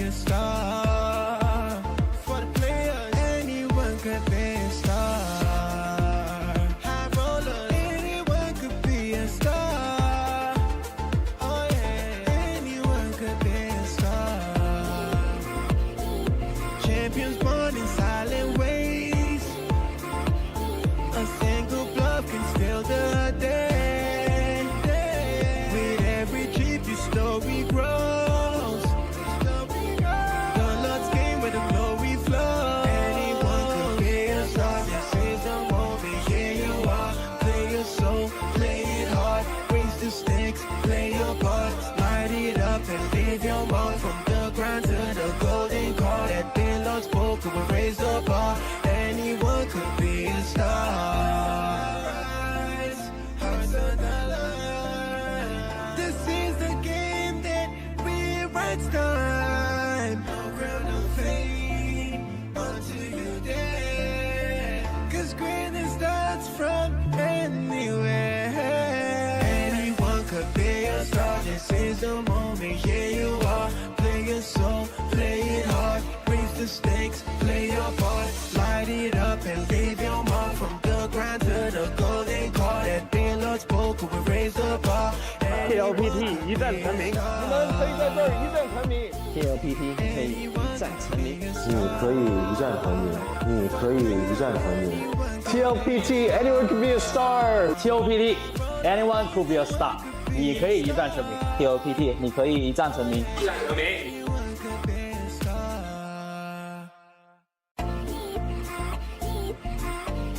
This is for the high rollers. Be a star. Yeah. This is for the real players. From CD nights to Vegas lights. Cards are down, the stakes are high. Just one hit, just one spark. One moment split, you could rise, rise. Eyes on the prize, eyes on the line. This is a game that rewrites time. No crown, no fame until you dare. 'Cause greatness starts from anywhere. Anyone could be a star. This is the moment. Here you are. Play your soul, play it hard. Raise the stakes, play your part. Light it up and leave your mark. From the grind to the golden card. At Lord's poker, we raise the bar. Anyone could be a star. Anyone could be a star. For the players, anyone could be a star. High rollers, anyone could be a star. Oh yeah, anyone could be a star. Champions born in silent ways. A single bluff can steal the day. With every trip, your story grows. The Lord's game where the glory flows. Anyone could be a star. This is the moment. Here you are. Play your soul, play it hard. Raise the stakes, play your part. Light it up and leave your mark. From the grind to the golden card. At Lord's poker, we raise the bar. Anyone could be a star. Hearts on the line. This is the game that rewrites time. No crown, no fame until you dare. 'Cause greatness starts from anywhere. Anyone could be a star. This is the moment. Here you are. Play your soul, play it hard. Raise the stakes, play your part. Light it up and leave your mark. From the grind to the golden card. At Lord's poker, we raise the bar. TLPT 一战成名，你们可以在这儿一战成名。TLPT 可以一战成名。你可以一战成名，你可以一战成名。 TLPT anyone could be a star。TLPT anyone could be a star。你可以一战成名。TLPT 你可以一战成名。一战成名。 Anyone could be a star. This is for the high rollers. Be a star. Yeah. This is for the real players. From CD nights to Vegas lights. Cards are down, the stakes are high. Just one hit, just one spark. One moment split, you could rise, rise. Eyes on the prize, eyes on the line. This is a game that rewrites time. No crown, no fame until you dare. 'Cause greatness starts from anywhere. the moment, here you are. Play your soul, play it hard. Raise the stakes, play your part. Light it up and leave your mark. From the grind to the golden card. At their Lord spoke, we raise the bar. Anyone could be a star. Anyone could be a star. For the players, anyone could be a star. High rollers, anyone could be a star. Oh yeah, anyone could be a star. Champions born in silent ways. A single bluff can steal the day. With every trip, your story grows. The Lord's game where the glory flows. Anyone could be a star. This is the moment, here you are. Play your soul, play it hard. Raise the stakes, play your part. Light it up and leave your mark. From the grind to the golden card. At the Lord spoke, we raise the bar. Anyone could be a star. Hearts of the Lord. This is the game that rewrites time. No crown of fame until you dare. 'Cause greatness starts from anywhere. Anyone could be a star. This is the moment, here you are. Play your soul, play it hard. Raise the stakes, play your part. Light it up and leave your mark. From the grind to the golden card. At the Lord spoke, we raise the bar. TLPT 一战成名，你们可以在这儿一战成名。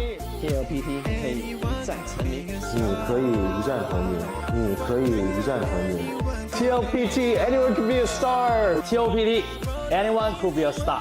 你可以一战成名。 TLPT 你可以一战成名。 Anyone could be a star. This is for the high rollers. Be a star. Yeah. This is for the real players. From CD nights to Vegas lights. Cards are down, the stakes are high. Just one hit, just one spark. One moment split, you could rise, rise. Eyes on the prize, hearts on the line. This is a game that rewrites time. No crown of fame until you dare. 'Cause greatness starts from anywhere. Anyone could be a star. This is the moment, here you are. Play your soul, play it hard. Raise the stakes, play your part. Light it up and leave your mark. From the grind to the golden card. At the Lord spoke, we raise the bar. Anyone could be a star. Anyone could be a star. For the players, anyone could be a star. High rollers, anyone could be a star. Oh yeah, anyone could be a star. Champions born in silent ways. A single bluff can steal the day. With every trip, your story grows. The Lord's game where the glory flows. Anyone could be a star. This is the moment, here you are. Play your soul, play it hard. Raise the stakes, play your part. Light it up and leave your mark. From the grind to the golden card. At the Lord spoke, we raise the bar. Anyone could be a star. Hearts of the Lord. Back, and then I'll sort you out.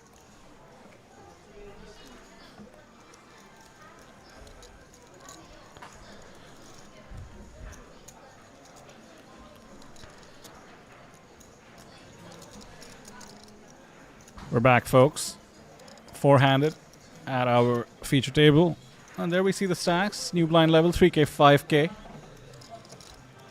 Stacks a lot more scrunched up than they were at the last level. 66 is the chip leader. Still pretty monstrous. But far removed from the triple digits that Aaron and indeed Team Pikachu were rocking compared to stacks as small as 10 bigs. Less ICM pressure to be applied. Even the shortest stack can do some damage with the 21 big blinds. And there is that short stack, 9-8 off.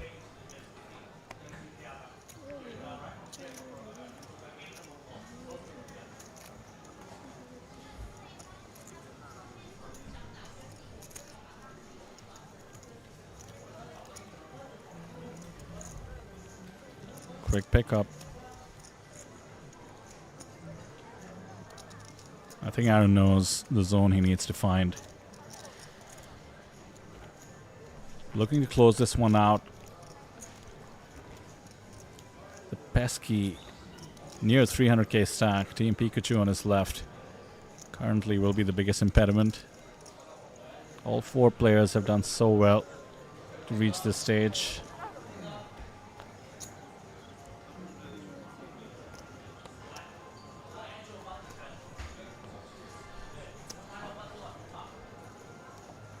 Queen 9 suited. Easy open on the button.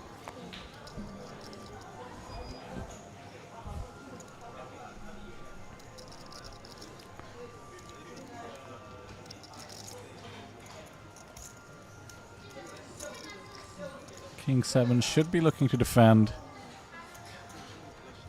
Just 5k to call.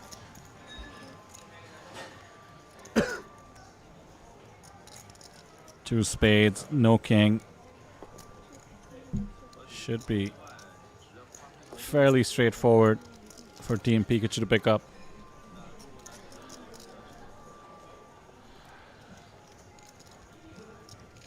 So having lost Nana, the support for Japan is dying down in the chat, but curious if there's any support for the superstar, Aaron Zhang, or any of the other players.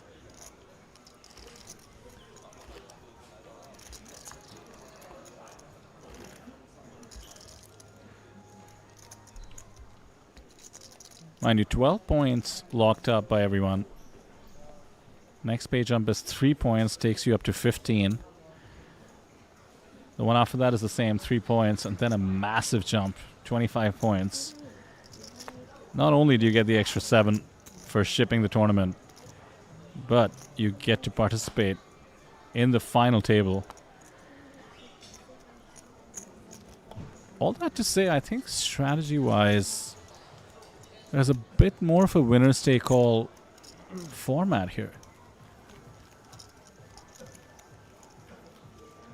So let's think about it, right? If you make it to the final table, and you give yourself an average chance of even finishing in 4th place, 5th place, the EV of making it to the final table is an additional 10 to 12 points. Let's just say 10 points.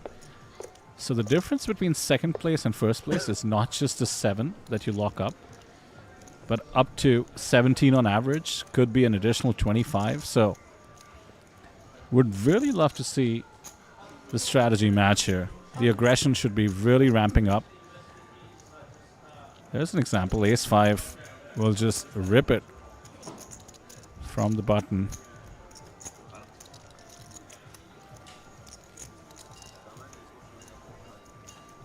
The short stack should have the right idea here. Should be willing to take variance if it gives themselves a shot to ship it.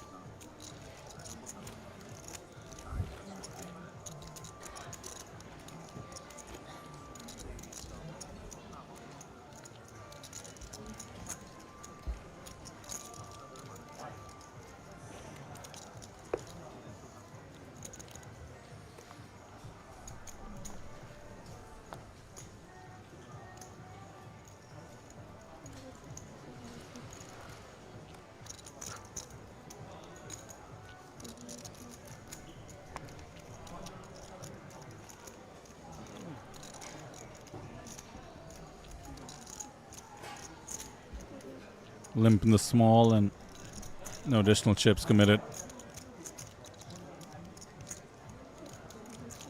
Got shot versus the King 5.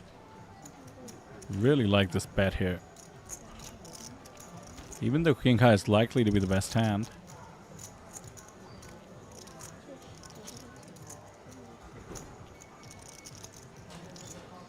And the king high does remain best. Gut shot doesn't cut through, so look at this value extracted on the flop.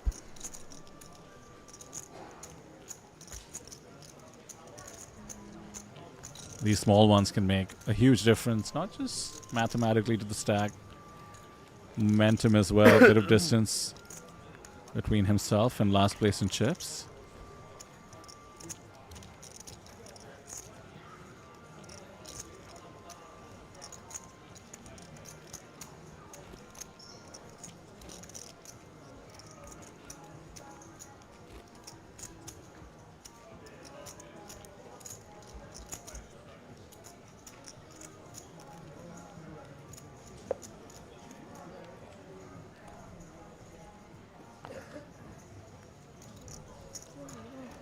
I think the players have come back a little more serious after that break.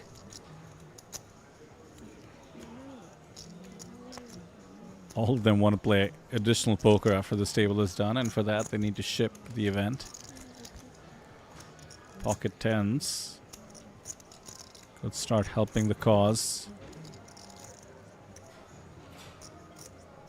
Yeah, king 8 suited this deep. Looks like Aaron is coming along. And that's not just a come along.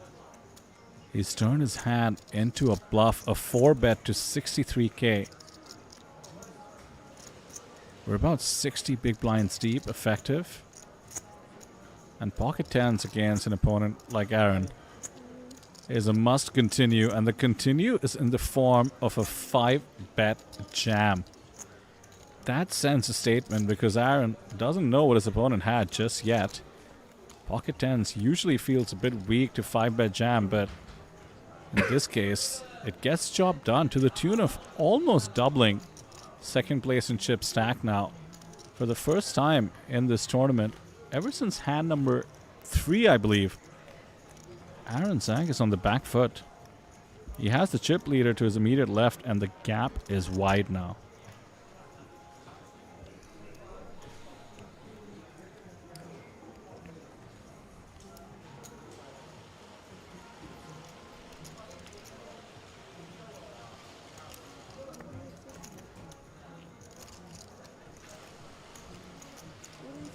Ace 10 on the button.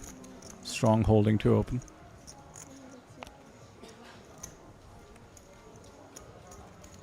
Queen Jack is strong as well.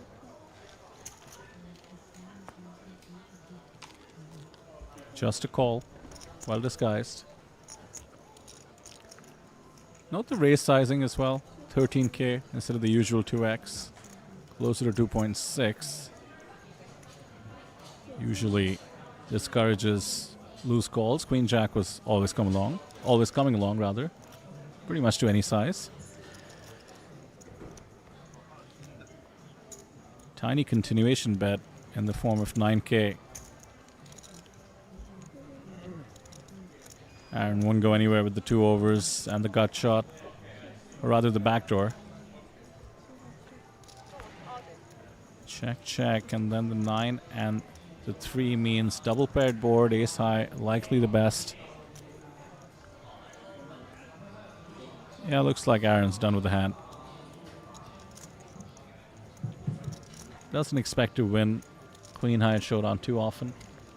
Can't really bet into a range that might call with ace high. So another small dent. Selena and I were talking about a cumulative tilt before the break.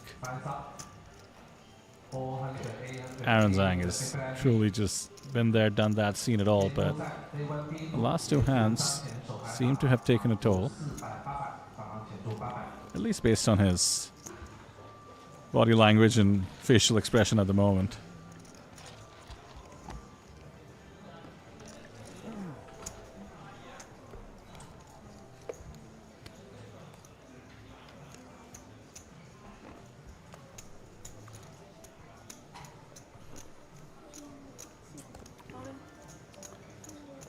Quick all in with the king queen. 17 bigs. It feels like a huge jam. It is a huge jam. But I kind of like that she's going with the variance here. Very often she'll get called by pocket pairs. Maybe something like ace-jack, ace-10, and it's not the worst equity to have. And when you don't get called, the pickup is nice. Almost 20 bigs now.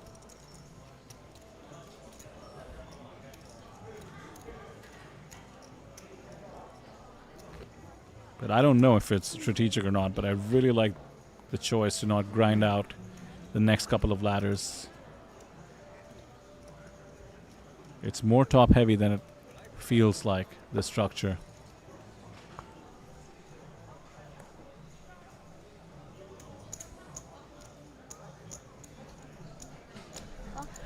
Just a reminder, min cash is going to be for the top 3 teams.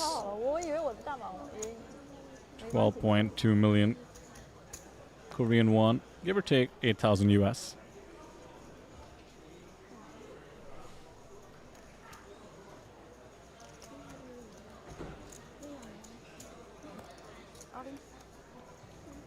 Whoa.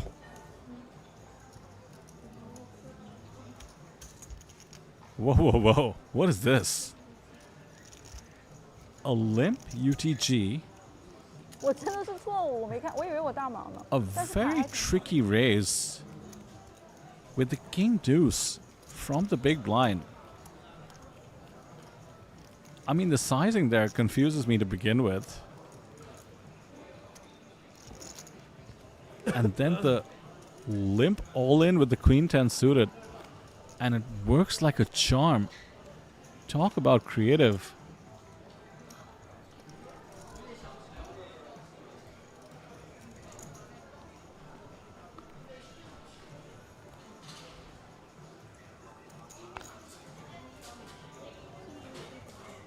I feel like this table should have learned its lesson by now about not attacking limps. It just seemed to come back over the top, even when they're as medium strength as queen 10 suited.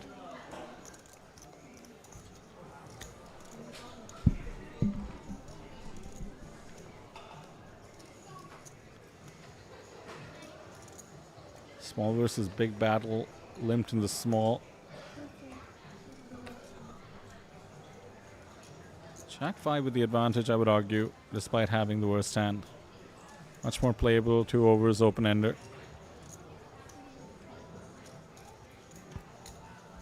King 9 will stick around.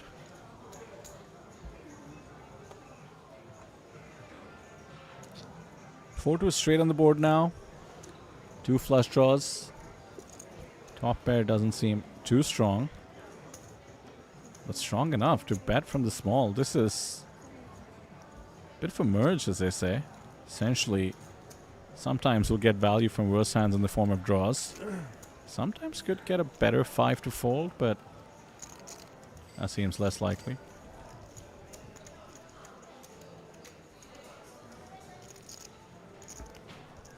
So the pace of play picking up, as it tends to do four-handed.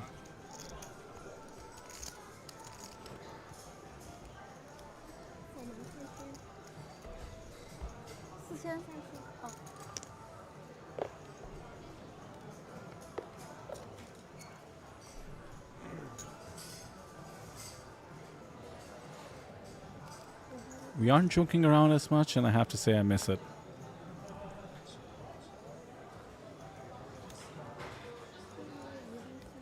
Gotta wonder if things are getting a bit serious on the outer tables as well.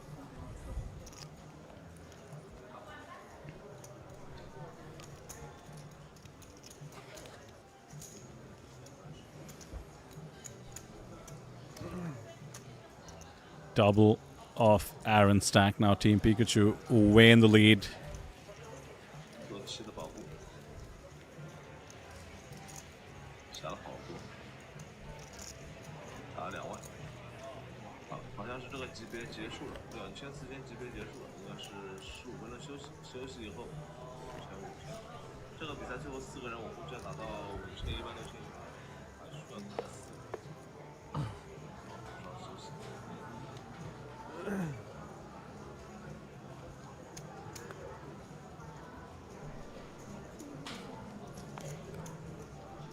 Ace queen. And there's another all-in.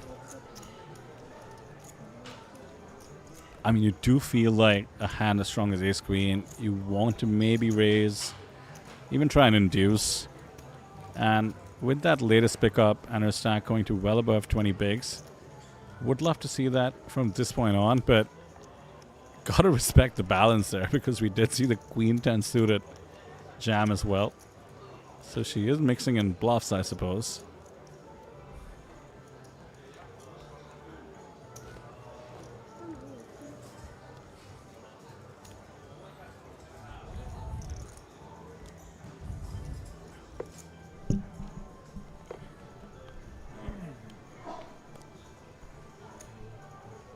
Table feeling more and more intense.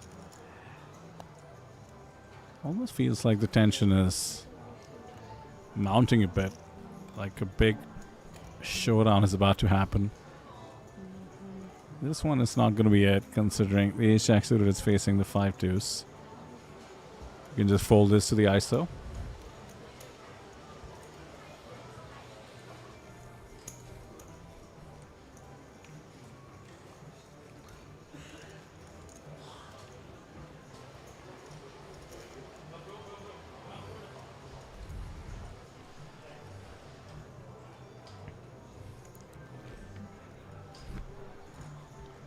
Do have multiple flights of the opening event happening alongside the team events today.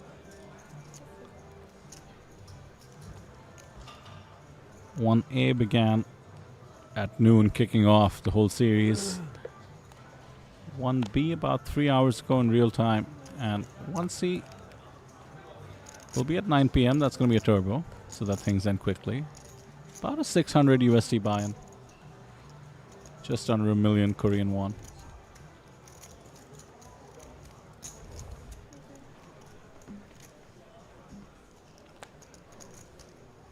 Queen 5 offsuit takes on the Jack 9, which flops best.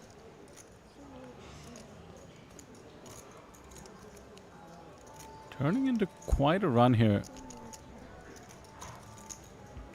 All the all-ins got her up to over 20 bigs. Now bottom pair caught for the Queen 5.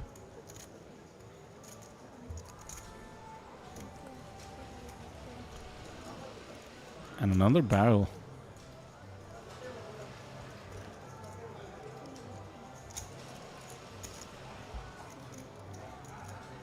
Quick call with middle pair, which is going to look a little more comfortable, even though it is the third club on the board.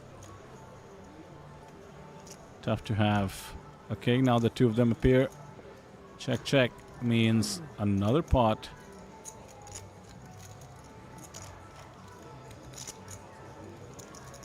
That's quite a few pickups in a row. Yeah, we see her having climbed to 28 bigs. Doesn't feel like much of a difference between the bottom 3 stacks now, which should be open season for Team Pikachu to really pile on the pressure. Even though theoretically there needs to be some weightage given to shipping the tournament, the other 3 will be tempted by the pay ladders.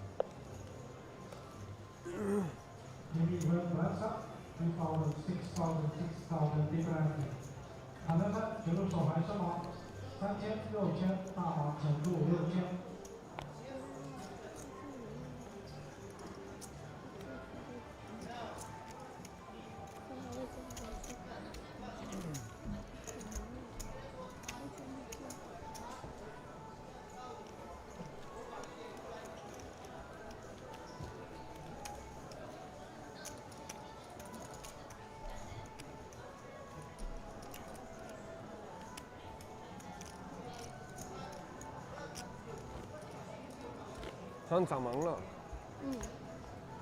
3600哦，它这忙涨好慢，它怎么是20%涨？到我这儿就涨。4人做到不影响它。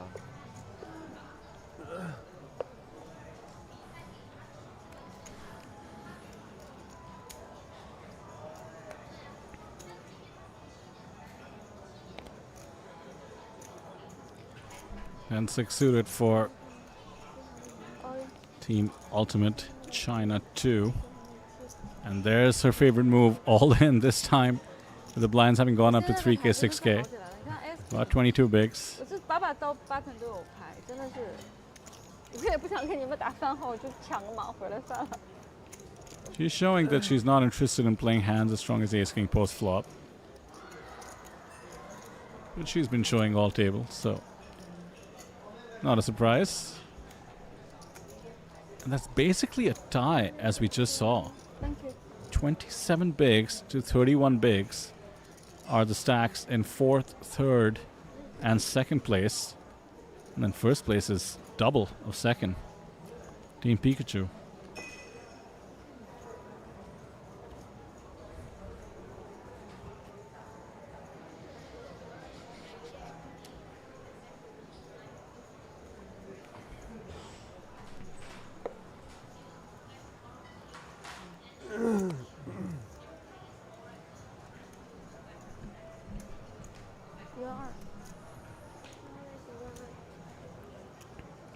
No all in this time. Opens UTG. How does the table perceive this after seeing the Ace King? We begin with a defense from the big.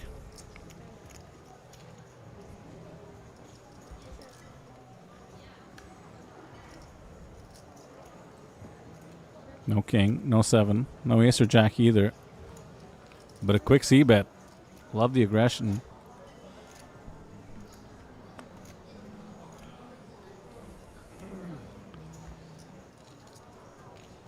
Well, the chips just continue to fly in the direction of Team Chinese Goddesses, because we've almost hit 200K. Her momentum has been so impressive ever since we came back from the break. Was on the verge of elimination. Pocket 7s versus Aaron's Pocket Queens.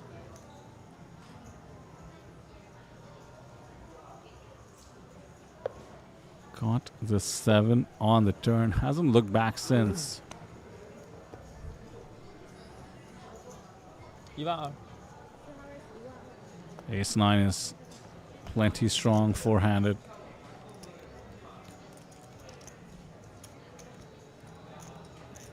Actually, I believe King 9 would have been tempted as well, but not this time. Good timing.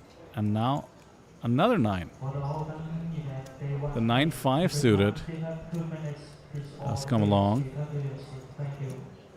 Slight trouble to be dominated, but we have lost 1-9 already. Instead, it's the 5 and an ace. The domination situation continues.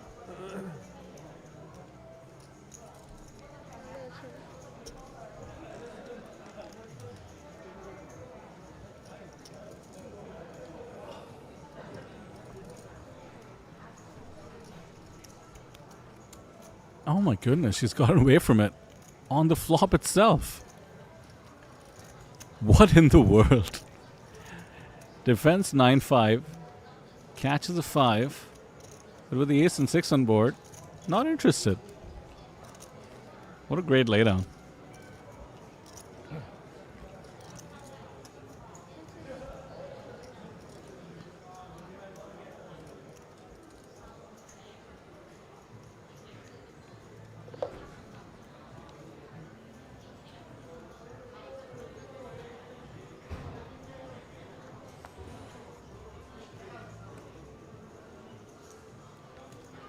You know the rest of the table is somewhat targeting her, not just because she's a woman or anything like that, as we do see her pick up pocket queens. Such great timing after being so active, occasionally showing down what she had.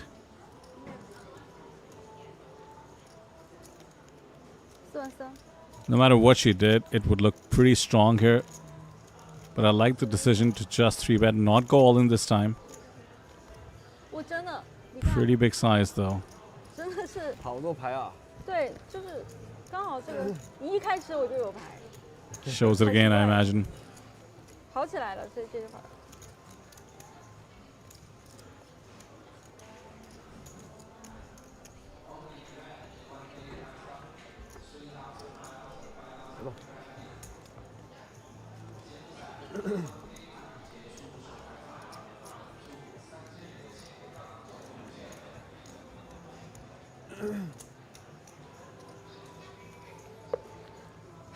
哇，我们队掉的就剩3个人了，这一会儿他们都掉了。现在3个人都还算可以了吧？ Oh my 一波 goodness. 基本上就3、4个人左右。 Is this real life? Pocket Jacks now? I can't remember the last spot she lost, and I think she's played the last 7 of them. This is quite a heater and quite a time to pick up jacks because Aaron has ace jack, and mind you, with the frequency with which she's been activated, I think this is a must 3-bet spot for Aaron. He's managed to play low variance thus far. Can he somehow find the flat call? I mean, surely you want to just raise this, take it down. It feels like button open. She's been so loose, so activated. It feels like the button open is dead money.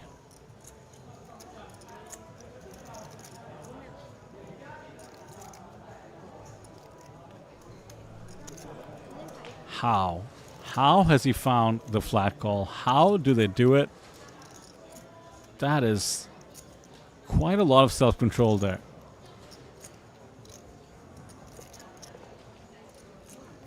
This just shows me how much he's going for the win. Which is to say, did not want to risk running into top of range, which indeed he would have, but as it happens, he would have flopped an ace in an all-in situation and had way the best of it. Instead it goes check, check, just one out now.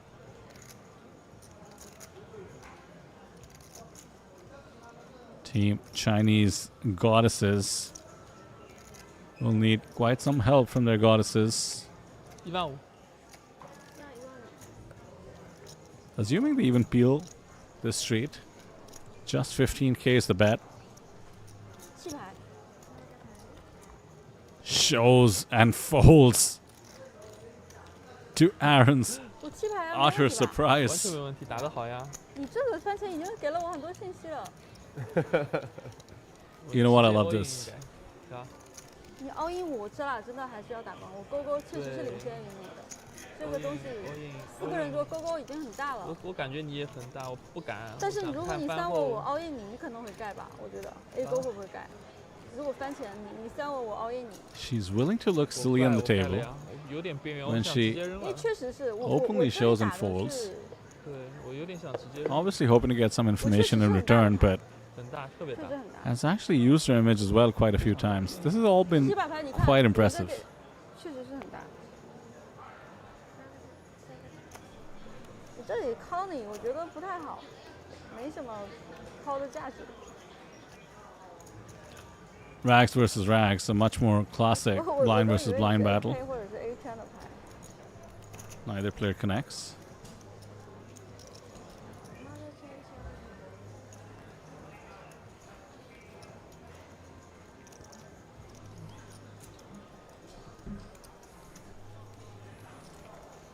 Nice steal with the 7 high.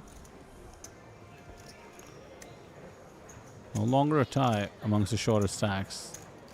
我只有一个 out 了，这样发出来就是只有一张勾了。对，这手牌你只有一个 out，对，只有一个但是你 out 弃掉它就好了。下一手牌又是新的一手牌了，是，所以我所以不会不要在一手只有一个 out 的牌里面多投资。没有，我就说呀，这个牌嘛，只有一个 out。你弃的非常好，看上去是我赢了，其实我被你剥削了。没有没有，你在领先的时候把钱打进去，一旦落后1分钱也不打。不是，但我本身看来就我是赢了一手牌，但其实我是输了。我开的其实挺大的哈。如果可以打分，你这手牌玩的是100分，真的啊？真的吗？简直是完美无瑕，我不要这样就跟你的。钻戒一样。不要，张老师果然很会聊。 I'll definitely be hitting up those language 我是没有 classes 什么 Selena was telling me about 不学的，我就是瞎打，纯理论玩家。 earlier on today. 打的那种。 Really feeling the FOMO of not being able to interpret the table banter, but hopefully you guys watching can. Let me know in the chat in case you figure out the exchange.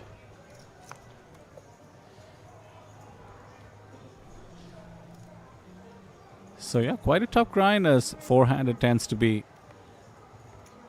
Fewer opportunities for setup spots, cooler versus cooler. Somehow, we did see some coolers not result in eliminations, which is always impressive. Ace-10 there with the honest pickup. 还挺快的，我们4个人桌子就是打得快。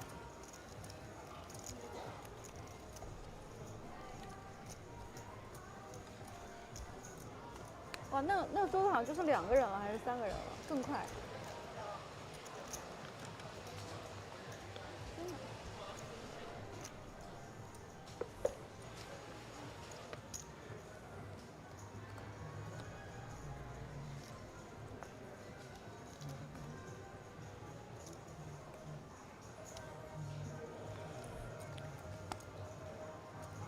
For a moment I thought mystery hand. Turns out it's king 6. Not very playable.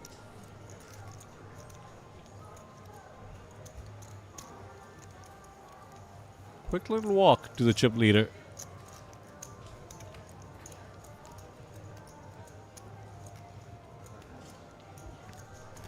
Would argue that the time to fight back is now. Chip lead seems to be widening, considering we do have double of the second largest stack.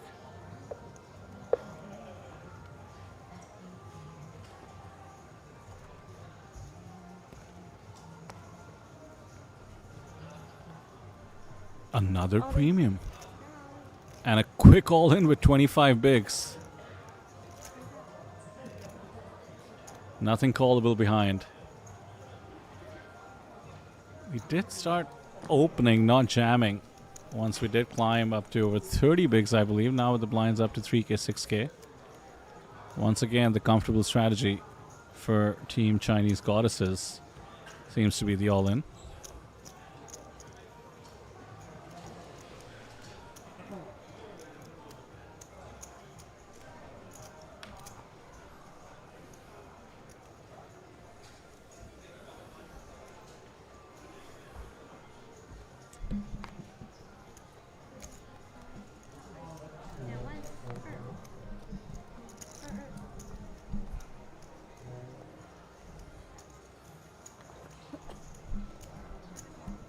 We're stealing with 6 deuce and it's worked.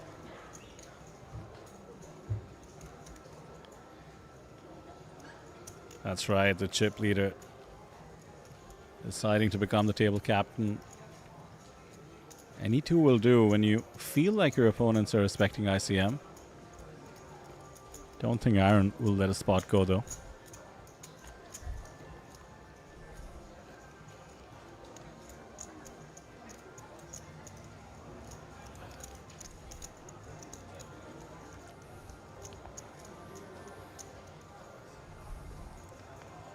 Still a bit of a tense atmosphere. Players either checking in on their phone in general or perhaps getting updates from other people watching the stream.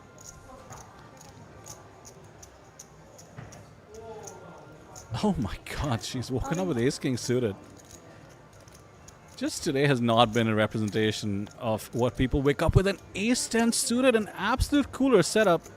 Aaron has to be in shock that she's jammed 25 bigs with a hand as strong as Ace King suited, and this is just a cooler. 75% of Aaron Zhang's chips are in the middle. He needs a 10 and instead it's 3 diamonds.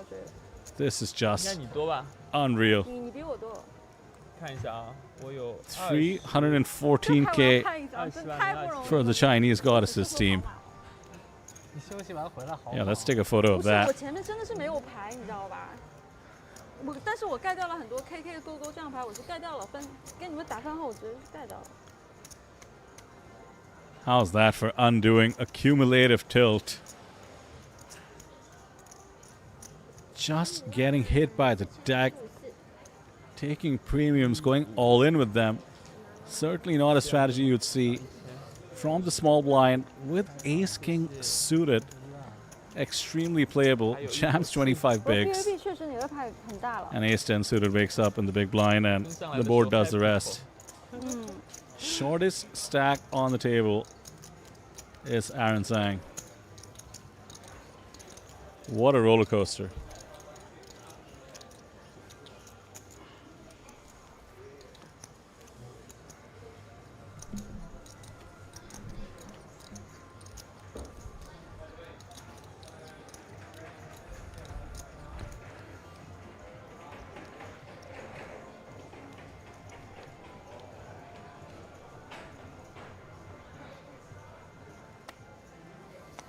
So 52 bigs now with that huge double up. 69 bigs remains the chip lead.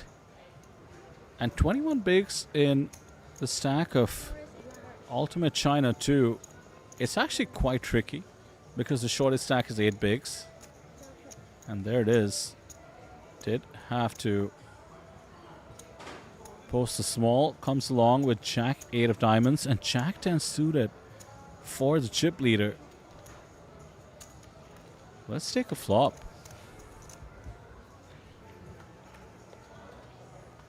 Three-way to the 8, 5, 7, 2 clubs. That is top pair versus 2 overs and the gut shot straight flush draw for Team Pikachu. I mean, this is always coming along. And equity-wise actually seems ahead, at least at the moment with the ace-9 still in the mix. Should get out of the way and let's take a look. Yeah, it's a near flip. 2 overs and the gut shot and the club draw, but the jack is no good, so 这盘好像还你领 looking 先啊。 out live.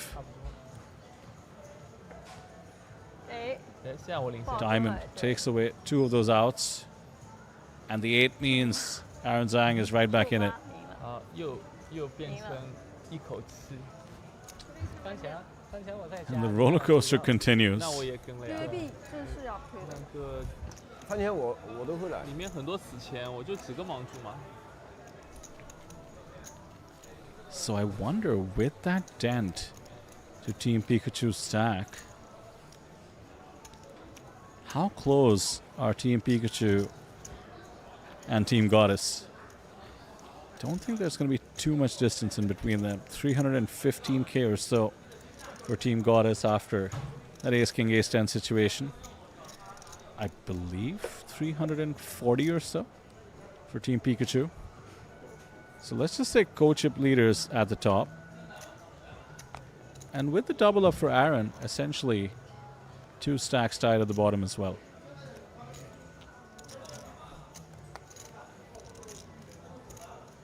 Yeah, 358 it turns out, so slight distance between the chip leader and second in chips for now. Does get muscled out of the pot with the king jack of clubs.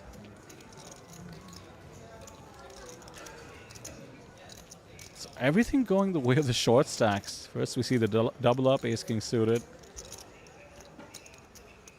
Top pair in the form of jack 8 of diamonds manages to hold. Now the ISO and the pickup. Buckle up, folks, strap in. Plenty of poker still to be played.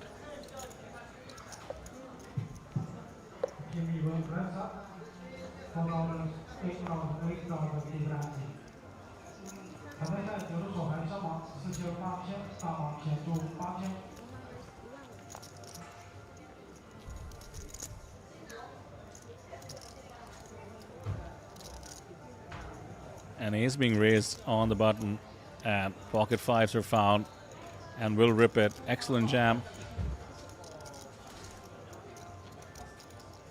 Will work most of the time as I expected to do so in this spot. He's pushing his cards towards the dealer because it's been folded already.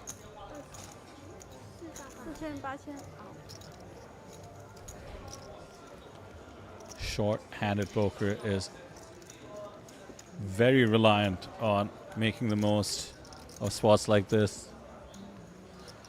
Pocket fives as a 3-bet jam with about 20 bigs against the button and chip leader open. So much study goes into just being very comfortable pulling the trigger in these kind of spots. The unplayable, not low, somehow being played to the tune of 25k. That's a 3.2x open. Really wants to get this one through. But instead, he's bloated the pot with 3 deuce off. Aaron will call from the big with 8-7 of clubs, and the 3 deuce flops way the best of it. Pair and a straight draw is just about the best you can hope for. 天顺24苏体。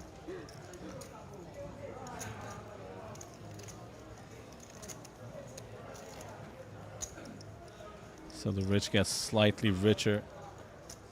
Once again approaching 400k. Aaron down to 81.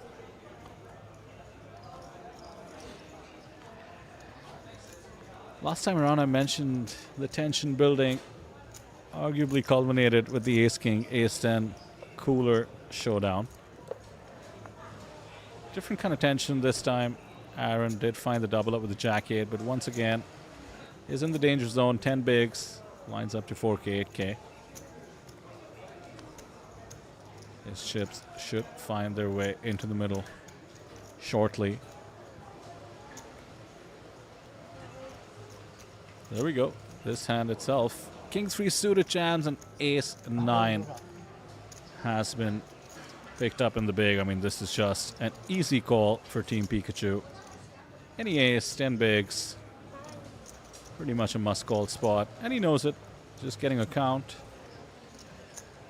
Let's run it. 38% for Aaron to survive. Arguably the worst shape he's been in, 我没有看，我就在想， barring the very first orbit. 跑马。 Needs to catch.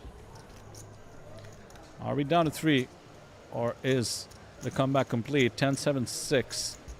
Just nothing to write home about for the king 3 of clubs.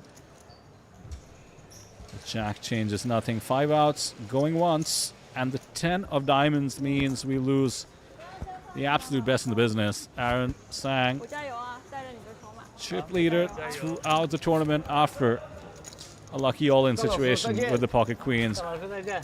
Both him and Zhou Quan really seem the favorite to go all the way heads up. Instead, it's Team Pikachu 这把牌赢了 and 就 indeed 不一 Team 样了。 Chinese Goddesses, who are the beneficiary of effectively coolers, small versus big both 没 times. 开，我一想，我感觉你俩又要跑马。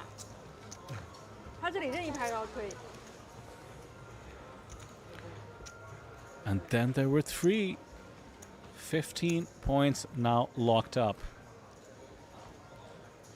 So we have Team Pikachu, Ultimate China, number 2. Don't forget the number 2. And Team Goddess. 啊，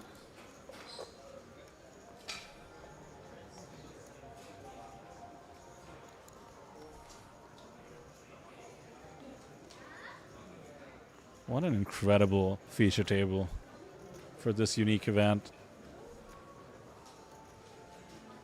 I maintain that the card distribution has led to an astounding number of premiums, which always generates a lot of action, a lot of fun.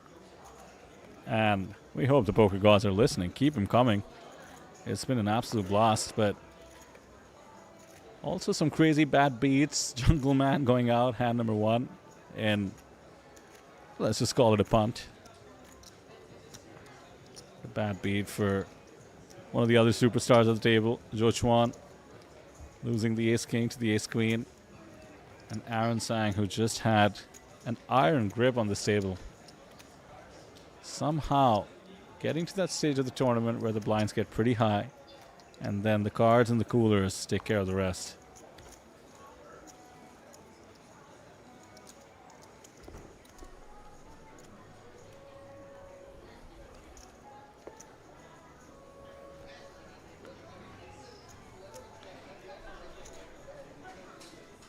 Mind you, we will break at the end of this table and reconvene with the winners of each table.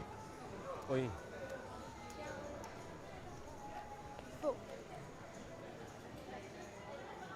Quick 3-bet jam with the ace-8 of diamonds from the small. Pretty standard, but well done nonetheless.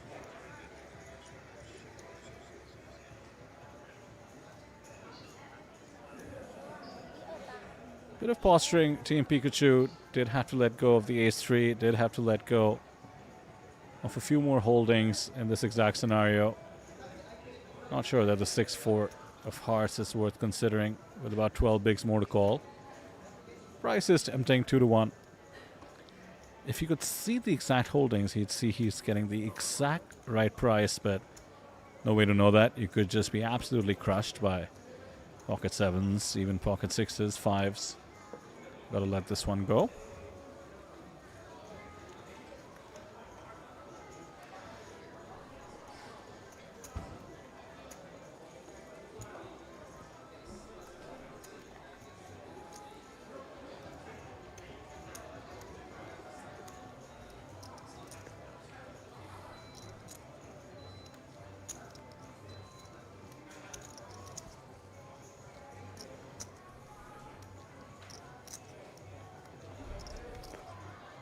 你刚才开了多少？卡奥运的3万。 Pocket 5s once again.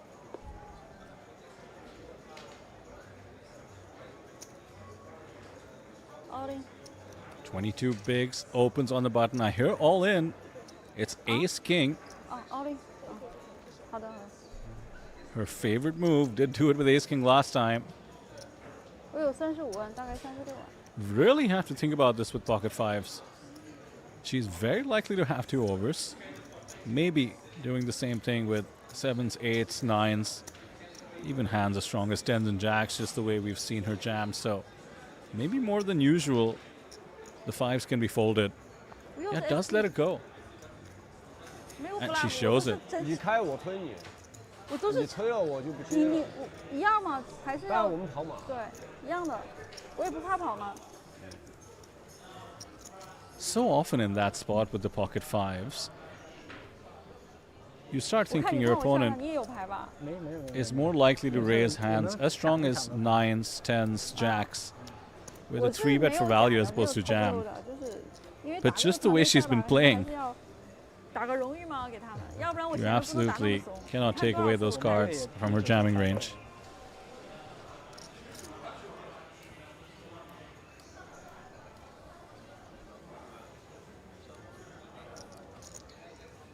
all in。 Oh my goodness, and she's open ripped queens and ace jack. What in the world is going on? He knows he's supposed to call this against an open rip. This is so strong, but is he about to let this go? Wow. Does not make the same mistake that Aaron Sang did, and she shows the Lady Gaga. 好想发3张。那这个牌我就怎么打3张也不会弃掉嘛，就是跑马的牌。 Team 好多牌啊 Pikachu, 这会儿我确实啊，我抓了 Really 太 has 多 to 大牌， feel 你看到了， they got away with one. 都给你们秀了大的牌。 We almost had a 700k chip bot, and I'm gobsmacked that 按 we 理说 did 是不要 not. 秀牌的，但是没关系，反正回头你要看回放也能看到。哦， Cannot get over her being dealt these many premiums, 5万推上来的啊。 her jamming them, 少的是 then her showing 一 them, 把 K 勾嘛，推起来。 and the players have adjusted. Arguably robbed of being all in for the majority of chips in play with way the best of it. Really would expect the ace jack to call more often than not, and now yet another setup. This really has been one of the most cooler friendly 9 max tables I've seen. I mean, this is basically a cooler, and the queen jack suited has to call here.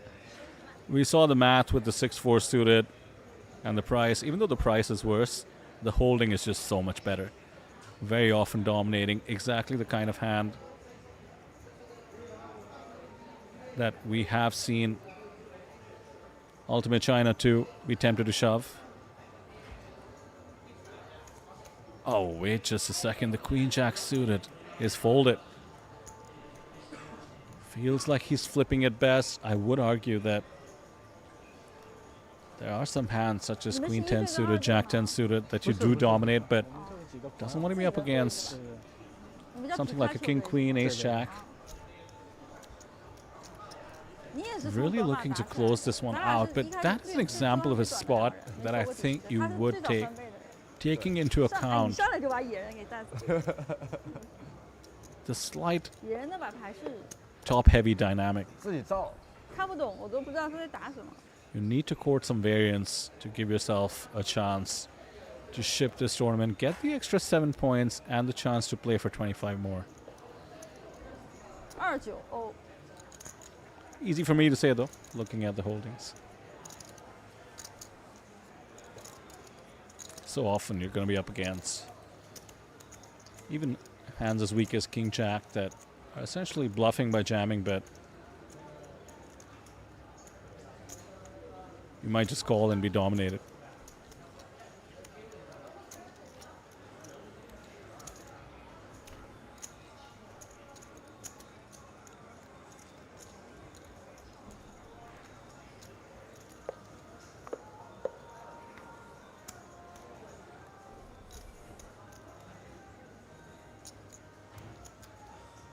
Alright, if you're playing all-in or fold, a queen nine is a fold. If you're playing regular three-handed poker, the queen nine should be an open. Let's see which way we go.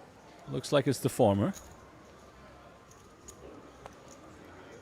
Pikachu playing regular poker, limping. Or rather raising the jack 5. Yeah, I much prefer this. You want to steal this against the shorter stack. And this is why. No reason to give 10-4 a free flop. Small blind strategy is pretty polar these days, which is to say you raise your worst hands and your best hands. 10-4 quite surprisingly comes along. I think the raise size got miscalibrated there. Just the min click from the small pretty much incentivizes your opponent to come along with their entire range. Quick C bet. Monotone board. 4 high flush draw.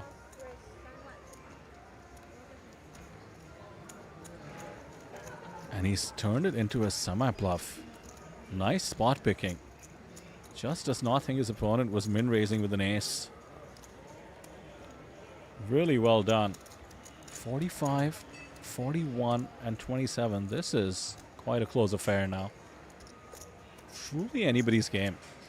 This is not that much of a differential three-handed.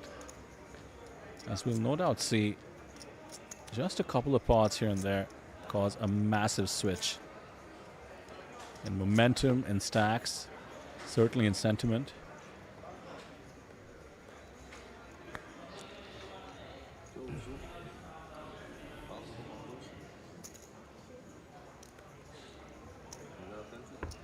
Limping the 4-3, King 3, happy to see the flop.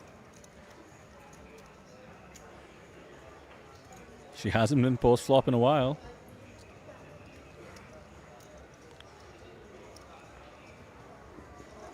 Ace Jack 8. Could feel stealable in the small, considering the small blind is more likely to have aces than the big blind with a check back. Time for a bet now with 4 high. Guess not. Just check, check. And now the board is maybe way too connected to take a stab. But he is going for it. Good timing. Pretty much impossible to call king high here. Waited till the river with essentially the nut low. Gets the job done. So there we go. Looks like he's going to be up to about 30 bigs. This is a three-handed affair. One of these players really needs to find a different gear, because we're not just playing for that 3-point ladder. There's 10 points more to be earned between now and first place, and the chance to play for 25 more.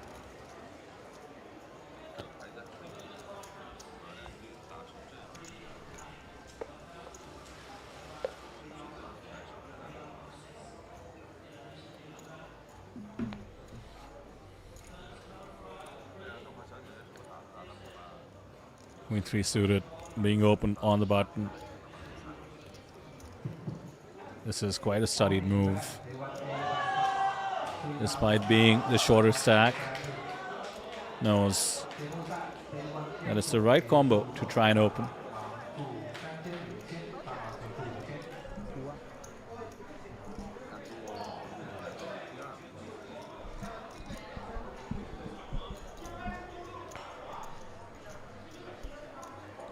And the 3-bet from the big blind, understanding that there's a bit too much momentum going on in the short stacks direction. As I do welcome back Selena into the booth.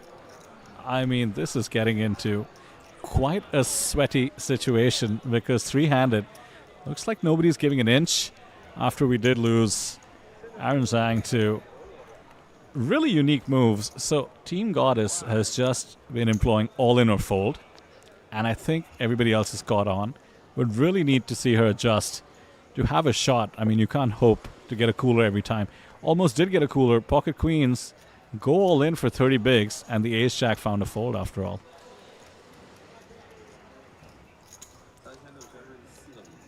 So from what we've seen from these three across the entire feature table, Selena, who are we picking? Ace King. Open rips it for 25 bigs effective from the small, and you wake up with Ace-10 suited. Got to call it off. Next time, though, when Pocket Queens open ripped it for 30 bigs, as I just said, Team Pikachu found the fold with the Ace-Jack. So this is all by the girl? Yeah, the Goddess getting it done. Open repeat. You know, back, I believe there was another book. Yeah? Did you not remember the one where it says, if you feel like you can't beat the players on your table, Yeah. you have a just all-in or fold strategy. Up the variance. The thing is, she keeps showing it as well.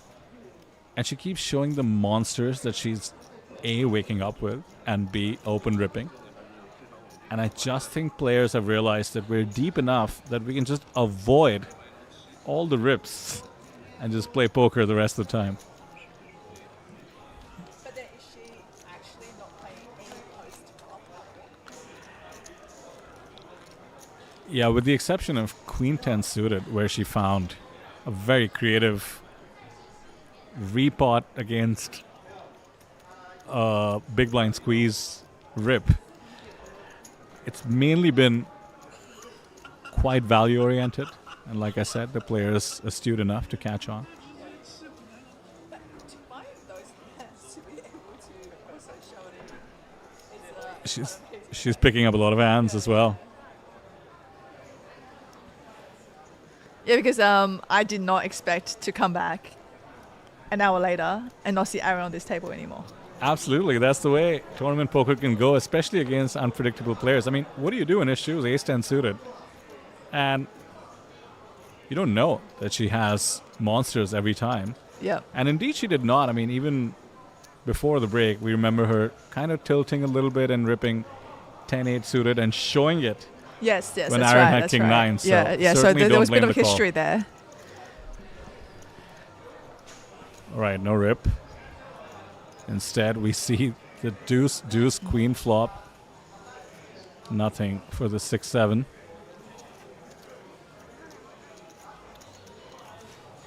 It's so funny because until the meme, I would call that 7-6. And now my brain just says 6-7. It's contagious. 上蒙了。没有提示，就是没涨。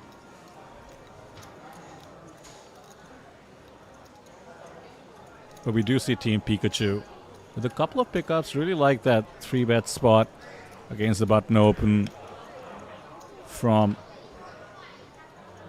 Ultimate China too. Is it Ultimate China?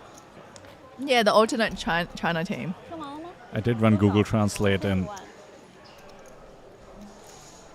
let me see what it popped up. It's always great to have a native speaker to understand how bad Well, Google Translate is sometimes. Oh no, I mean I think like they probably would have a different way of translating it. So Let they me say see. extraordinary. Extraordinary. I mean, Fair enough. I don't know. Ultimate. I feel like it's such a mouthful. The extraordinary. And don't forget the 2. Extraordinary China 2. Extraordinary. Okay, I see that. Yeah.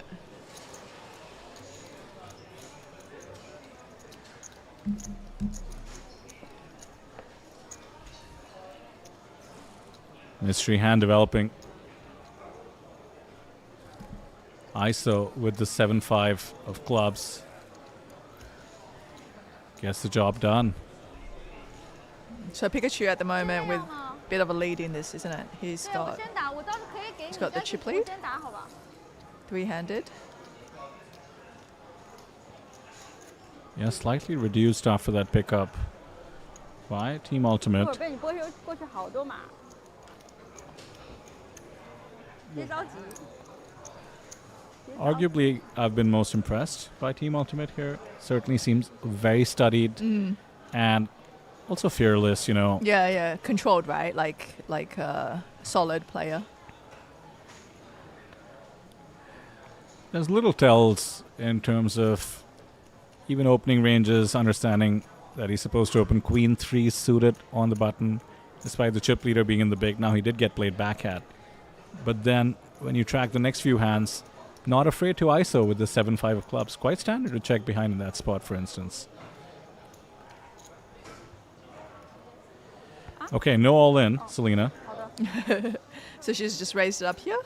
Which actually really surprises me because she had about 26 bigs effective and it wouldn't be that unreasonable compared to some of the previous moves. And now Oh, that's surprising. No defend there.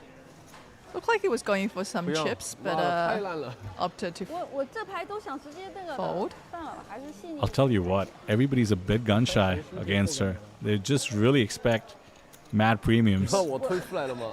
I know it's unreasonable yeah, because but how like many premiums statistics, exactly, can you right? have? Yeah. 要不然我不会开你。下来中间很难受。你如果推我肯定是靠的。啊，我就说嘛，他不跟的原因肯定更多是因为担心洗码嘛。如果能看3张倒无所谓，看不了3张就好亏哦。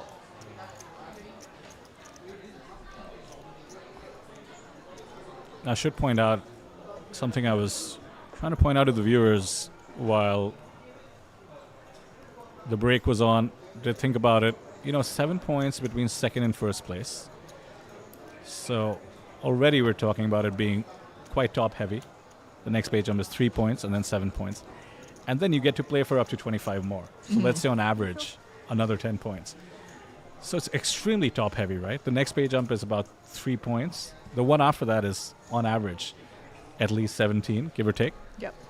So we really need to be going for it. You know, so the Queen 10 suited comes to mind here, putting aside the irrationality of thinking she always has it. We do need to court variance a little bit. We're really trying to go for the win.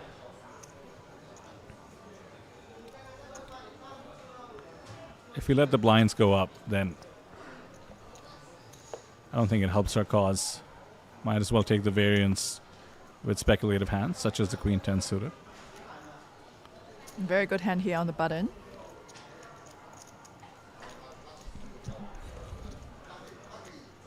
It's got about 16 bigs here.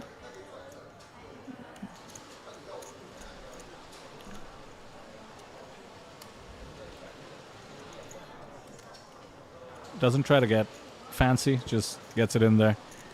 I suppose ace-9 is tricky to play any other way from the button. Would you ever want to induce with a hand such as ace-9? Yeah, because I can see maybe a hand like ace-5 or any other small ace would play back at them. Yeah, I don't mind that. I feel like if you're going to shove yourself anyway and you're going to get caught, you know, by all the bigger aces, it's actually not a bad idea to just raise it up and get a smaller ace to ship it in there. And yeah. If he could have seen that Team Pikachu had 6-5 off the last time he got 3-bet, I think he might have turned it into an induction. Okay, we're opening once again.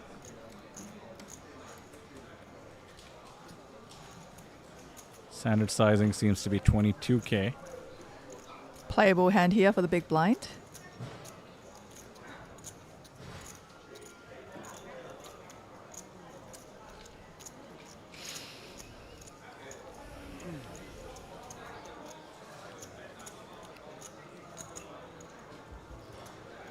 Pretty favorable for Team Goddess going into the flop, dominating their opponent, and there is a 5.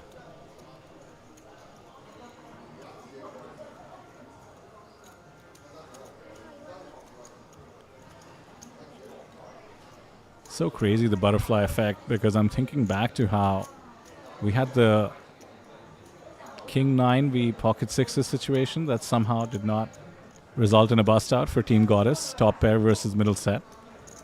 And here she is. Oh yeah, that's right. Because we were like, oh, how's the chips not getting in here, right? She just stopped betting.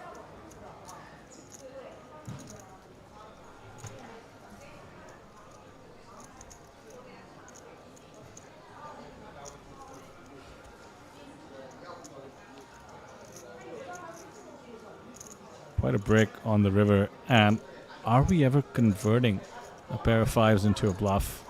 Or do we have enough showdown? With some showdown value, I think it's going for a check.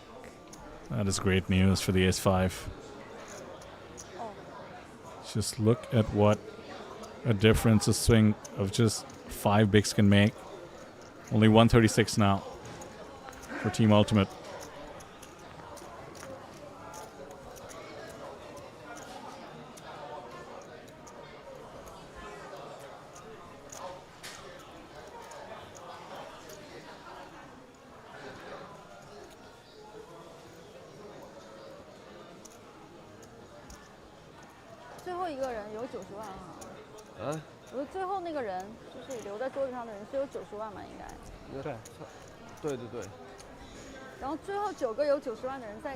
Yeah, so we're talking about a heads-up match between Aaron Zhang and Zhou Chuan. Zhou Chuan and yeah, Aaron Zhang. and then we see those two places on our table. And, you know, we had Jungle Mao on this table earlier. So if you were to go into, you know, today look at this table and you were to rank them in the order of possible finishes, I don't know, like I don't think you would have put these three, you know, up there. And certainly the chance of none of them being in the top 3. Yeah. That is certainly going to be astoundingly low if you asked me at the start of the table. We were commenting on the very favorable structure as well. Slow increments, started out pretty deep. All should favor the kind of experience those 3 were bringing in. That's what I love about tournament poker. Here we are. Team Goddess, Team Ultimate China, and Team Pikachu. And this is like one of those things where, you know, if you're playing a pro, you have a chance of winning. If you're playing tennis with a pro, yeah, good luck. You'd be lucky to, like, score anything against them, right? That's the difference. I actually saw this article where apparently tennis has the least luck element in all the sports. Yeah. You know, if you think about something like American football, the ball shape is such that it can bounce in an awkward direction. There's just so many people running. Tennis apparently is just pure skill.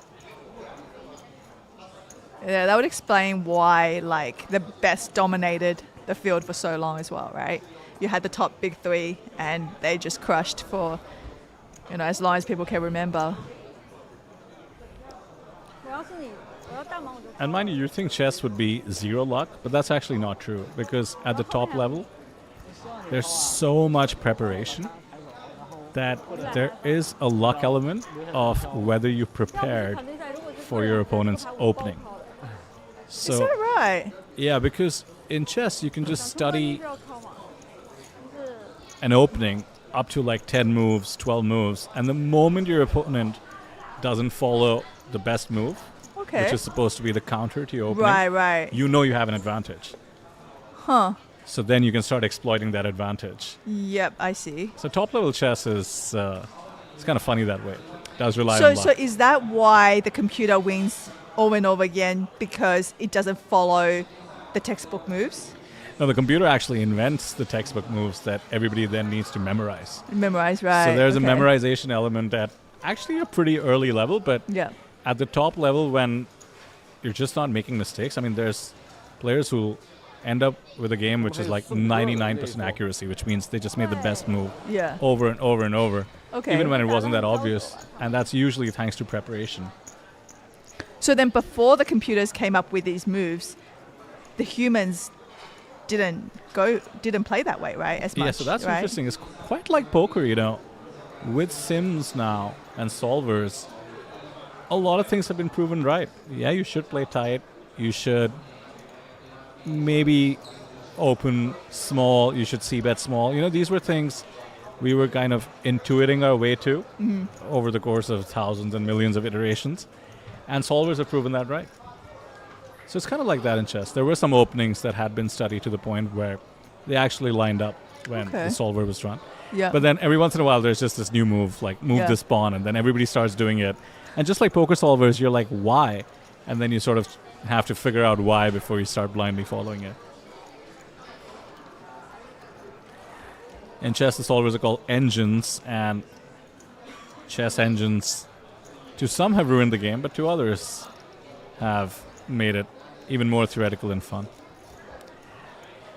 What about solvers? Do you think good for the game or no? As we do see the 8, meaning a chop on the board, which should be open season for a steal attempt. Yeah, there we go. A Pikachu here, going for some chips. It's going to make it pretty big to try to get his opponent to fold here. I mean, you could just go for all of it, can't you? Is she ever checking with a jack? Overbetting the pot here. And she lets it go. 你没有没办法，你打出了10万，我怎么靠你啊？ Shows the cheeky one. 我都想跳出来打了一个，真的是，这个七发的不好。 Gets the job done with just a 100k bluff.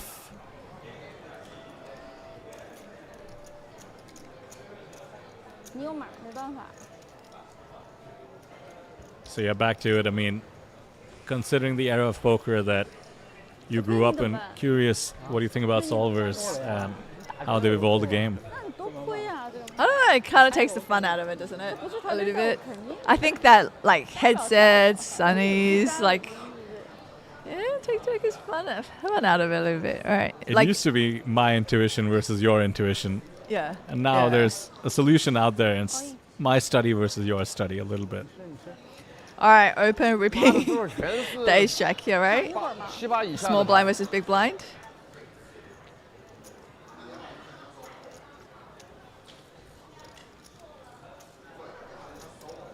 Let's pick up the blinds and antes, as you tend to do most of the time with the open rip. It's only the times you get called you need to really worry 坚持 about. 不住了。 And so far, she's been getting called with the worst hand.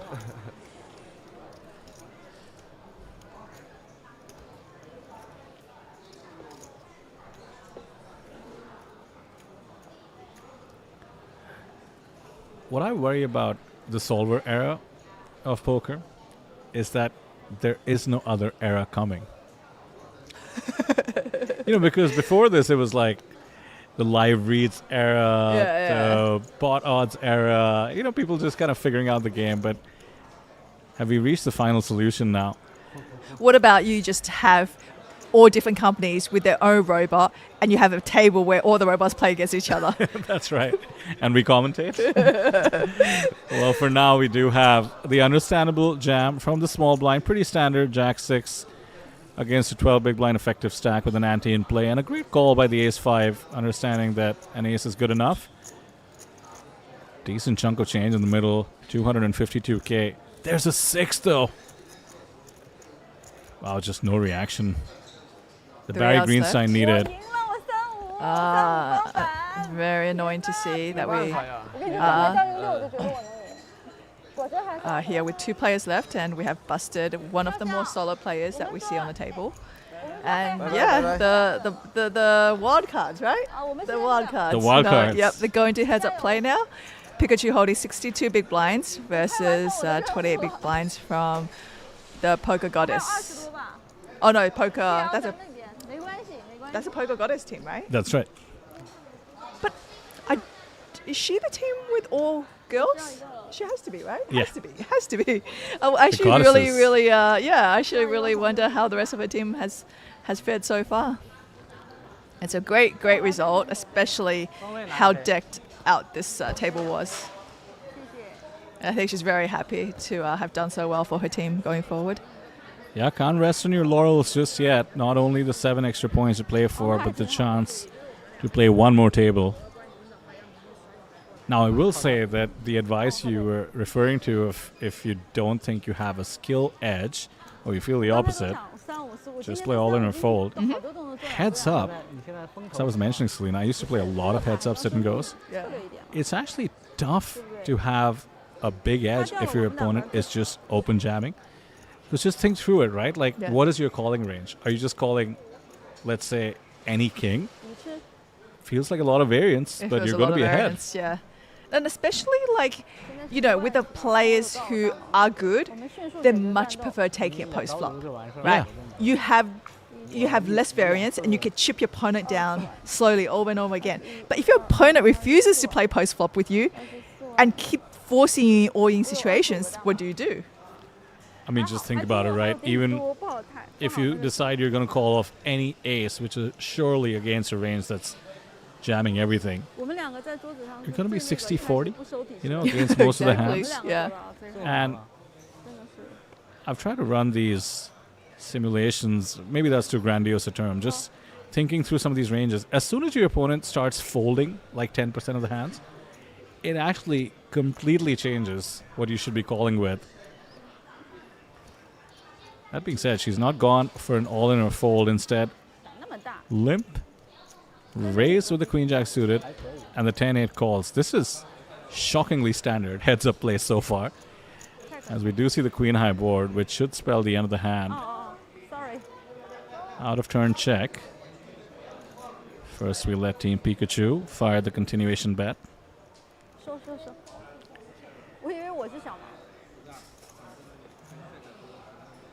Okay, so the tournament director's been called over because she acted out of turn. So Yeah, but surely heads up. Just a warning. yeah, One 'cause- hand 'cause penalty she seems could get too very much. confused, right? Because where the button is and who's to act, it is different in heads up play.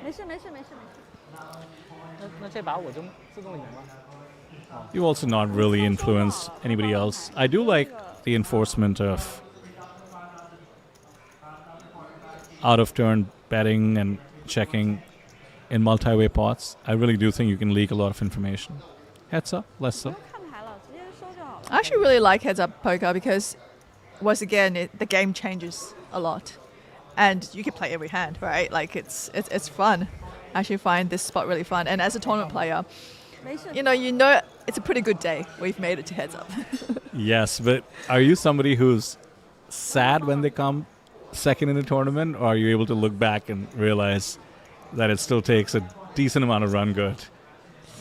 I have had a really good record with heads up like once I get to heads up, I think my goodness, coming second maybe once. Oh, wow. And I have got, at the time in Macau, I've got 11, 12 titles. So heads up, That like is super I know, impressive. right? So there was one time I remember my second Red Dragon that I won at the main event. I went into the final table 41 underdog, and it got up to, he had six times as many chips as I did twice, and I won the heads up match after 6 hours. 6 hour heads I up? grinded him down like there's no Whoa. tomorrow. Yeah, that heads up match, that final table finished at midnight. We started like noon. So you're saying like 11-1 might be a record, right? Heads Yeah, up? yeah, That might be one of the most impressive ones I've heard in a long time. Like, not only does that imply a lot of, run good, but also you clearly worked on your heads up game. Yeah, because you could feel like, because I feel like heads up poker, there's a lot of edge, especially if your opponent does not play the style of all in or fold. There's actually absolutely. a lot of edge. So I was so patient at chipping away at them, and usually I'm actually going into it maybe as not the chip leader, and actually like having nothing to lose because I'm going to come second anyway. You really only have one other position to go for, which is first, and that just drove me. Yeah. Well, both these players will be well suited to follow your example, and we did see the bottom two pairs take the all-in post-flop this time. Again, some would argue that is, maybe a hand that you can start really trapping and milking your opponent with, but it's just not the style she's going with. And I actually like that she did it with bottom two because you unblock top pair if your opponent has an ace. Gives you a chance to get the full double. There's the open rib against the nut low. So 2-1 chip lead, always precarious. One double up and you swap stacks. Yeah, and this is the style you're talking about, is because, does he call here with Queen Jack? Probably not, right? Probably not. Yeah. It's too tough. So now she's gonna be picking up those, blinds and antes, especially if there's that big blind in question too, right? Like they've got it's a little bit like you adding a nice. Yeah, still have the ante. Yeah. You adding, two and a half big blinds to your stack, right? And if you feel like you have the post-flop edge or the edge in general, your calling range will be slightly reduced. 我们女生站队吗？ It really is fascinating. 我们队之前都不认识，就 By no means. 其他的人我都不认识。 Yeah, because even a hand like King 10, I don't know if you're jumping out of seat to call, right? Not really. Yeah. No, you're gonna it's tough. It's tough. And with her image, I don't know if you can call any ace either, right? I think with an ace, you probably do have to call because... Like, so ace 3, you just have to kind of like... I'll tell you what helps is that he has her covered 2-1 at the moment. Right. But once stacks get a little bit even, you might be right. Mm-hmm. You might not feel like this is the spot you want to take. Yeah. Right now, if it represents the chance to end the tournament and you would still have enough chips to make a comeback, I could see him being committed. All right, so with the button and 7-4 off, it's quite interesting because, he's got a few options here. He could just call and see a flop. He could raise it up.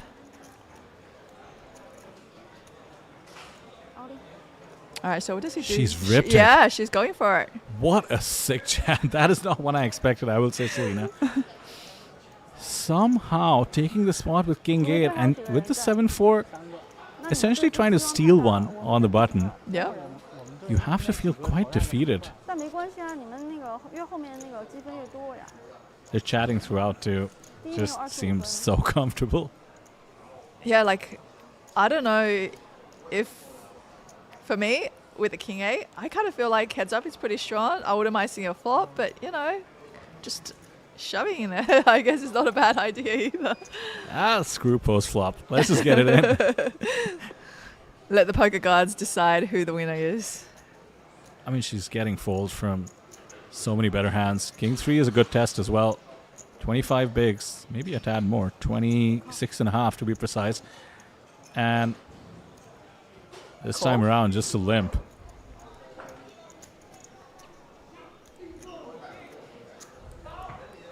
And then Pikachu has raised it, has he? To 42, keeping the pressure on.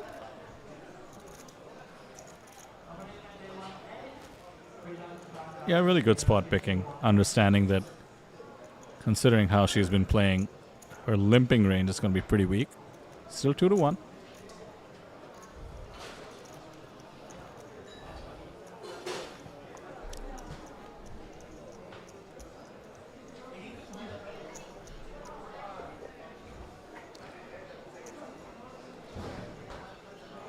As somebody new to TLPT, I gotta say, what a fun start to the proceedings. Not only did we get the action table with the wildcards emerging at least so far on top on our feature table, but the card distribution, the amount of premiums. Yeah, I know. It's just so much action, isn't it?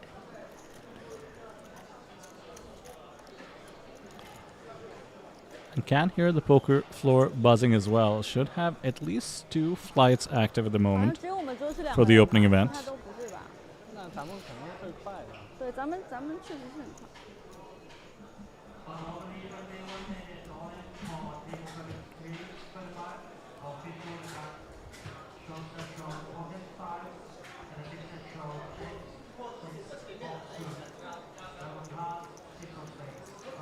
10-8, usually a limping proposition, where she did get attacked last time. 24000，24000。 Oh, she's really mixing it up now. Raise to 24. And I think the raise needs to get a lot more credit than the limp. With the jack 8, you can just see a flop. No reason to go after it.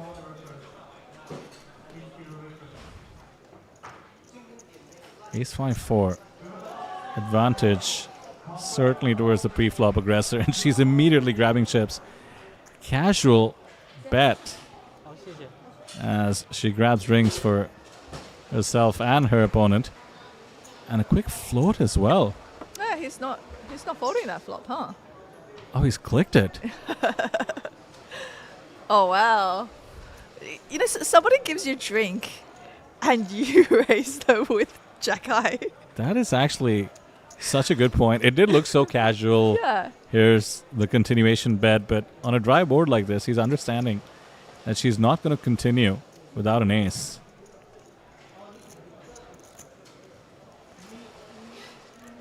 He's been super impressive as well.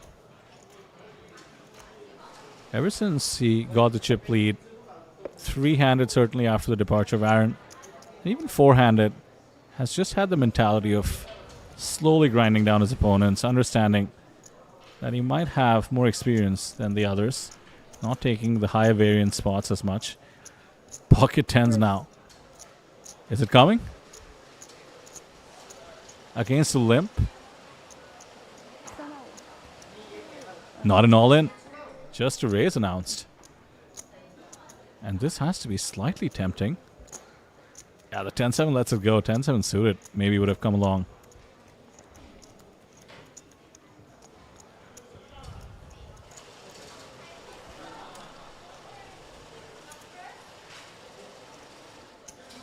He's made some tough spots look easy, Selena. I mean, that ace-jack fold against the open rip, it just goes to show that he's playing the player, not just his cards, right? The jack-8 click, even folding the 10-7 after limping it. Well, she's open ripped again. Let's see what she has. Jack-8 of diamonds and pocket sixes. We've got a calling hand here.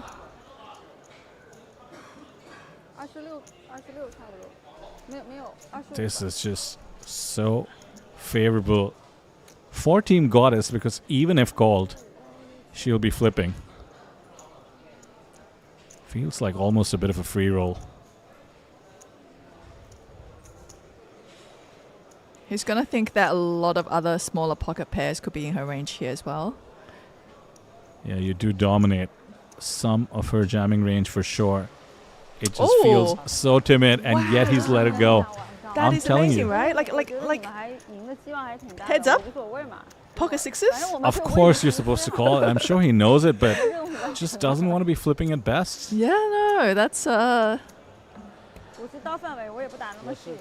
This is quite a hobby horse of mine, discussing future EV and future game. yeah. It's sort of the new meta to incorporate it a little bit, and actually solvers have started incorporating it a little bit. I don't claim to know exactly how or to what depth, but you can start picturing scenarios like this, right? Like if you feel like you have a huge edge over someone, would you take a flip? Now that's better than a flip, mind you. You're getting pot odds Yeah. in that spot. If you could see the exact hand, maybe he calls, but if you know your opponent is shoving even hands as strong as 9s, 10s, jacks, maybe you let it go.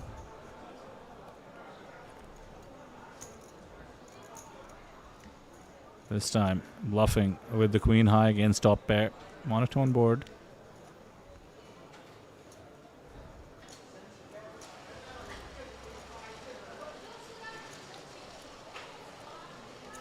The check call on the flop induces a double barrel to the tune of 40k. Can't go anywhere with top pair heads up.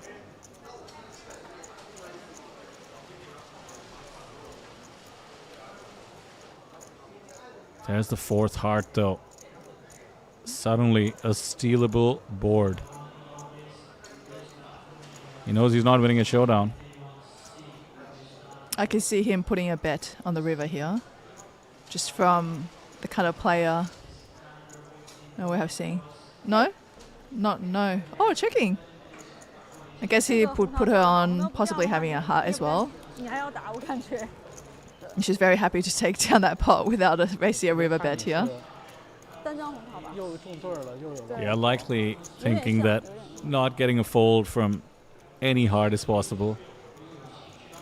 And look at that, suddenly within striking distance.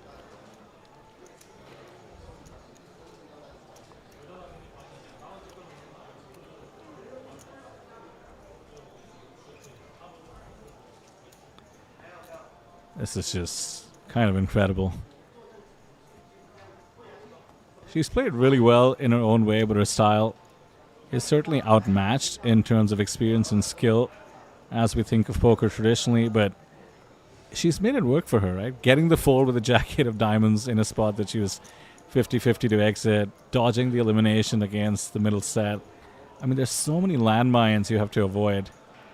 Somehow managing to do it all.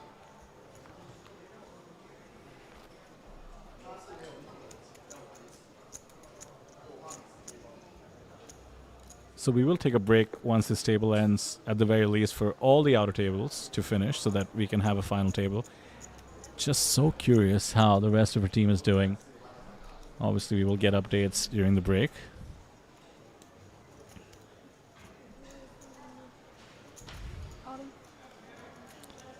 I hear an all-in with King, Queen, Jack 8 of diamonds. This time with Team Pikachu, and bit of posturing because I don't see him ever calling this.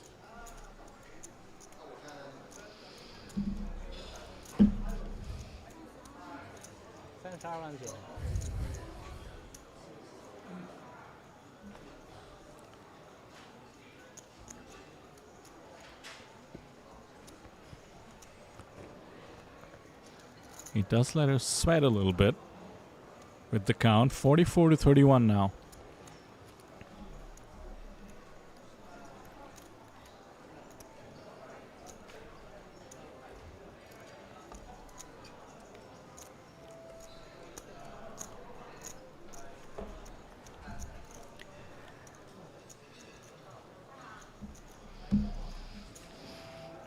So once this heads-up match finishes, it's actually end of the stream for us for the day. Okay. And they actually come back for day 2 of the team's event tomorrow.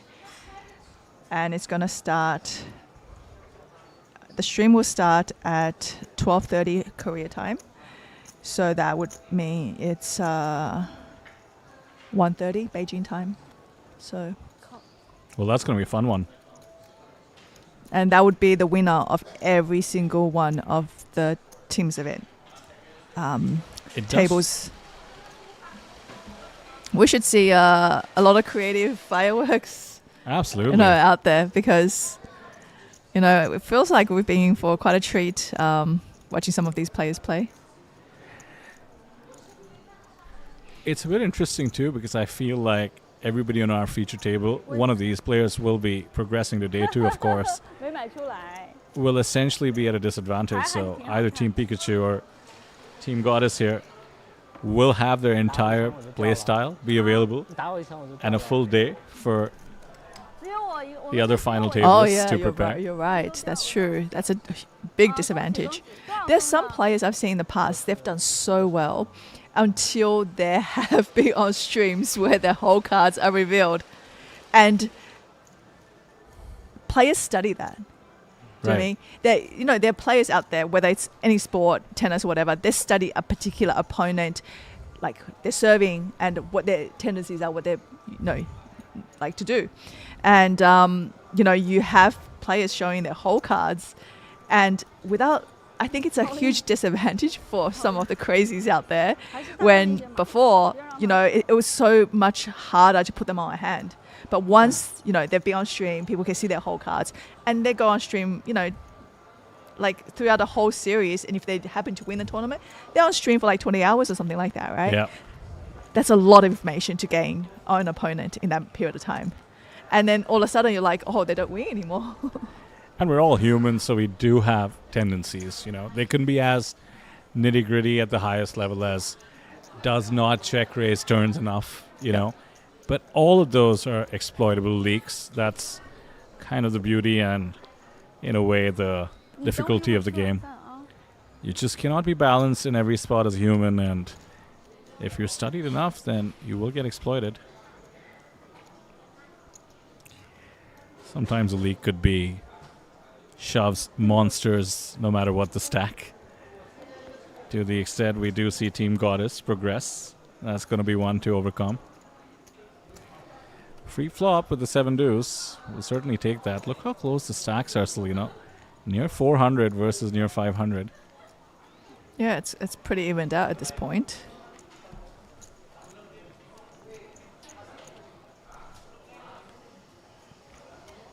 Oh, looks like we turned the 7 deuce into a bluff there. Bluff, yeah. Attacking every limb. How's that Attacking for an every exploit? limb, yep. Doesn't need to review the stream to understand. And that's also so impressive. I mean, how many of us would just be happy to check and take a free flop with the 7 deuce?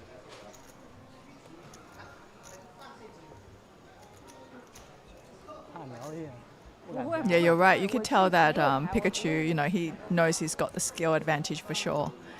And he's looking to grind his opponent down slowly. But in this heads-up match so far, I think she's accumulated more chips, hasn't she? So far, Yeah. we began with a 2-1 deficit. 考虑来考虑去。 I would argue this is closer to a 3-2 situation. But that's what a skill advantage is, right? That you're essentially saying that you're able to grind down, as you said, your opponent, you know, deliver that death by 1,000 cuts, and then also really have the best of it in these post-flop scenarios. That's why you give up the edge of not calling pocket sixes pre-flop, right? So that you can really corner your opponent post-flop.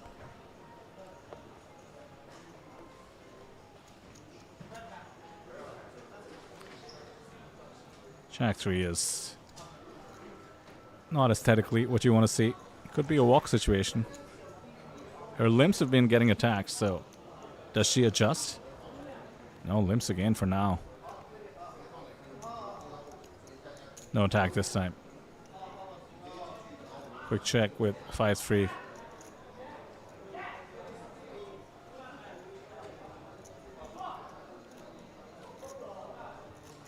Five-3 turns into an open ender. Also the nut low. Would have liked to see a bet. Instead, he's just going to give it up. 你瞅咱俩这个牌。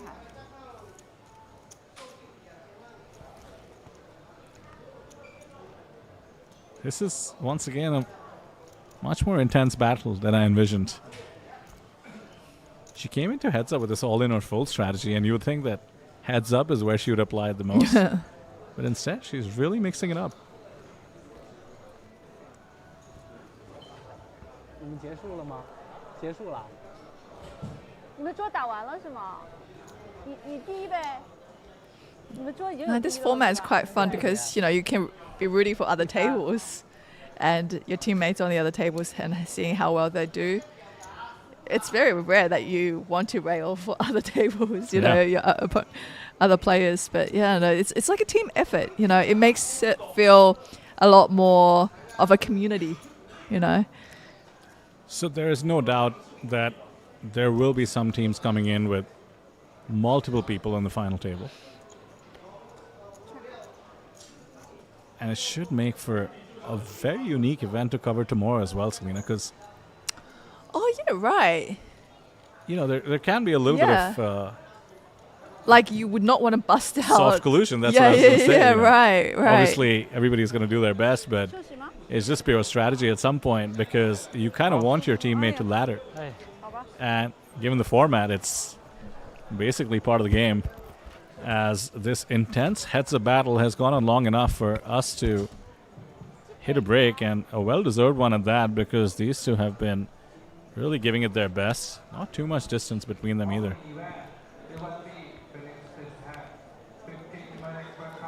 Have you heard of the TLPT song?